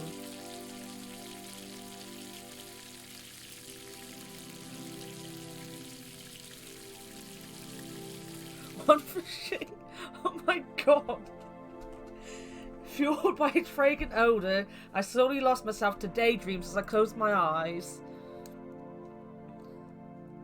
Is something wrong? You were salivating. It's nothing. I was just thinking about something. Well, the food is ready. Enjoy. Do you eat steak with ketchup?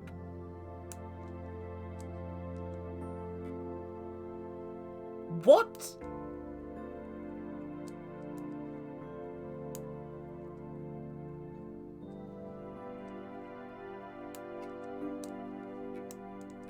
I hope he's fucking joking.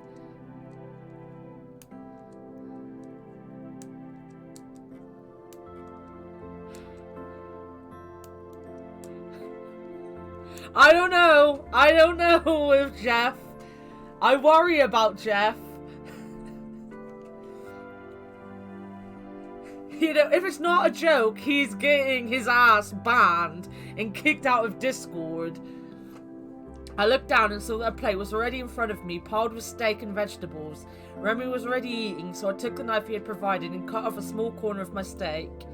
Then I pierced it with the fork, its 3 prongs penetrating the flesh, unrelenting. I should read this more sexy, but I can't. I'm not a sexy person, guys. You're gonna have to imagine someone is trying to read this in a sexy manner. Slowly I raised it to my mouth, and my tongue glided over the bare substance briefly as it entered my lips. I took the first bite, a delicately crisp exterior with a much softer and juicier inside, and melted on my tongue like butter as the taste spreads to even the remotest corner of my mouth. You know what, Sean? I think me and you need to do a tier list again. We need to do a tier list. We need to do the Simpsons one again. I have a feeling Krusty needs to go in F tier.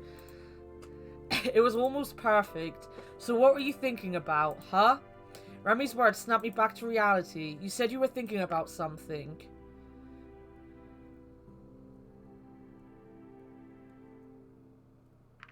I looked at some of your scrolls. Do you live here by yourself? I was thinking about those recent murders. I met a mirror recently. Why did you use a stove to cook?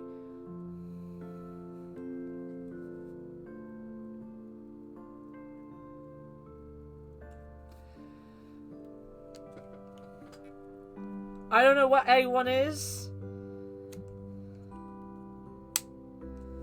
I don't put anything on my steak.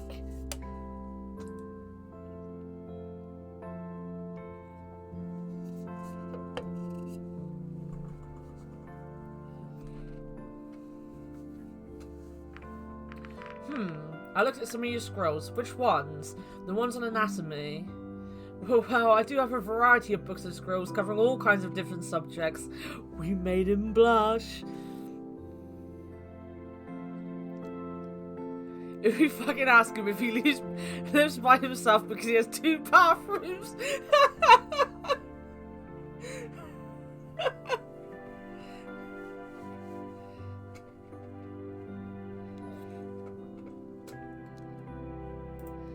I saw as much. You may have heard that I have a degree in biology, which is one of the reasons I was given the honour of coming here in the first place. As such, your anatomy is of high interest to me, and one of the things I'm supposed to study.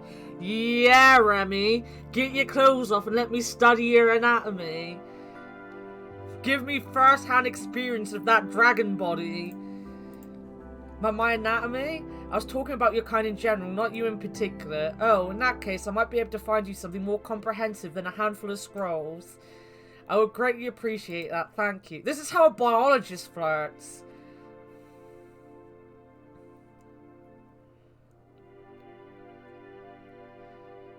It probably is just a collar, but we like to think he's in a shirt and being modest, unlike the other dragons.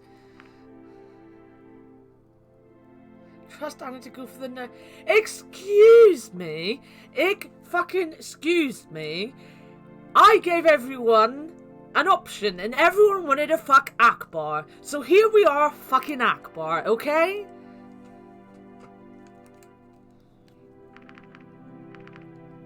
I'm gonna ask. It's gonna be about the toilets, fictional. I do, honestly. You're the first person to visit in a while. He spoke softly and his gaze wandered. Oh, it's about the pictures. By everyone, Anna means me. Well, I've already said that fictional is basically everyone. Really? I saw those pictures on the coffee table. I thought you might have a family. Oh no, that's in the past. I'm not even sure why those photos are still there. I don't actually have children. The picture of the young dragon was the product of a silly little program that combined photos. They take images of 2 people and create what the pair's offspring would supposedly look like. I've always wanted some children of my own, though. I see. How about you, Anna? Would you like to have children one day? I'm gonna have to say yes again. What is with all these dragons and wanting my babies? I think I would.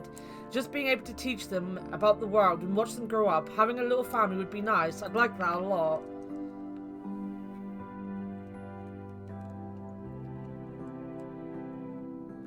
Why did you use a stove to cook? Why did you use a stove to cook? I mean, can't you just use your fire? Well, for one, not all of us have that ability. Besides, we still appreciate the convenience that comes with appliances like this one.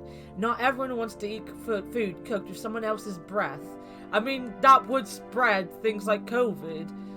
Breathing fire indoors is also a little unsafe. True, I see. That makes a lot of sense. You met my boss? She was hanging around Tatsu Park. She certainly does that a lot. Let me give you a piece of advice. Don't ever work for a politician. Let's talk about the murders.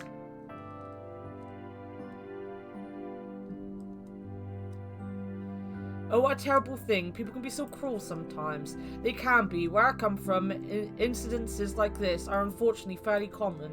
Truly? Here it was almost unheard of. One just needs to take a look at the statistics to realise that this is a very unusual, or just an exceptionally bad week. Nothing in particular. No, don't skip ahead, as you wish. Anyways, how do you like the food? Does this mean we're getting some sexy time? Dragons have a burned down house coming. I bet they have. Wait, why did I read that out?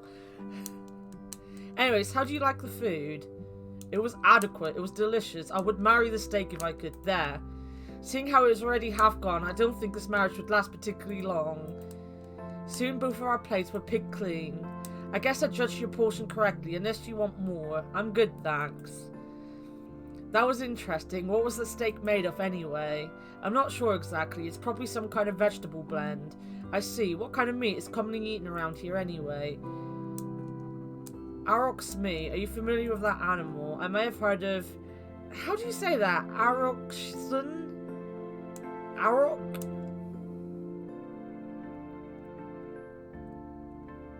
My date starts. So, Krusty the Clown. Thoughts?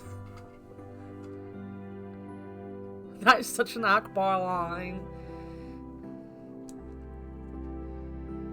I might add that to my Tinder profile. On a tier list ranging from A to F, where does Krusty the Clown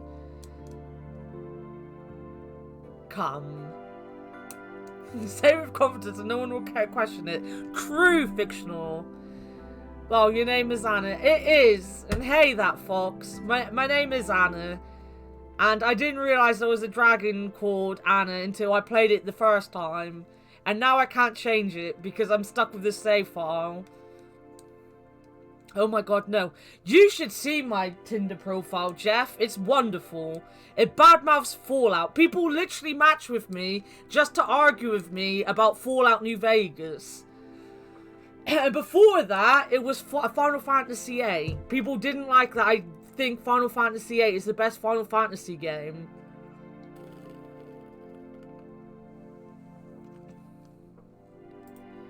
They are rather large bovine mammals, characterized by their horns and body shape.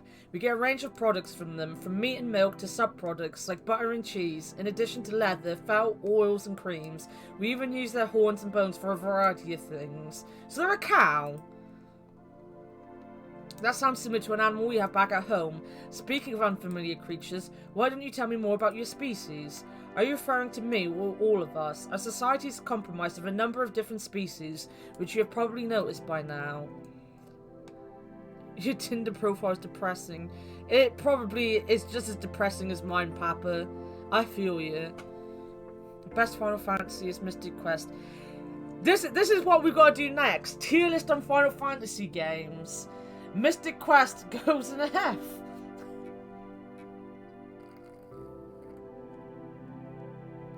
At work, well, I hope work's going good for you, that fox.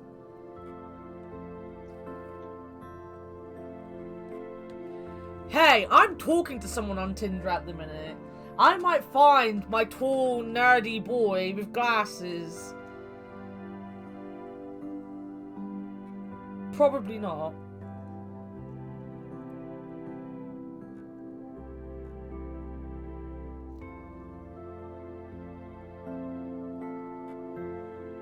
Wait a minute.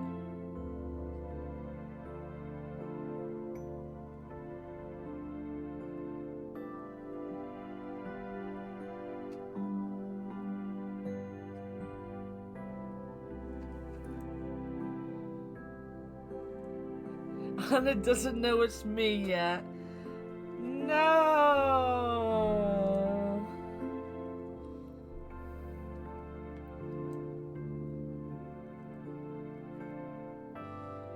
Jeff, don't do that to me. Did he reply? He kind of replied.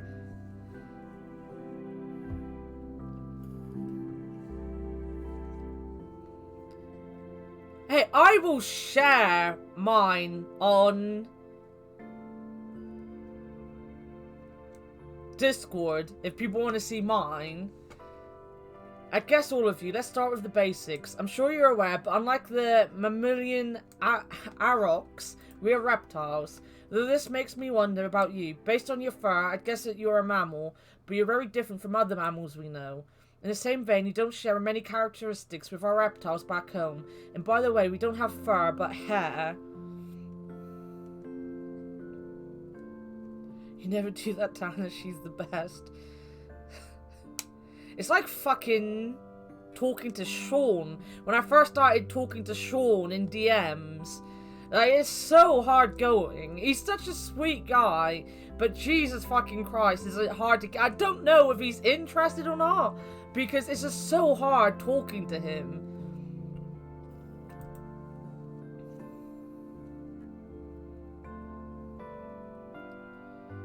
Well, I mean, you know, don't call me furry, thank you very much. This is hair, not fur. What's the difference?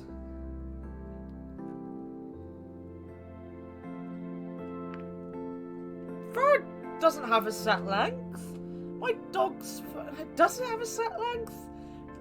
No, because dogs have fur and dogs' fur grows.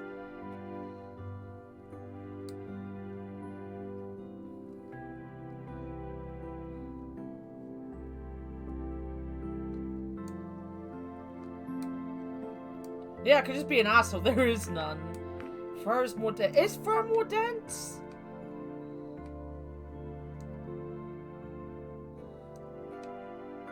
Is that a thing?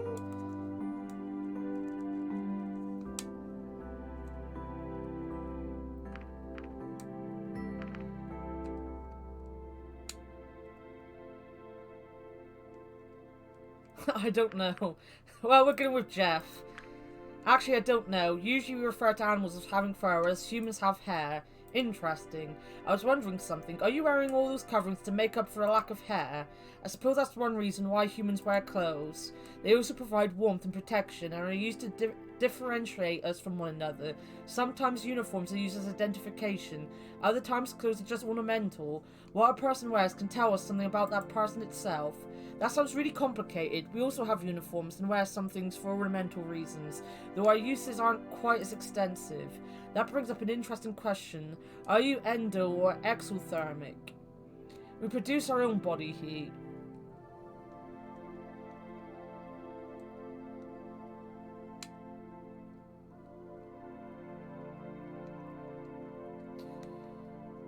Or I'm too drunk to answer. That's usually the right answer for you.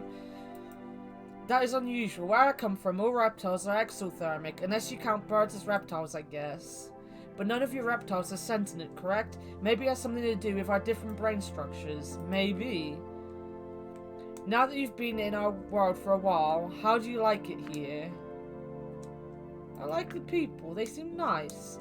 That is good to hear. Cultural differences can make things very difficult sometimes, even within the same species. I'm glad things are working out for you so far. Oh, I just remembered, I was able to save my game after all. Your interference was only a minor setback. Good job, Remy, you're awesome. It turned out it wasn't a big deal after all. You know, if that hadn't worked out so well, I would have had to consider making you play up to that point again for me. I wouldn't mind playing some of your video games. Yeah. Is that so? Yeah, they're fun. I'd like to see what kind of games you have here. I'll keep that in mind. Perhaps I can show you sometime.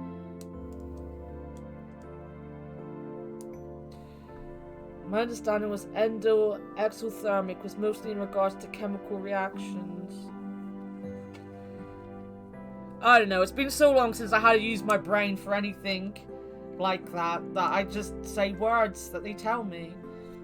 You know, I'm glad you're here. Since you arrived in our world, we haven't really had the chance to just sit down and talk.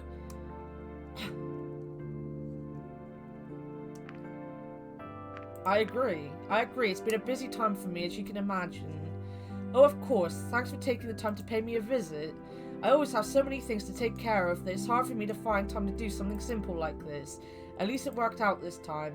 You do have a point, though. I don't really know that much about you. I know where you work, but most of our conversations so far have revolved around things other than you and me. Why don't you tell me more about yourself? I don't really like talking about myself. Why not? I guess I wouldn't know what to say. I'm not really that interesting. I don't believe you. There's also the uncertainty of not knowing how another person will react to something I say. I don't want to embarrass myself. Hey, at least you told me that. That's something, I suppose. Anyway, now that you've seen my apartment, I'm wondering what your home on the other side of the portal looks like. It's nothing special. Yours is prettier. Actually, everything here looks nice in comparison to back home. Is that so? In some ways, I'm not really looking forward to returning, but it's not like I have a choice in the matter. I suppose you could always visit if you wanted to. It wouldn't be that easy, I'm afraid. There was an extensive process involved for selecting who would go through the portal, and I was only one of many applicants. I'm still surprised I ended up being chosen. At least you're here now, indeed. So what have you been up to since the last time I saw you? You mean since I went into the kitchen to cook the steaks? Very funny. I'm just messing with you, Anna. With all that talking, I totally forgot about dessert. Would it happen to be a cream pie with a cherry on top? No, why do you ask? No reason. I'll be just a minute. He neatly stacked our dishes before he took them into one of his four paws and went back into the kitchen using his other three limbs. I couldn't help but think that it looked pretty awkward. When he returned balancing a plate with a rather attractive cake slice in a similar manner, I realised he would have to make multiple trips to carry everything to the table. Ask him if he needs help. Do you need any help with that? Don't worry about it, I can handle it. You're my guest after all. Once he placed the first cake slice on the table, he went back to fetch the other. When he approached the table a second time, though, one of the tiny dessert forks started to slip off the plate. Remy reached with his free forepaw in his attempt to save it, but lost balance without support and fell over. In an instant, the plate, fork, and cake slice flew through the air. The dish and silverware clattered as the pristine cake crumbled into a sad heap on the floor. Wow. Wow. That wasn't suggestive at all. For a few moments there was a silence as Remy and I looked at the results of this blunder. I'm sorry, Anna. You don't need to apologise. This isn't just about you and your cake. This always happens to me no matter how hard I try. Why is this guy so crinkly? Akbar, why are you crinkly? You have proper hands, so do some of the other species. How can someone like me even be a librarian? Not a day goes by without me dropping a scroll and unfurling it across the room. But the customers don't care or pity me too much to say anything. It's a common sight for them after all. This is about a mirror, isn't it?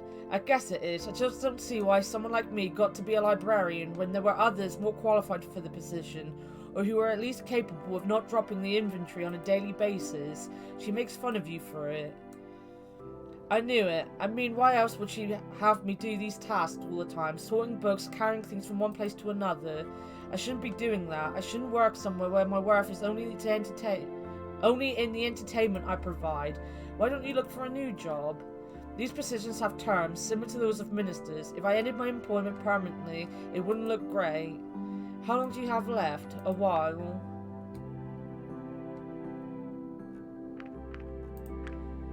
Can you just report her? Not really. It's not like I could prove anything. Her public and her private demeanour are two very different things, and would be my word against hers. I just wanted to have a nice evening with you, and now it ended up like this. I shouldn't have brought that up. Don't worry about it. I still think it was a nice evening. Maybe you should stop being such a sourpuss then. I can help you clean up. Thank you, Anna. Yeah. Why couldn't we just share the cake? We cleaned up together, and by the end he seemed to be in higher spirits. Afterwards, we said our goodbyes and I left, not sure what to think.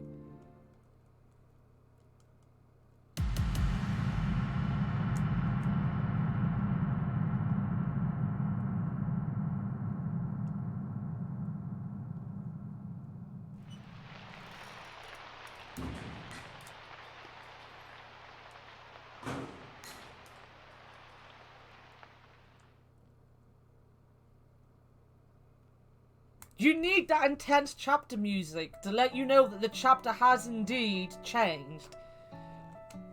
The morning sun declared the arrival of a new day and woke me from my vivid dreams. Memories of my home enclosed within the towering perimeter wall raced through my head. The peaceful landscapes outside the apartment windows stood in defiance of these old thoughts. Rolling hills and blue sky were familiar to me now, and the purity of the sight gave me hope. Anna, please come with me. What's going on? You sound serious. The chief will explain everything once we arrive. Okay. I always forget about the dead dragons. Hey Chief, Anna is here. Thanks, Sebastian. You can deal with the situation here while I talk to Anna, alright? Of course. Anna, I've got some really bad news. Well, what is it? You know Anna, right? This is where things get a bit confusing. I've met her, yes. I'm sorry, I don't know how to say this.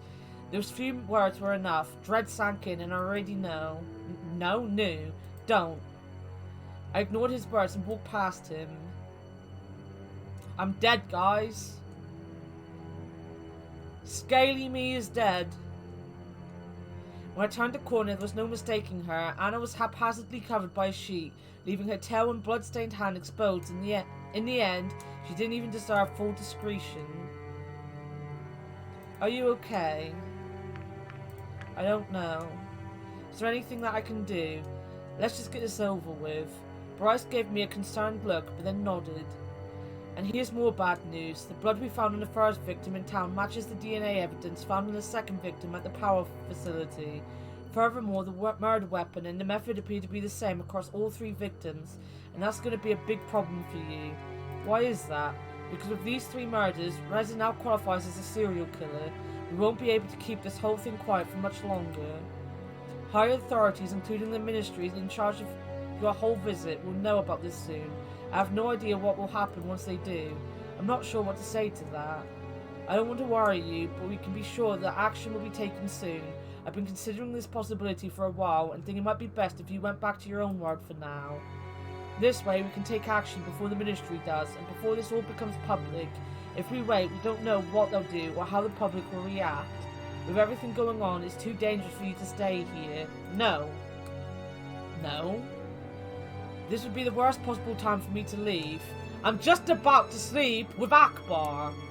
You can't kick me out before I've slept with Akbar. We've given up our PDAs and hardly have anything to show for it. We are owed several more generators, and let's not forget that Reza is still missing. If I leave now, the only thing I return home with is my life. I've lost everything else. We need those generators, Bryce. I have no idea if your authorities will continue to uphold our deal or what they do to Reza, but I'm not leaving until this is over. If that's your decision, then so be it.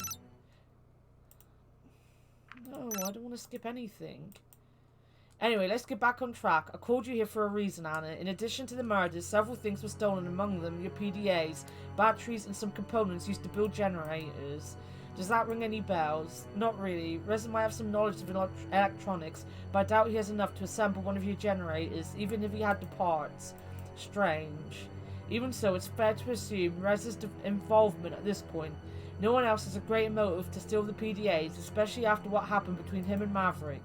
Unless someone wanted to frame Reza in order to sabotage this whole operation. Do you really believe that? Hey, I'm just saying that it's possible. I'll shelf that idea into possible but unlikely. Hey Chief, are we done here? Pretty much. Why do you ask? We just got a message from the higher-ups. You're an order to report to the Ministry of Culture and Arts immediately. Immediately as in right now. That's what it means. Yeah, apparently. What's going on? To be frank, I don't know. This is an extraordinary situation, and now that it's getting out of hand, they must want to address it. Maybe it's not going to be a big deal. Maybe they're going to throw a surprise party for us. See you later, Punky. If you expect the worst, at least you won't be disappointed. Sebastian, you can finish up here and go to the ministry when you're done. We'll probably have to make some arrangements after this meeting. Sure thing, Chief. Let's go then, shall we? It's not like we have a choice.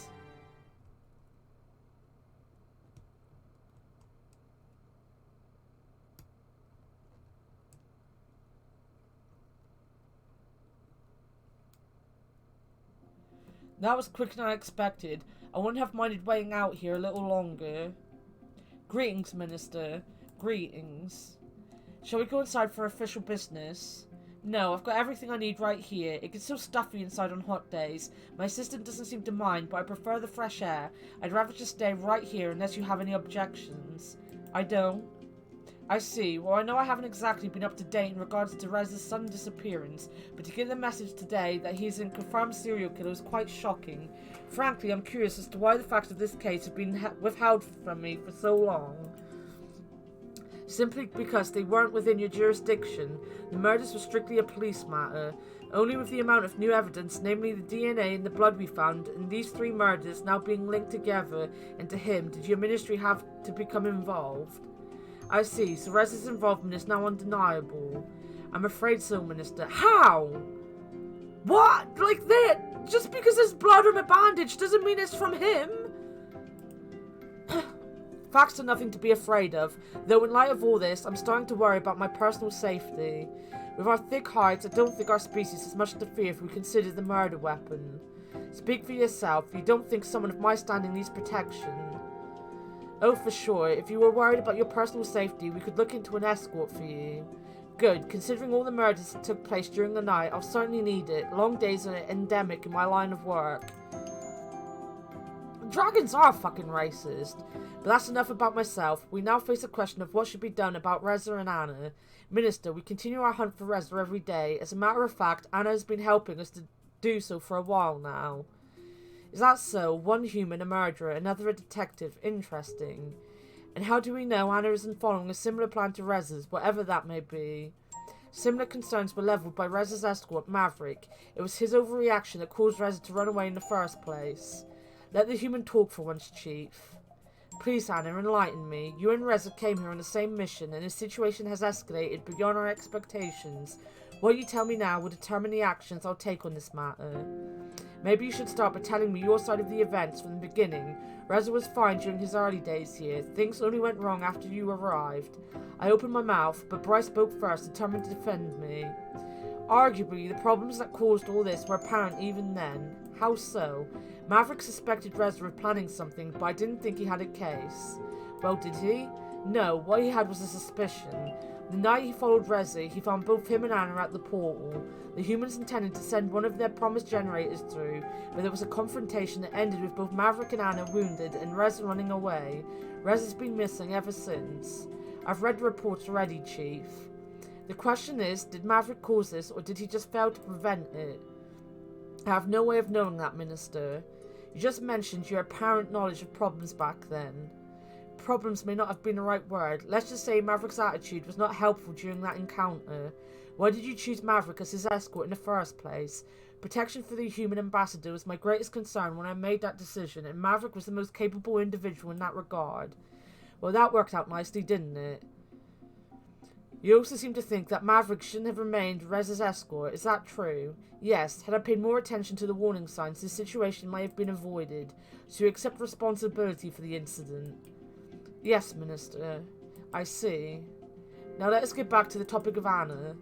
Reza was your partner in humanity's mission to come to this world. His list of criminal activities not only includes murder, but also theft of generators, electronic components, and the PDAs your people gave to us. I understand why Bryce would reason that you could help the investigation, but we have no other choice but to be suspicious of Reza's partner. What was your motivation when you agreed to help us? It was my best bet at finding the truth. I thought Reza's involvement was undeniable at this point. That may be true, but we still don't have the whole picture. We don't know if others are involved, or his reasons. I just want to know why. I see.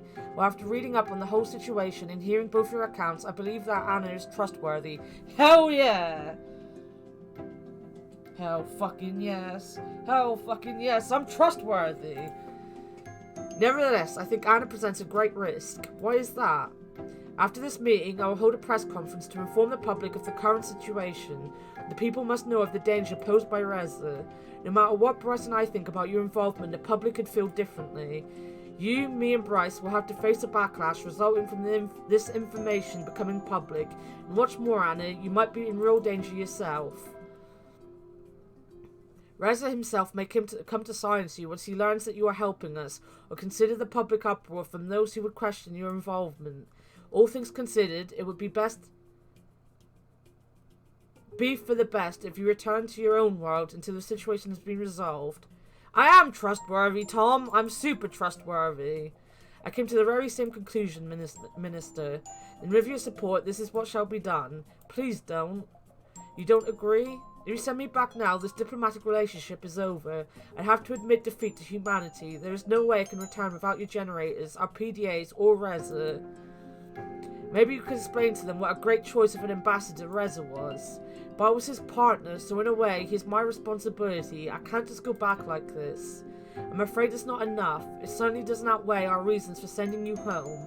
Just let me explain. I'll tell you everything. Years ago, our world was prosperous. Our technology was far more advanced than yours, even. Computers not only graced every household, but every single person. It was the age of information. Even children had the power to access the most advanced knowledge at their fingertips. With our PDAs, our interconnectedness with other people and our environment was greater than ever. From locomotion to repetitive work and household chores, many processes were automated to such a degree that except for our jobs and hobbies, there was nothing that needed to be done by a person anymore. Even the concept of someone wielding a weapon was outdated, as wars are no longer fought by people but machines. Looking back, it was probably the single most prosperous time in human history. Exploitation of the environment and other people was at an all-time low, as was crime. Conversely, our technological advancements had drastically increased quality of life. Humans were no longer required for strenuous and repetitive tasks. Education had reached an all-time high and many new jobs were created. General happiness had reached levels never before seen. Yet one day, everything changed.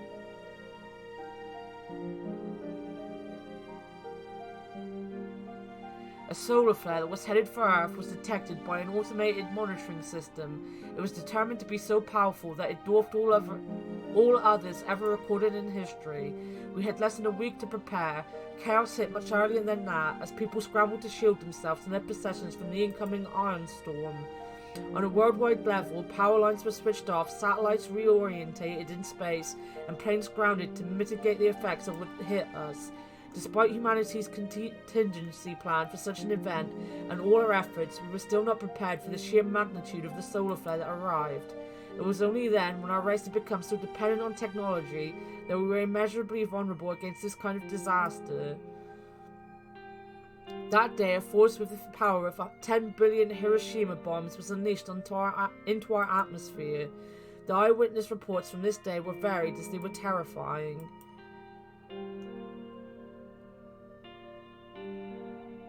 A huge, beautiful aurora could be seen on the horizon before fireballs hurled across the sky.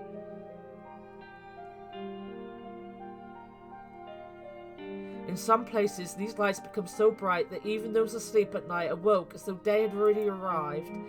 A coronal mass ejection by itself did not have the power to kill anyone directly, but the side effects were disastrous.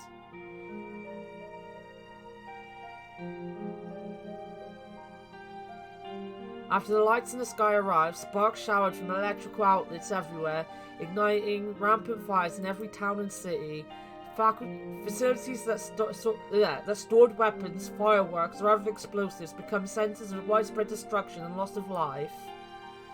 During the next stage, the solar flare started to affect body modifications and caused commonplace pacemakers and nanomachines to fail.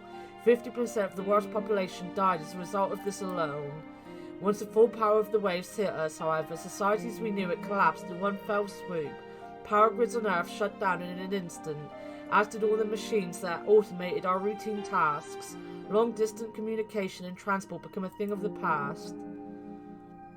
Without electrical power, the quality of healthcare plummeted, and water and sewage systems were crippled. Diseases we thought defeated centuries ago made their comeback in a most unsightly fashion. Many thought the end of the world had arrived, and in a way it had. Some people blamed whoever their belief system would allow, angry at the gods that had forsaken them. Others pointed their fingers at our lifestyle and society, not that anyone was listening. Practically, we were back in the Middle Ages. Governments collapsed and were overthrown, and the ensuing power vacuums filled with groups of people that were sometimes organised and sometimes not. The few functioning electronic devices left become rare, sought after artifacts over which battles and even wars were fought. Of course, it was also wars over resources and territory. The weaponry used was improvised or reclaimed from the days when humans had been present on the battlefield. It had been ages, but people returned to old bloody ways of war. Humanity is in shambles now. Those that I'd call family and friends now live with me in a giant, mostly self-sufficient city-state of survivors. A huge wall around the perimeter, guarded by militia, prevents any outside interference. It's the only way we can retain a modicum of order. Gangs of raiders and looters run rampant on the outside. They wouldn't hesitate to kill first and ask questions later if they had known about my PDA.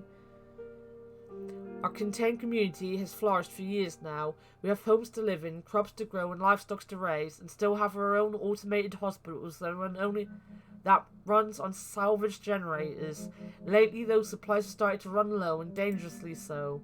The power we have is running out, illnesses are spreading through the city, and treatment isn't as available as it used to be. Our population is dropping by the day. We took a great risk to increase the radius of our scouting missions, desperate to find something outside the wall that could help us. You already know the rest of the story. We found the portal, and you, and now you know why this whole thing is so important to me. All our hopes lie in acquiring the generators you promised us. The act of sending Rez and me here was, without a doubt, already cost the lives of some people back home. Beyond the city walls is a dead zone. We haven't heard from any other settlements for months now. The state of the rest of our world is unknown. When Rez and I were sent here, my peers made it clear that this was our last chance. If anything happens to us, no more people will be sent. If we can't manage to bring back something that will help, we'll have sealed the fate of the tens of thousands that live in our city. I'm sorry, Anna, I didn't know. If what you were telling me is true, it unfortunately does not work in your favour. That's a giant info dump. It's called a story, Tom. It's a story. And I apologise that I probably read it very badly. Our world is destroyed. I mean, that's pretty much what's happening to the world, but you know.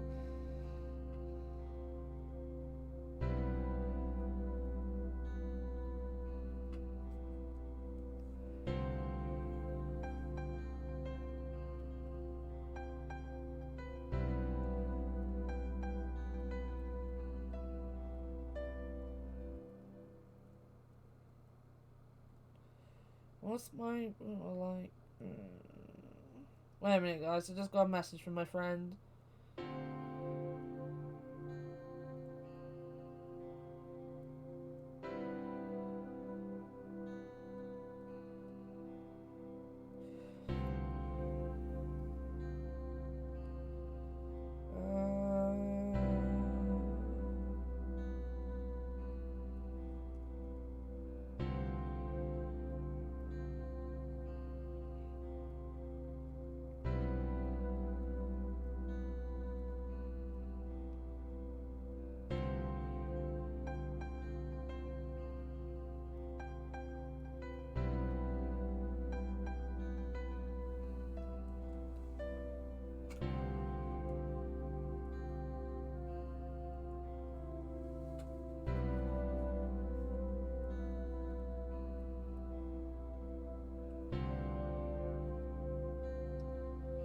Well, you both suck, because I love visual novels. You all suck.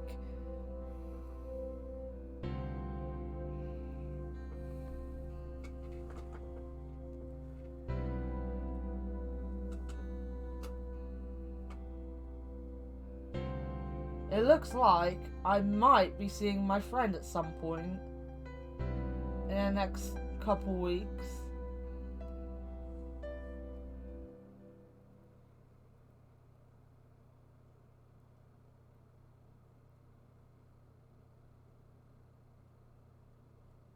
And my other friend is just being told when he's gonna start his gender. What do you call it?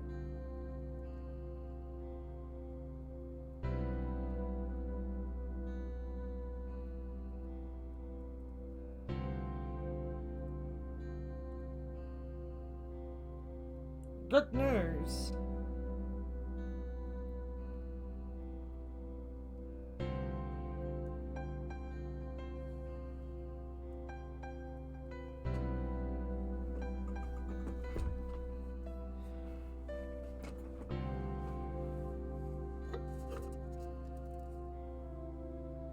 Reassignment, that's it. He's getting there. He couldn't do it on the NHS, so he had to go private.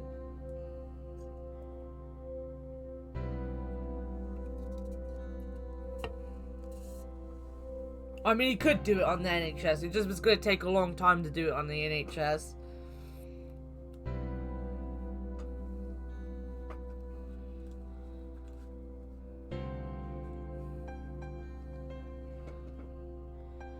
As sad as your situation may be, it gives Rezra a motive. Desperate times call for desperate measures after all. In that vein, it also gives you a motive. Considering the gravity of the human plight, it gives you all the more reason to collaborate with him. I'm not. What Rezra is doing is wrong. You can't send me away under these circumstances because I'm your best bet at finding him. Even so, you would still be in grave danger after we announce Rezra's involvement in the murders. I cannot and will not take responsibility for the consequences when I know of the risks. What about our deal then? In the wake of this new information and as a sign of goodwill, we will send the generators you are owed through the portal once this is over under two conditions. Humanity must condemn Rez's actions and we must reclaim the stolen PDAs. I've changed my mind. You should let Anna stay here. Bryce wants me. At least Bryce wants me. I cannot take your word under consideration in this matter, Chief. Taking into account Maverick's actions and your responsibility for them, you will have to be dealt with separately. With my authority as a minister in charge of the human visit, my decision is to have Anna sent back to the human world through the portal. Please, immediately. But I want Akbar's dick first. Chief, please arrange for an escort to take Anna to the portal now. I could do it myself, Minister. Well, we have our own matters to discuss, Chief, and I would rather get that over with as quickly as possible. In that case, one of my officers should be here any moment. I arranged for him to meet us here. How handy. Then let us wait for this officer of yours. Of course it was Sebastian.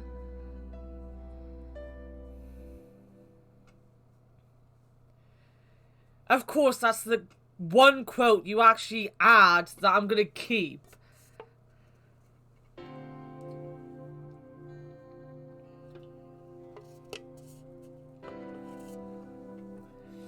Oh no, he did have another one, didn't he? Quote number 27 is his as well. It didn't take long for Sebastian to arrive. After the situation was explained, he was visibly shocked, but didn't protest when he was given the task of sending me back through the portal. Let's go, Anna. Don't I even get to say goodbye? Let us not waste any more time. You will still be free to send letters after you have arrived on the other side. Just go, Anna. Come on, then. I don't want to go. Don't make me go. We were silent. Sebastian and I slowly made our way to the portal. With each step I took, I drew closer and closer to the hopelessness waiting for me in the ruins of the human world. All in all, I suddenly had a unique experience alongside these dragons, and although this place was filled with just as much drama and murders back home, I would remember this world and all the people I met. I would fondly think back to the days I spent in their comfortable standard of living, a shadow of how humanity used to be. Even without the generators, at the very least, I'd be returning home with a few life lessons. What's going on here? Lost in thought, I hadn't even noticed the Dean approach. It's none of your concern, please leave. Can I even get a few minutes before I go? I suppose nobody's stopping us, but make it quick. Hey Anna, what's going on here? Something serious happened. Looks like I have to leave. Right now? Why? It was the minister's decision, not mine. You'll hear all about it soon enough. Does this have anything to do with what I've been hearing? Is Reza really a murderer? I'm afraid so. Oh, well, what does that make you? I don't have anything to do with that. I was helping the police find him. Then why are you leaving? They don't want me to stay here with all this going on. It's for my own safety. Well, it was nice to get to know you at least. Likewise. I guess I should get going. Goodbye, Anna. Goodbye, Dean. I remember her. That was the witness from Reza's first murder. Did you know her? Yes, I see.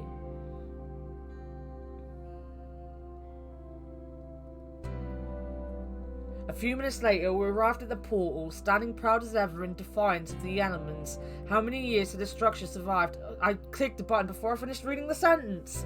I hope I can remember how this thing works. Are you joking? Yeah, sorry, I got it. Alright, I suppose it's time for us to say goodbye. Let's keep it professional. I don't like to mix personal matters with work. He looked away and I shrugged.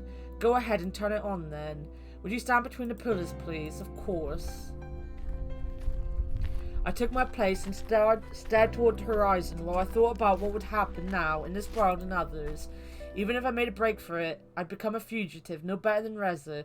It would be near impossible to investigate the case by myself or on the run in a world I knew so little about. At the very least, I took comfort in the fact that I did everything I could to help, even if I turned out like this. Nevertheless, I dreaded going back empty-handed and returning to my old life in a ruined city. Any second now, the teleportation process would start, disintegrating my body before I would reappear on the other side, back in my dying world. I wondered if there was any risk of getting lost somewhere between worlds. We didn't really know how the portals worked after all. Maybe we'd be flung somewhere else in space-time, or it might affect my body in some way. I hadn't noticed any unusual changes in my body since I arrived in the Dragon's world, but I had no way of knowing if there were potential long-term side effects. I still remembered the images I saw when I teleported the first time, the vivid sights and patterns, people and situations I had recognized since then. It only took a moment to arrive at the other side of the portal, yet it felt like I had dreamed 1,000 dreams. And during the nights I spent here, these dreams had often reappeared. Any time now I would undergo the same experience again. I was most relieved that my adventure was over. Things had turned out far differently than expected. I evaded danger, got swept into a murder investigation, and met incredible intelligent beings from several different species. I was most relieved that my adventure... Wait a minute, I managed to go backwards then. It had certainly been a time to remember. Welcome back, Pongus.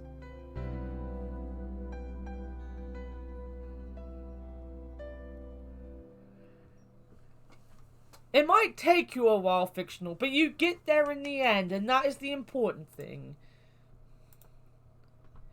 With that thought, I closed my eyes and braced myself for the moment that would come any second now, but the moment never came. The next thing that did happen was that I heard Sebastian's voice. It's not working. Are you joking again? No, really, it's not working.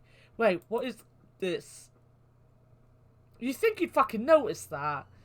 It's broken. No shit, Sherlock.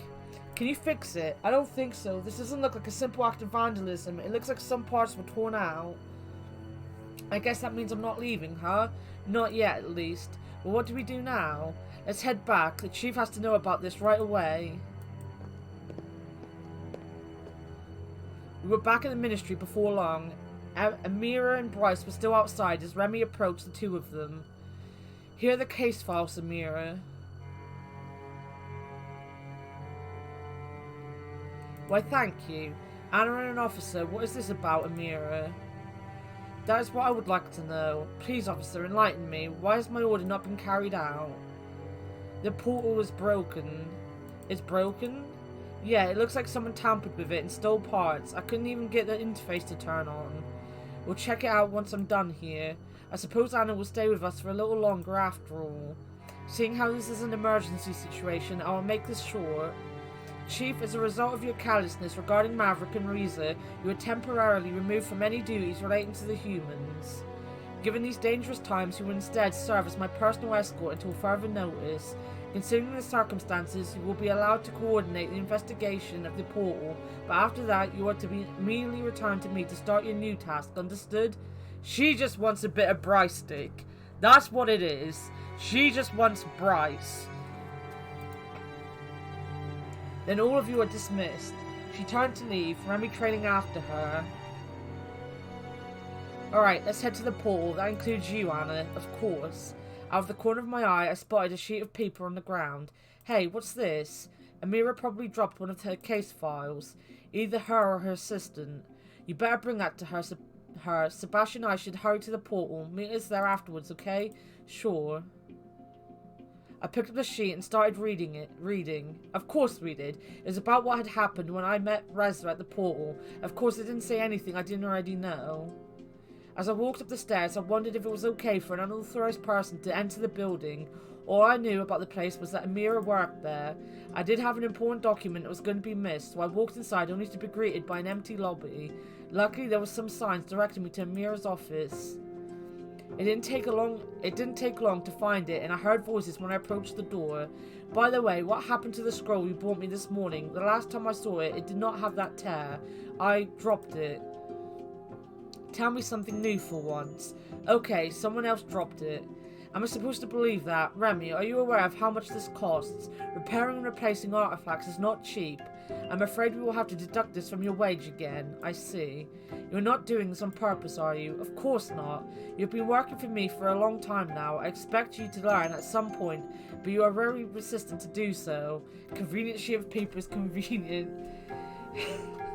I feel like Remy just wants us to follow. Of course not. How am I going backwards? Not wanting to listen to this any longer, I decided to knock. There are a few seconds of silence. Please come in. I only opened the door long enough to hand Remy the sheet of paper. I think you dropped this outside. After I closed the door and started to walk away, I heard the voices resume. This is from one of the case files you requested. You must have dropped it. Then why was it left outside? As my assistant, you should have paid more attention. If this got into the wrong hands, someone could get in trouble. We did nothing. Right, right? She was so insistent on us being chucked out of her world, yet she doesn't seem to fucking care that we're walking around without anyone watching us. 2, why the fuck didn't we sit there and be like, stop being a fucking bitch to him? Like, at this point, what is she gonna fucking do to us? Really? What is she gonna do? She can't throw us out of her said world, can she? The portal's fucking broken. She could be a bitch to us, but she's doing that already. You know? Like, honestly.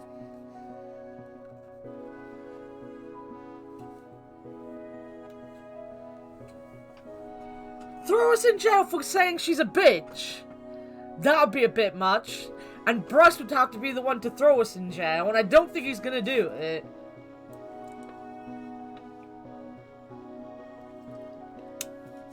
Unless she brings back Maverick. And in that case, we would go to jail.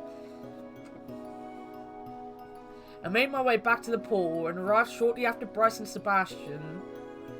Well, I can confirm that it's not turning on. That would be me. I told you that already. Just wanted to be sure. You really think it would still work with a chunk ripped out of it? Hey, I'm not an engineer. We don't know how the portal works. It was worth another try. There you are, Anna. What do you make of this? I'm afraid I don't know any more than you do. I'm not an engineer either. In that case, we should start thinking about the who and when. There are patrols assigned to the portal and surrounding area day and night. If someone tampered with the portal, they must have seen something. Today's day patrol didn't notice anything unusual, though. I guess you just missed the part about the portal being vandalized. It'd be easy to overlook. It's a small part of the machine, and it's not like she was expected to check every square inch of it with each lap around the area. What about the night patrol, then? When I went over the reports this morning, I noticed the night patrol hadn't handed theirs in yet. And who was patrolling last night? Let me think for a minute. The schedule always goes in a certain order, so last night would have been... Damn. What is it? The night patrol for last night would have been Maverick. I got wrapped up in all the recent chaos and forgot to find a replacement for him when he went on sick leave. Maybe Amira was right to take me off the case. So there was no night guard here at all. That's right, whoever it was had an easy time doing whatever they wanted. Could have been Maverick. If he knew no one's gonna be here, he could have used the knowledge to his advantage. He couldn't have known that I'd forget to find a replacement though. I don't usually slip up like this. What about Reza? Where would he have done it? He'd be cutting off his only way out. No, he'd be doing something smart. If he has the part needed to get the portal working again, he's in control of who gets to use it. He's cutting off our ability to communicate with mankind. We wouldn't be able to inform them of Rez's actions. Maybe we shouldn't have kept their investigation secret for this long. If your theory is true, that would be proof that Rez's actions are his own, not humanity's. Hey, I already trust you on that. Or is a stunt to grant humanity plausible deniability? No way, things are too dire for the humans to take such an extraordinary risk, especially for that. Who built the portal? They found the portal, I believe. I think I know who built the portal, but I can't tell you that because it's big spoilers. No way, things are too dire for the humans to take such an extraordinary risk. No. I'm sure that wouldn't be the only reason they'd benefit, though. There must be something we're not aware of. Maybe we're looking at this from the wrong angle. If no one was here to guard the portal, anyone could have broken it. It doesn't necessarily have to have anything to do with Rez or with Maverick. But they still have the greatest motives. Sure, but they definitely aren't the only ones to have one. There could be private groups who are interested in the technology or its significance as a human artifact. So that puts us exactly nowhere. At least as far as speculation is concerned, it's about time for forensics to show up anyway. Let's hope they can pull some clues from all this. Call the portal fixer, man. Yes, Sean, that's exactly what we'll do. Maybe Remy can fix it. Maybe Remy can just fall over and shove his butt in the portal's face. Sebastian, can you take it from here? You've been just as dedicated to the case as I have. Since I'll have to be at the minister's side for a while, I'd like you to take charge of the investigation for now. Thanks, Chief. I won't let you down. What's up with that anyway? Being appointed as the Mirror's bodyguard as punishment just seems strange to me. Are you kidding? I could have lost my job. This is a way better outcome. Honestly, she probably did it for her own sake more than anything else, but I'm not complaining. If that's all, I'm gonna head back to the ministry. I shouldn't keep her waiting. So what does that make you now? Temporary chief? More like case leader. By the way, you won't need to stick around while Forensic does their job. Thanks for your help. I assume you can find your way back to your apartment. Yeah, of course. Alright, I'll see you later then. See you. I considered spending my free time roaming the town, but decided that it would be best to keep myself out of the spotlight.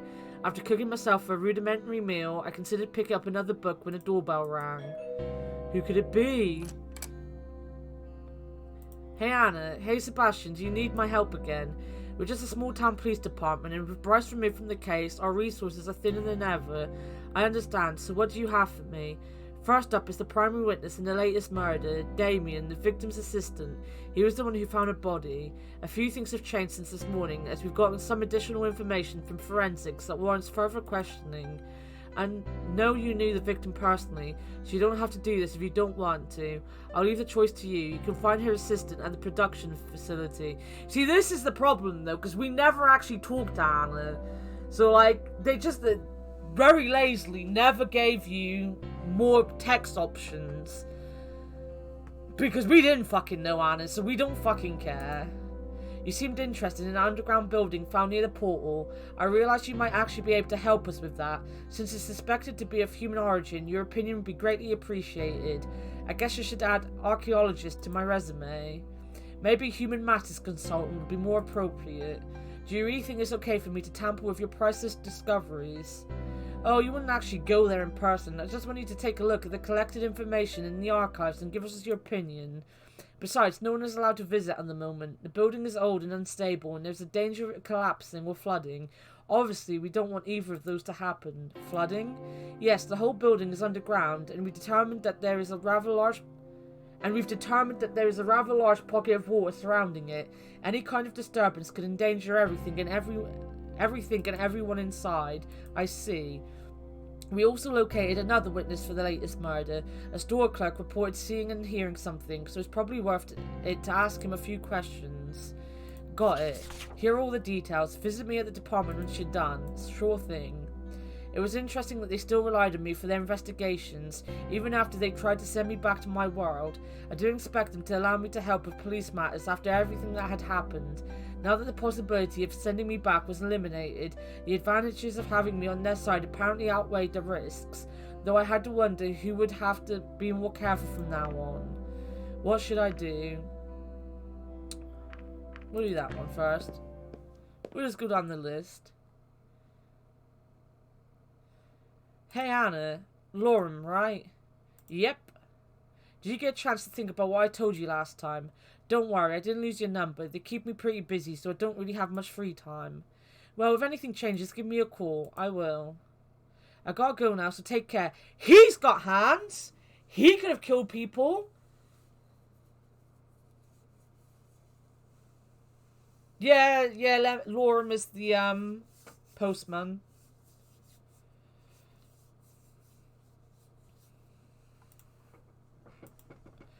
You two. This should be the right place. Knock, knock, knock, knock, knock, knock, knock. Oh my god, look at him. I like his nose. Can I help you? Hello, you are Anna's assistant, right? Assistant? You must be joking. First off, I was never anyone's assistant. Secondly, the witch is dead, so even if I was, I would have moved up the corporate ladder by now. He has hands, and he's not happy. He killed her. Look at his ears. Where's his dick? But you're Damien, aren't you? Yes, where I come from, people usually introduce themselves before they start asking questions, though. You don't know who I am? Of course I know who you are, but that doesn't mean you don't need to learn some manners. Anyway, what do you want? Can I ask you a few questions? What about Anna's murder? And who are you to go around asking questions like that? I'm working with the police on this matter, and I'm supposed to believe that. For all I know, you could be with the murderer, and just here to find out if I know something that could implicate you. Well, according to my information, you didn't particularly like the victim. Not only were you the last person to see her alive, but you were also the one who found her, as you may imagine. This warrants some questions. You know what? I don't have to listen to this. I don't know who you think you are, barging into my workplace and barking questions, but if you really are with the police, let them know that I won't say one more word on the matter without a lawyer. I wondered if Damien was a suspicious person in general, or if the rumours surrounding Reza were affecting his perception of me.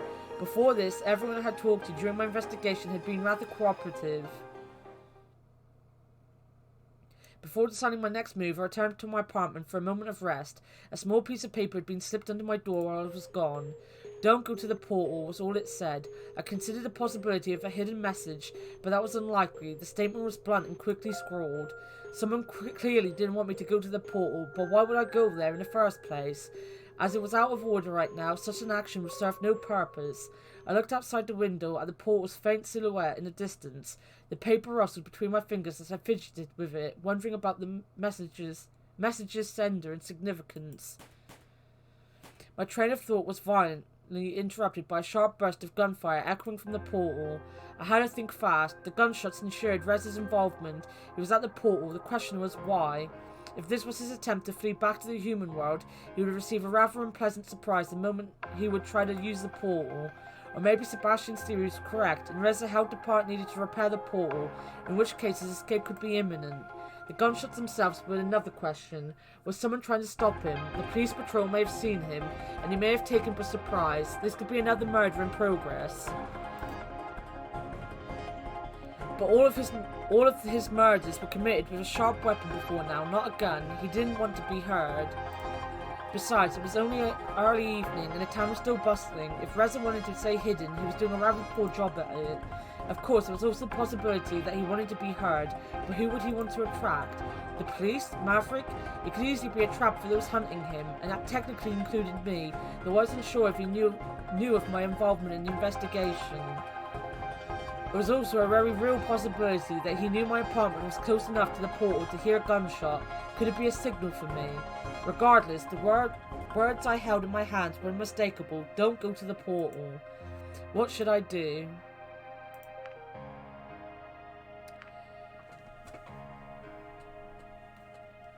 I've looked at all sorts of porn. Sean knows his porn.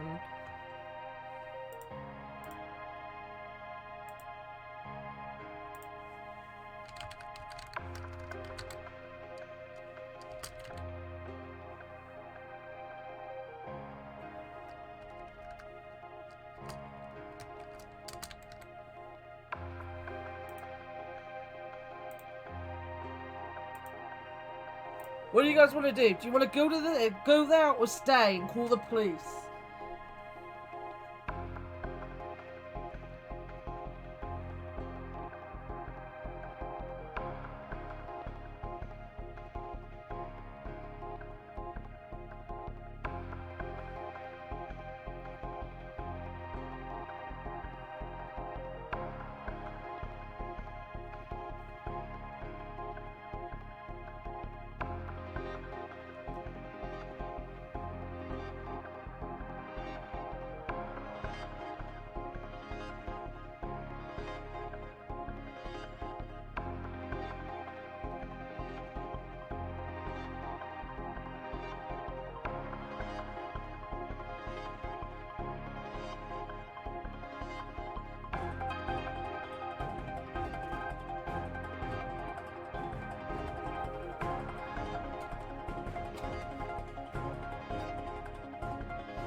Go to the portal.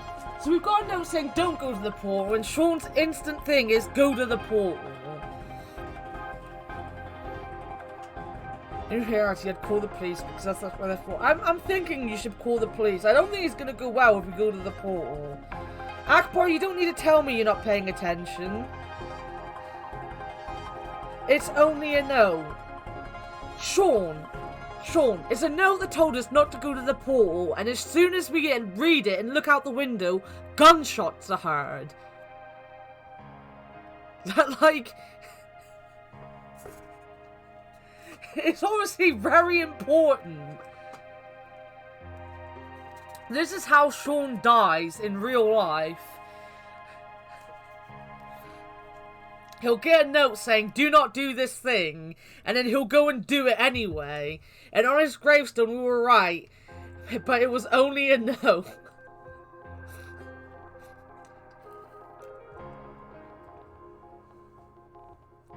I feel like this is a really, really big thing. I'm gonna make a poll. Guys, we're doing a poll.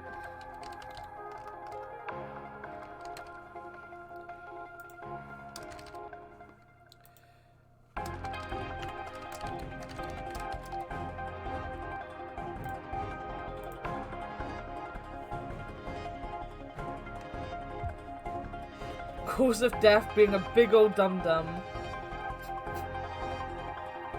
Call the police then, you pussies.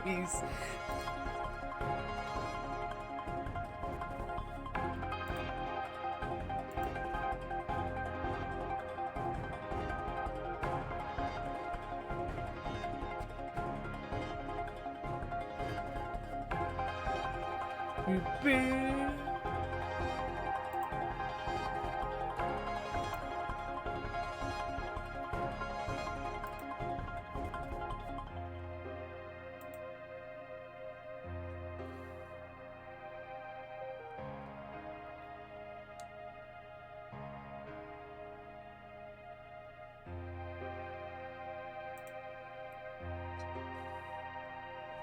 Everyone's voting no.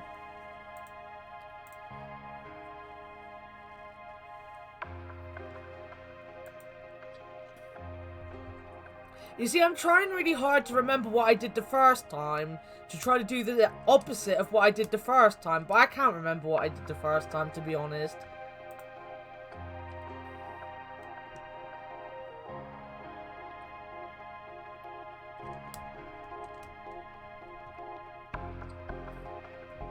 It looks like we're staying and calling the police.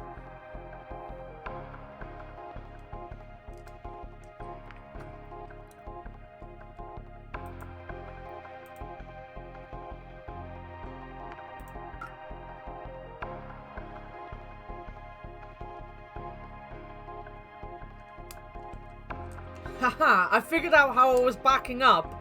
I've saved the game.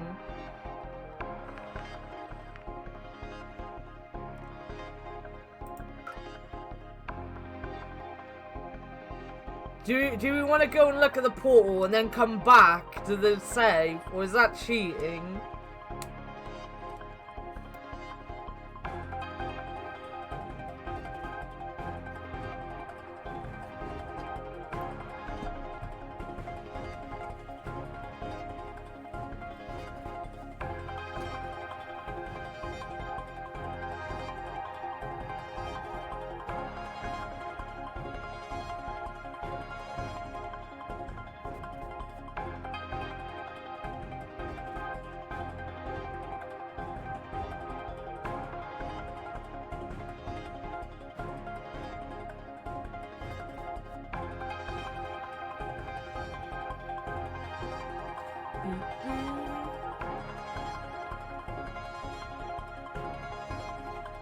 apparently Aaron is coming to work in my store for a week.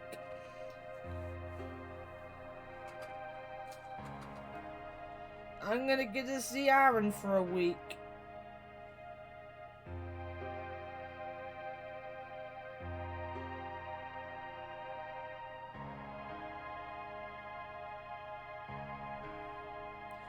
You completely spelled it wrong, fictional.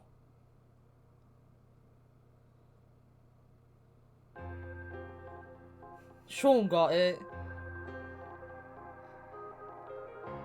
Aaron is my, best friend, and we work together, but he moved stores last year because he was good at it. He went to be a manager.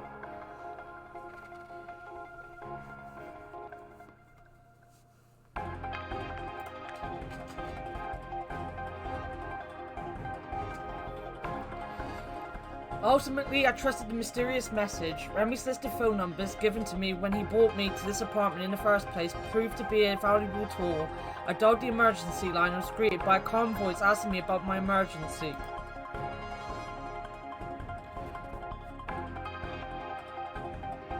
Yeah, I was telling fictional.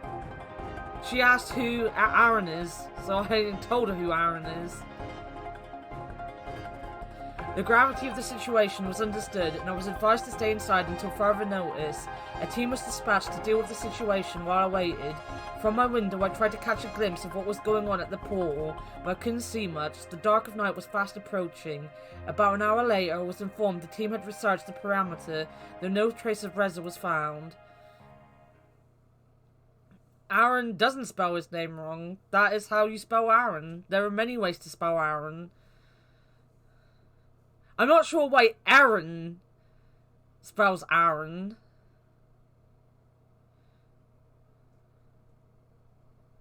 I was just going, yeah, it felt cheaty. I don't really want to go back. Oh my god, don't bring up the Sean fight again. Don't do the Sean fight again. We've had it once this stream. Wait until tomorrow and do it in tomorrow's stream.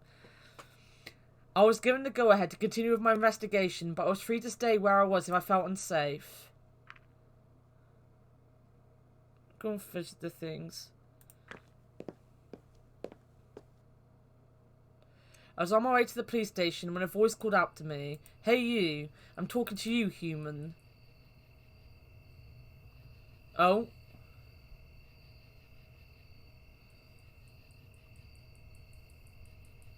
Grandad over here. Can I help you? I certainly hope so. I'm in a little conundrum here. My cart seems to be stuck. I can see that.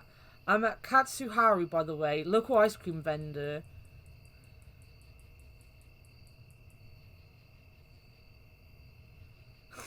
Jeff or Jeff, only you can choose one. Jeff.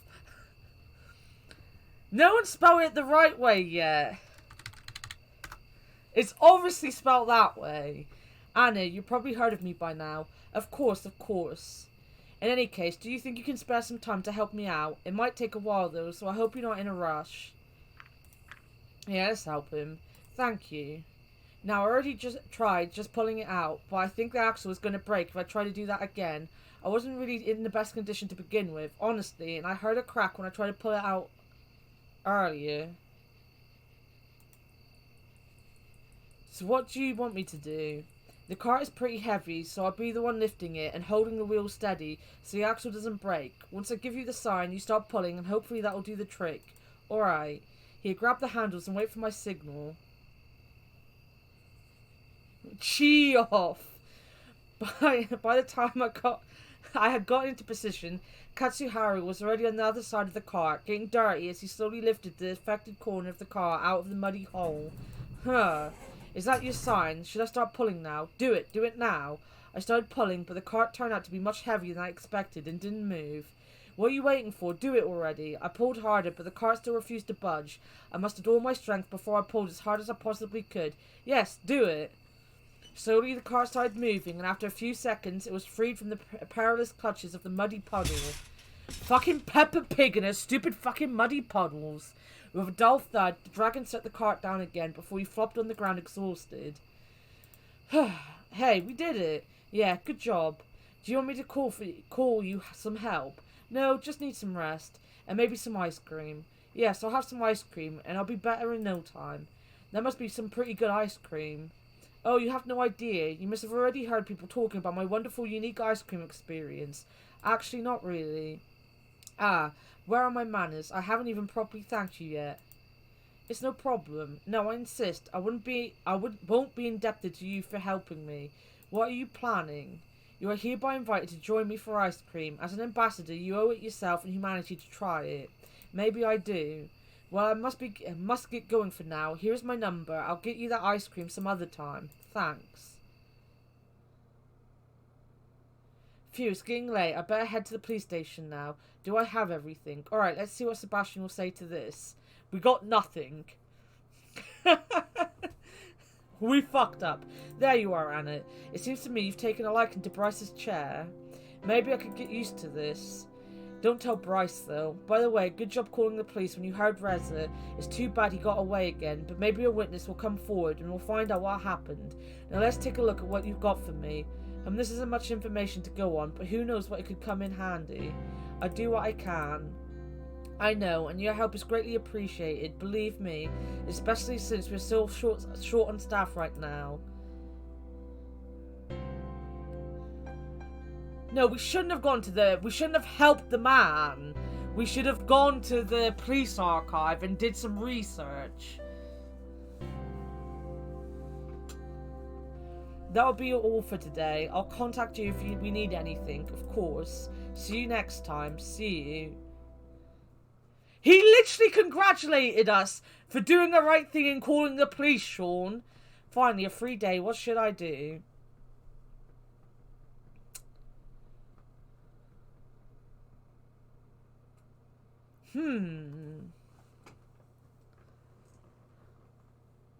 Akbar. Fix was right in there with Akbar. Do Akbar.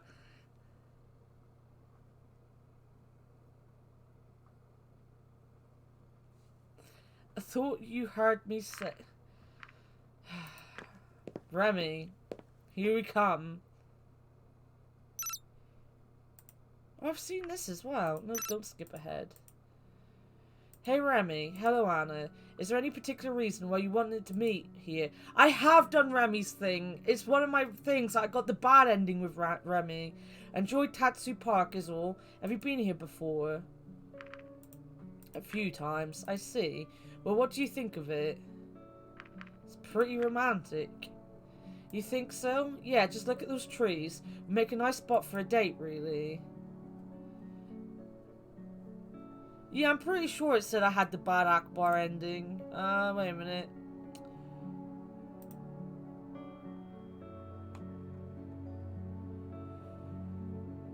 Alone. See Remy's bad ending. I have seen his bad ending.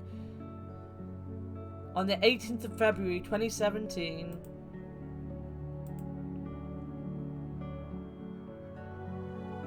Akbar is a bad ending. Seems fitting.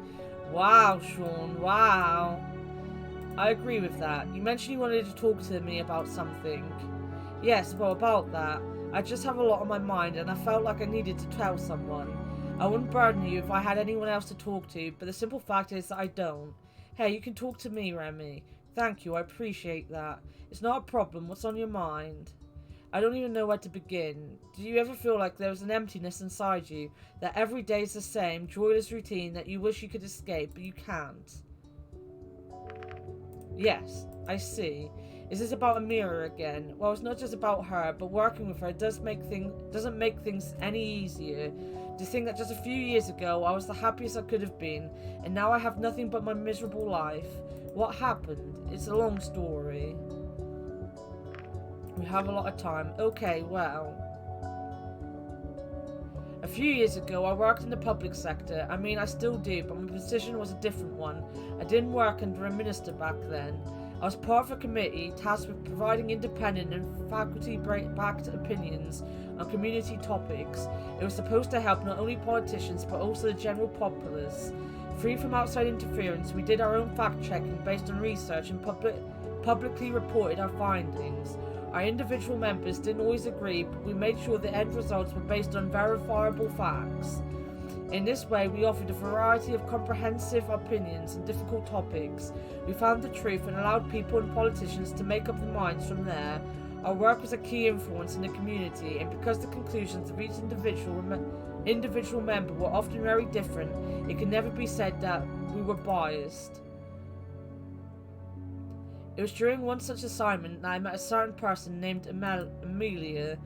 My task was to determine the viability of several projects, each competing for a research grant from our council. Amelia was a member of one of the scientific teams vying for a grant. She was an inventor, and her group was looking for ways to streamline hospital processes and tests by utilizing new technology. The first time I saw her was when our committee watched her group's pitch. One of the things we had to do was determine whether their claims and goals were realistic. In her case, they were. Ultimately, they didn't get the grant, but when she recognized me in a restaurant a while later, we started talking. She was very smart, and I admired her spirit. She just wanted to help people with her talents, and in this way, she reminded me a lot of myself. We kept seeing one another, and we grew close. Before long, we were dating. It felt so right. I thought our relationship was about to become very serious, but then she informed me that her research group had applied for another grant. Of course, that complicated things. My committee was once again tasked with judging the viability of the different projects, and while I intended to stay impartial on the matter, she would probably be seen as an influence due to our relationship. With these concerns in mind, we decided to not meet again until the grant winner was determined. We hadn't expected her group to get it, but in the end they did. We didn't want to end our relationship over something like that, but if word got out that we were together during the decision-making period, it would have put both of our jobs in jeopardy. In the end, we decided to wait and made a commitment. 6 months after the grant was given to her team, we would return to one another and make our relationship public. That much time would have ensured there wouldn't be an issue. We even made plans to move in together when that time came. But we never got that far. I only know the rest of what happened from various reports, but apparently Amelia got sick. Nothing serious, mind you. She continued working from home as best as she could. The project was already behind schedule and she didn't want to endanger it.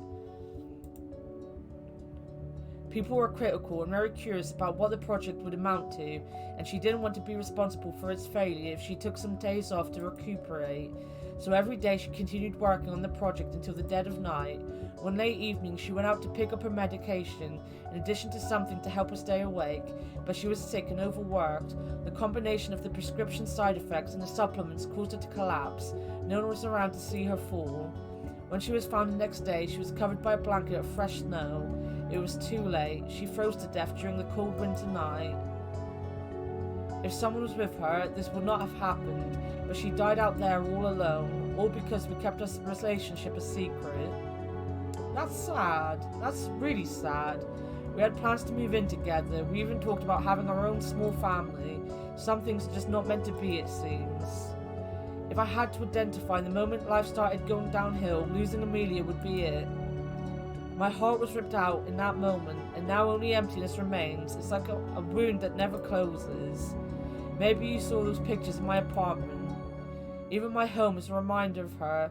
We were going to move into that apartment together, and this tie I'm wearing, I got it from her as well. When she gave it to me, she said that it was red like her scales. As long as I wore it, she would be with me in a way. For so long I've been holding on to her with all my might. I wish I could stop because I know it's killing me, but I've been doing it for so long that I don't think I can. Yet in some way, holding on to Amelia has helped me. When I look back on all the happy memories we made, Amira's bullying hurts a little less, if only because those memories hurt so much more. I would love my job if it wasn't for Amira. It's a constant struggle, a battle I have to fight every day. Each of her words slices through me, creating new wounds on top of others that never closed. Some days I just don't want to do it anymore. I don't know how much longer I can. Oh, this is a pretty picture as well.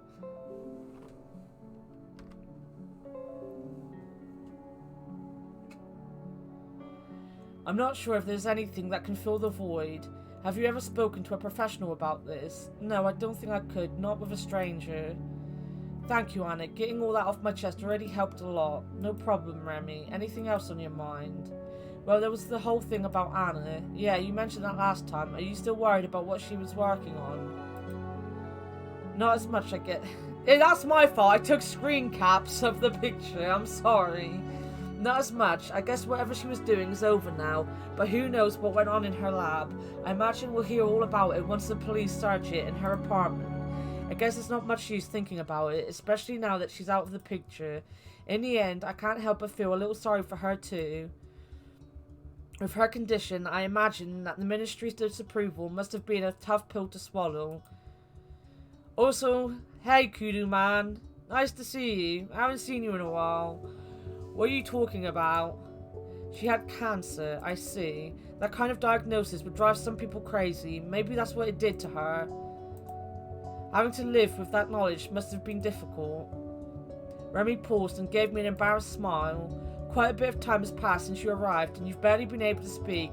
I've been talking a lot. No, I don't want to... As you wish. I don't mind. There must be a lot on your mind too. There is. Since I work with Amira, I know all the details surrounding you and Reza. Not many do. Many rumours are going around town. All this time you've been working with our police. Yeah. And now you're hunting the person who was supposed to be your partner. That must be really hard for you. I came here because I wanted to do the right thing. Nothing about that has changed. What kind of person is Reza anyway? The kind that stops at nothing to achieve what he believes in. I can see that. We've already witnessed just how far he will go. What do you think about him? Honestly, I'm not sure. Back home, this relentless quality of his was admired, but I certainly don't condone his actions. Given what I know about him, I think he must have a reason, as weird and twisted as it may be. And what about you? I have my own principles, I see. How is your hunt for Reza going anyway? Not too great. We don't have any strong leads or any idea of his whereabouts. In the end, we're just following his trail of murder and destruction. People are getting afraid. The rumours are starting to take effect. I thought Amira was going to give a press conference to warn the public. That didn't happen. She feared the potential backlash if people knew about Reza while you were still here. So for the time being, he has been declared as a missing person. The public has been informed that if someone sees him, they are to call the police immediately. They were told he may be suffering from an affliction that makes him behave erratically. But some people are putting two and two together. No one has seen Reza for a while, even before he was officially declared missing. It's easy to line up the timelines and see that the murders started happening shortly after he vanished. What we know about the break-ins and thefts is also damning. The objects stolen all point towards Reza. I'm not sure how much longer they can keep this a secret. How do you think the public will react, considering that I'm still staying here? I don't know. We can't really predict the public opinion, but you can bet there will be critical voices. I'm not sure how I can convince everyone that I'm not involved with Reza's plans. Well, you do have the council's support. If Amira voiced that you were on our side, it wouldn't be so bad if the public found out. Yeah, but she also made it clear that she believes most people won't have the same opinion. She won't support me publicly if their vote is against me. That is true. Amira plays the political game a lot. She aligns with the popular opinion so people will like her.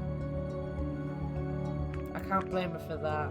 I can't really blame her for that. After all, she's supposed to be a representative of the people, right? I suppose so. Does the public know about the portal's current state? No, if it can be fixed, it won't be worth mentioning, and if they can't fix it, they aren't going to announce it before they know how to deal with the current situation. Compared to Reza, it's not really a problem. It might become one pretty soon. If word gets out and I'm suddenly his accomplice, what would happen to me? How would you even deal with Reza if you caught him? I'm not sure. I suppose we would have to work something out between our legal system and whatever humanity has to say on the matter. And if the portal was done for, what then? Then humanity would be out of the picture for any legal proceedings. Reza would likely be held until contact has been re-established or just serve his sentence here. I see. How do your jails work anyway? Well, if a crime has been committed and proven without a doubt, a jail sentence can be the consequence. Our delinquents live in an area separate from the rest of society, monitored at all hours of the day. They receive the help they need, and efforts are taken to make them realise their wrongdoings and integrate them back into our community. Life isn't that much different there than it is here. The spaces are more cramped for sure, but mostly it's just a very controlled environment. That's not much of a punishment. It is a consequence, not necessarily a punishment. Our society at large benefits from from people who are rehabilitated, and if mental issues are the cause, those can at least be found and addressed. That sounds like how it used to be back home. These days in our city, you get 3 strikes. What does that mean? 3 infractions of our rules and you get thrown out of the city. If someone is a drain on our limited resources, we won't support them. Well, I can understand why you needed to incorporate such a policy. The finality of it makes me a bit uneasy. It has worked so far, and it's not as if the outside is completely unkind. Someone expelled from the city might find a different community or join one of the mobile groups. The situation inside our city-state is still much better than the outside, though. They're very strict with those allowed to live there. It is a privilege. Anyone or anything that threatens the inside society or the lives of its people is removed very quickly. How would a murderer like Reza be dealt with? An eye for an eye? No, we don't do that, but murder is a crime so heinous that immediate expulsion is the consequence, regardless of prior infractions. I see. What do the citizens think about the system?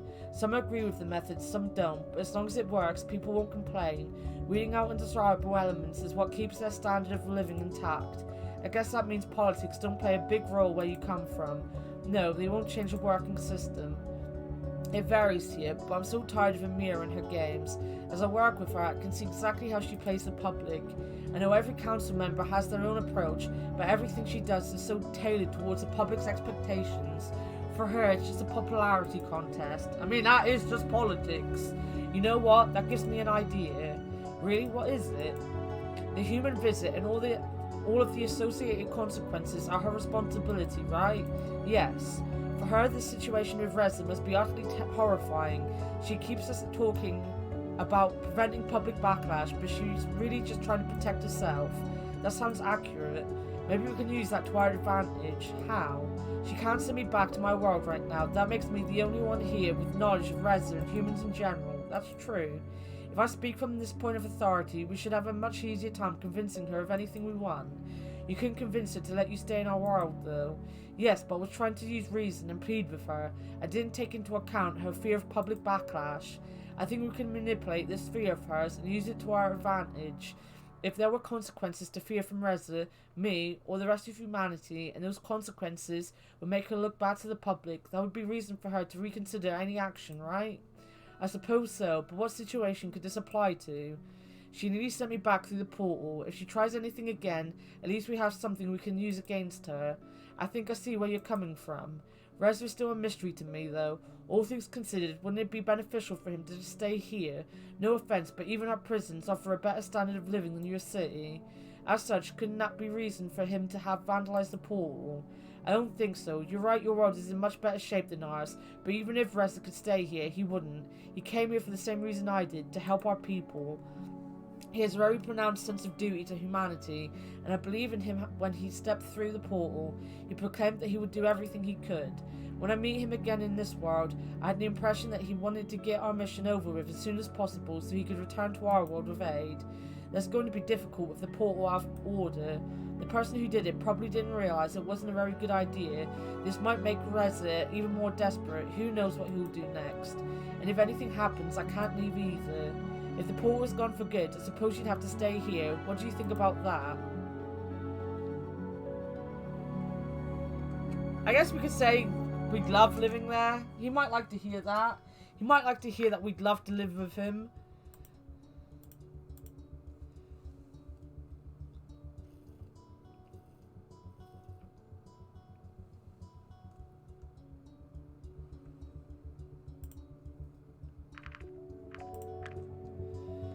I'd love living here. Everything I've heard about this place is so wonderful compared to back home. That's good to hear. I certainly wouldn't mind if you stuck around. Only now do I realize that everything I told you earlier must seem so petty compared to the struggles you face. I suppose that's true. I can't even imagine what life must be like where you are from. Back home I was just trying to survive and help others do the same. That hasn't changed. I'm almost afraid of going back to the city though. Times are so rough. Yet even if I didn't have to go back, I would.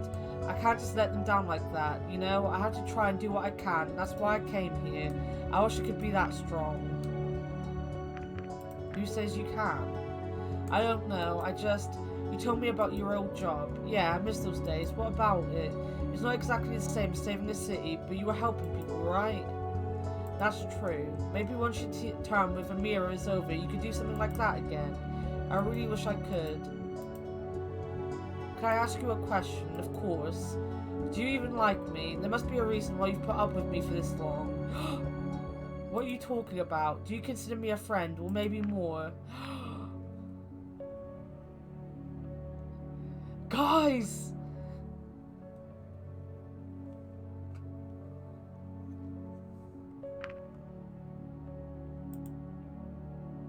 We did it!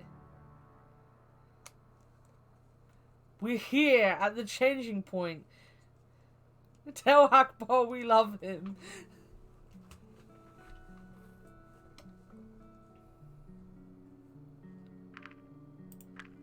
Is that so? In that case, well, the summer festival is coming soon. It's an event we hold in town every year.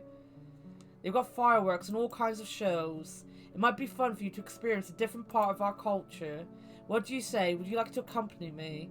I'd love to, but I can't promise I won't have other obligations at that time. I see. Well, I'll call you, and we'll see if we can work it out around our schedules. Sure thing. Then it's settled. I probably should get going now, though. Thanks for hearing me out, Anna. Likewise. We did it, guys! We got ourselves a dragon boyfriend. Looks like I have some free time today.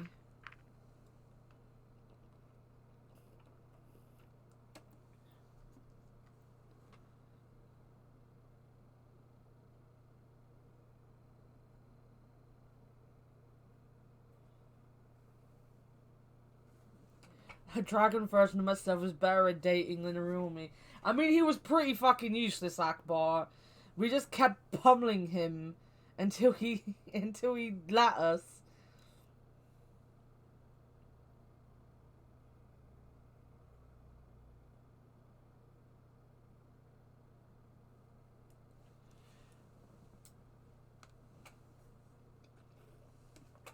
But I am now starting to struggle to read, so I'm going to end the stream here. And we will resume this tomorrow. And at least get one playthrough done by tomorrow evening. Because I have work again. Yeah, I'm working so much this week. Well, I say so much, so many days. It only adds up to 20 hours, but it's lots of days.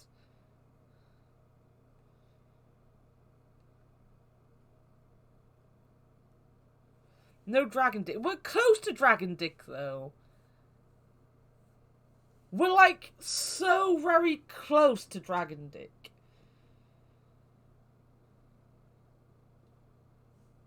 I love that Cherry's here to say goodbye. I didn't even see Cherry say hi.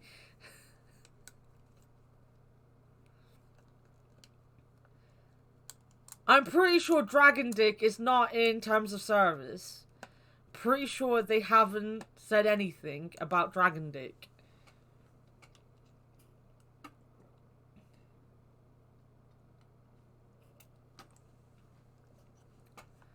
Sean speaking for Cherry now. Look at this.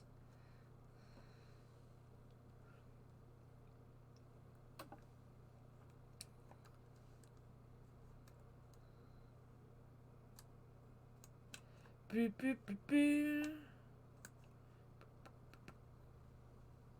I'm a strong, independent woman.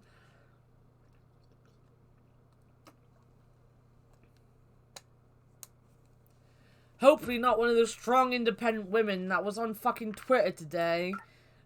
Bitching and moaning about fucking Innocent.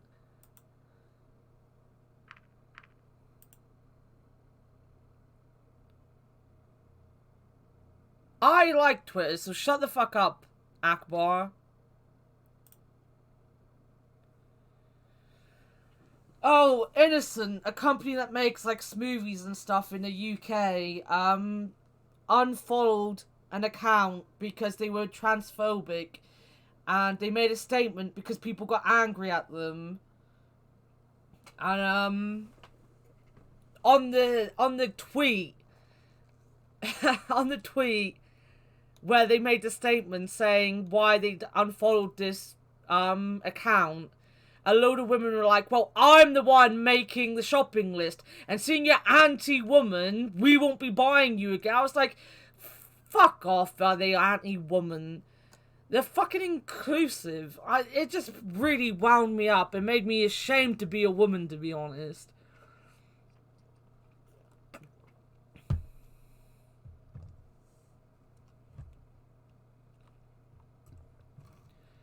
Yeah, it's a big thing right now in the UK. Transphobia is like super big in the UK right now.